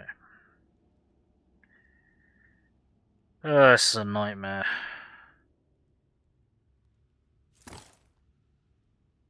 I mean, I get that that's the point, but still.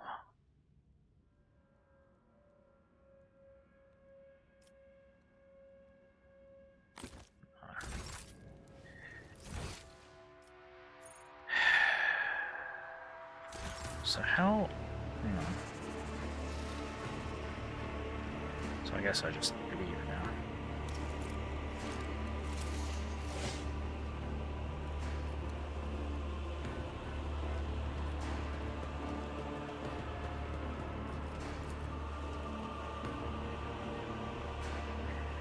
Oh, I made a mistake.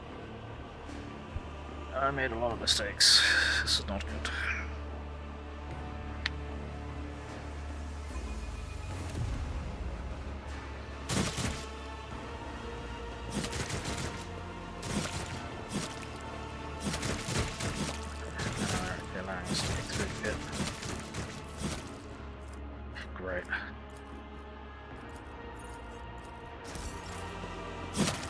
is what I want.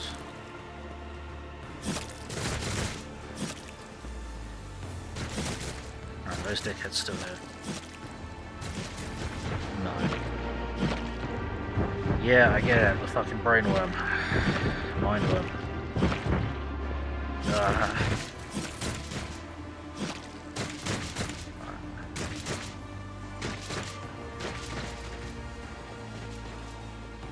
Law warp 25%. Cool. Yeah, this is gonna go well. I'm probably doing this wrong. I've probably lost all my stuff and got most of my companions killed. Failure is just a temporary setback. We'll just do one attempt at a reload on that. It's 25%, so we're probably not going to get it. And then we'll call it a day.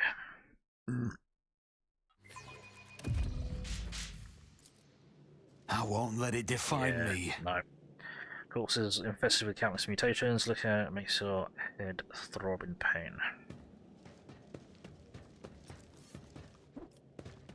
Activate the switch.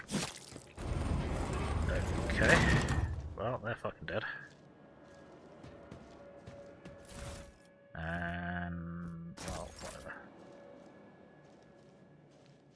Great, cool. Always keep your eye on the prize.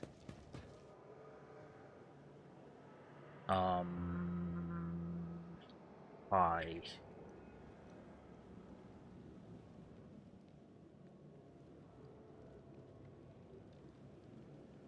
Are they just gonna let me fucking walk around?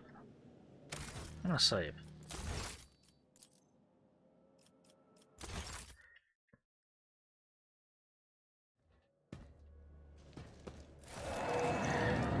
Okay. The mindworm isn't gonna let me walk around. I don't want to kill the commissar. I don't have a choice, so do I? Fucking tech use 35%. My tech use is good. Fuck off. Failure is just a temporary setback. Fuck off. Just as I planned. I don't want any of that. That's junk. I need weapons and armor and tech. Where's my stuff? Where's my stuff? I'll learn from this mistake. No, I probably won't. Yeah. Brain Keep burn. your wits about you. Success is the only outcome I accept. Okay.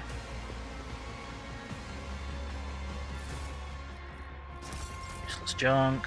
Love this.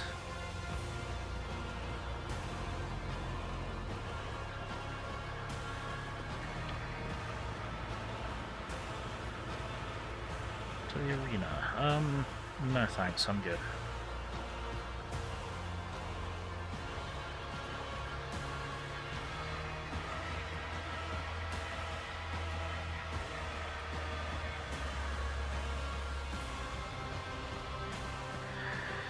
I'm gonna get fucking lost.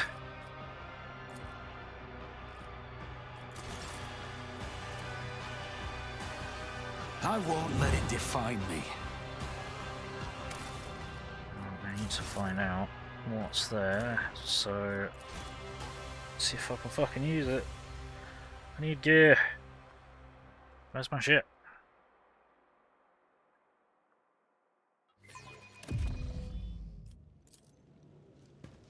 Failure is just a temporary setback. Fuck off, son. Razor sharp killer's flying craft glints fearsomely in the dim light. Yeah, cool.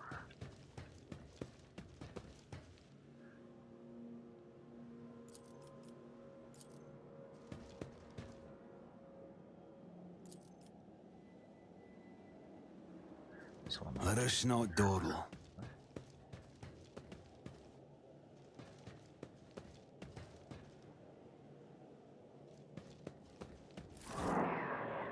Yeah. Oh, familiar sense of unreality rolls in breaking a connection between body and mind. Great. Why is my tech use so shit? Oh yeah, all my shit's gone. And my brain's fucked. I didn't rename that save or whatever. That's how it's done. It's just junk. Love that. I won't let it define me. That was dumb, not moving weapons. Transport is adorned with massive blades that make a deadly weapon on the battlefield. Is there money to be made? We're trying to survive here, dude.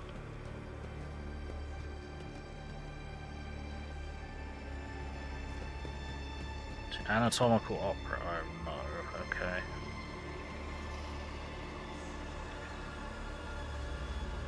Switch, 5% tech use, wow, yeah.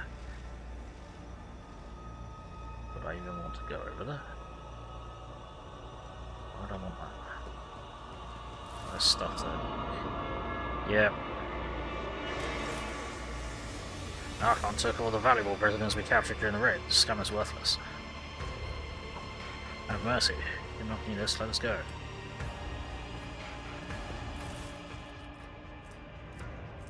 Just random crap, yep, cool.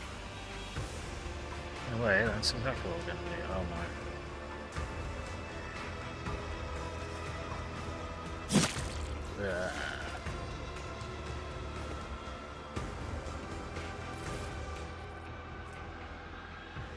So just about also gun, just about also gun.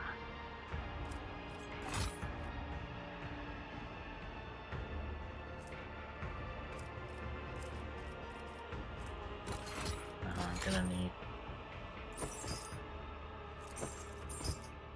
gonna need equipment for when I find my other people, aren't I? 5% chance. Just as I planned. Fucking XCOM, seriously? Okay. I always have a backup plan. Alright, sure. Mystic War. Start of every combat. Gain deflection equal to the word Psi racing. Okay. Whenever an ally suffers any damage or loses non-temporary wounds, this effect is removed from that ally. Interesting. Bruiser Boots. Was an area attack, they instantly provoke attacks of opportunity from all adjacent enemies. For each attack of opportunity provoked by the area attack. What? Okay. Wraithbone Grenade. That. Okay, sure. Mental damage and disturbed. Reduces the Psi rating by 1. Interesting. Wait. Yeah, thank you. Do that. Always keep your eye on the prize. Interesting. Fucking 5%. I'm not gonna be able to get all my shit back, am I?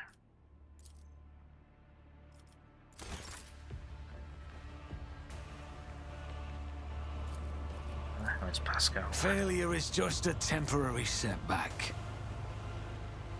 No, it's still locked. Okay, fuck you.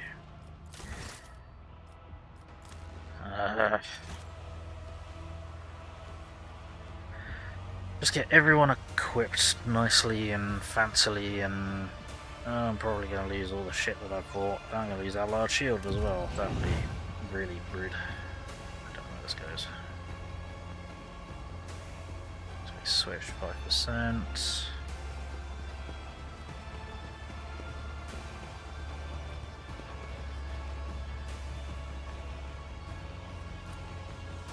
I'll learn from this mistake. Yeah.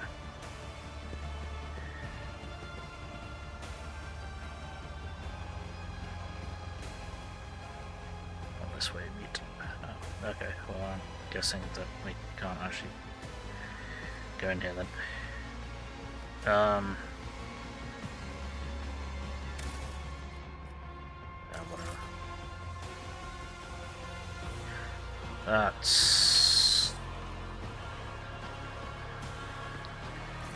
I have no idea what I'm doing. Yeah, this door doesn't seem to lead anywhere. That's back to the pit. That's to the arena. Hang on. Yeah, I don't want to go there. And I'm not way around here. Okay. Now, unfortunately, I run out of time, and I'm very tired, so I'm gonna have to call it there.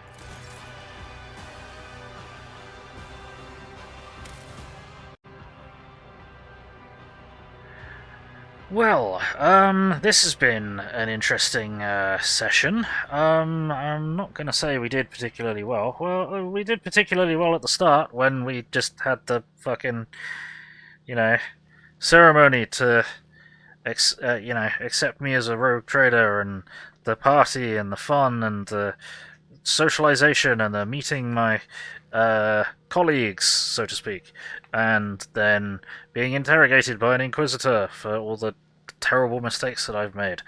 And now we've been kidnapped and spirited away to Camera, and I may never see my friends or my stuff again. Yay! Love it when that happens. So, yeah, this has certainly been a thing. What a bloody nightmare. Right, so, tomorrow, either 0900 or 1000 hours, I will probably be streaming some Mech Warrior 5 Mercs. Then at 1800 hours GMT tomorrow, I will probably be streaming some Into the Breach. That I think is the plan. And then on Friday at 1000 hours, I'm going to be streaming some more modding of Fallout New Vegas. So hopefully catch you at one of those. Until then, I hope everyone watching has had fun. I hope everyone watching in the future has had fun. I appreciate all of you. I've had fun. And I think all that's left to say is...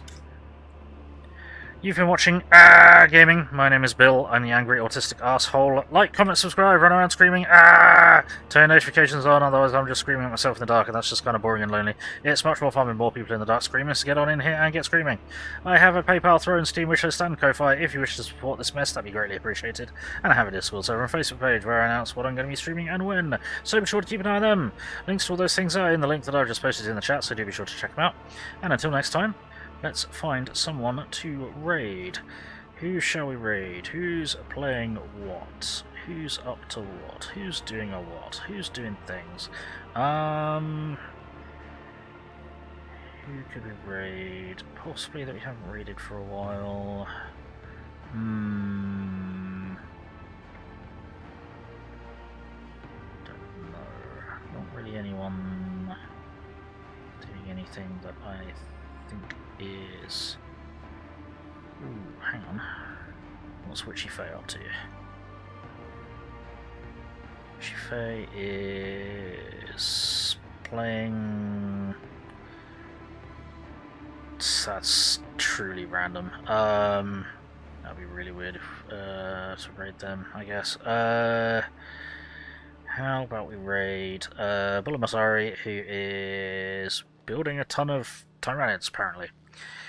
So, let's rack up the raid.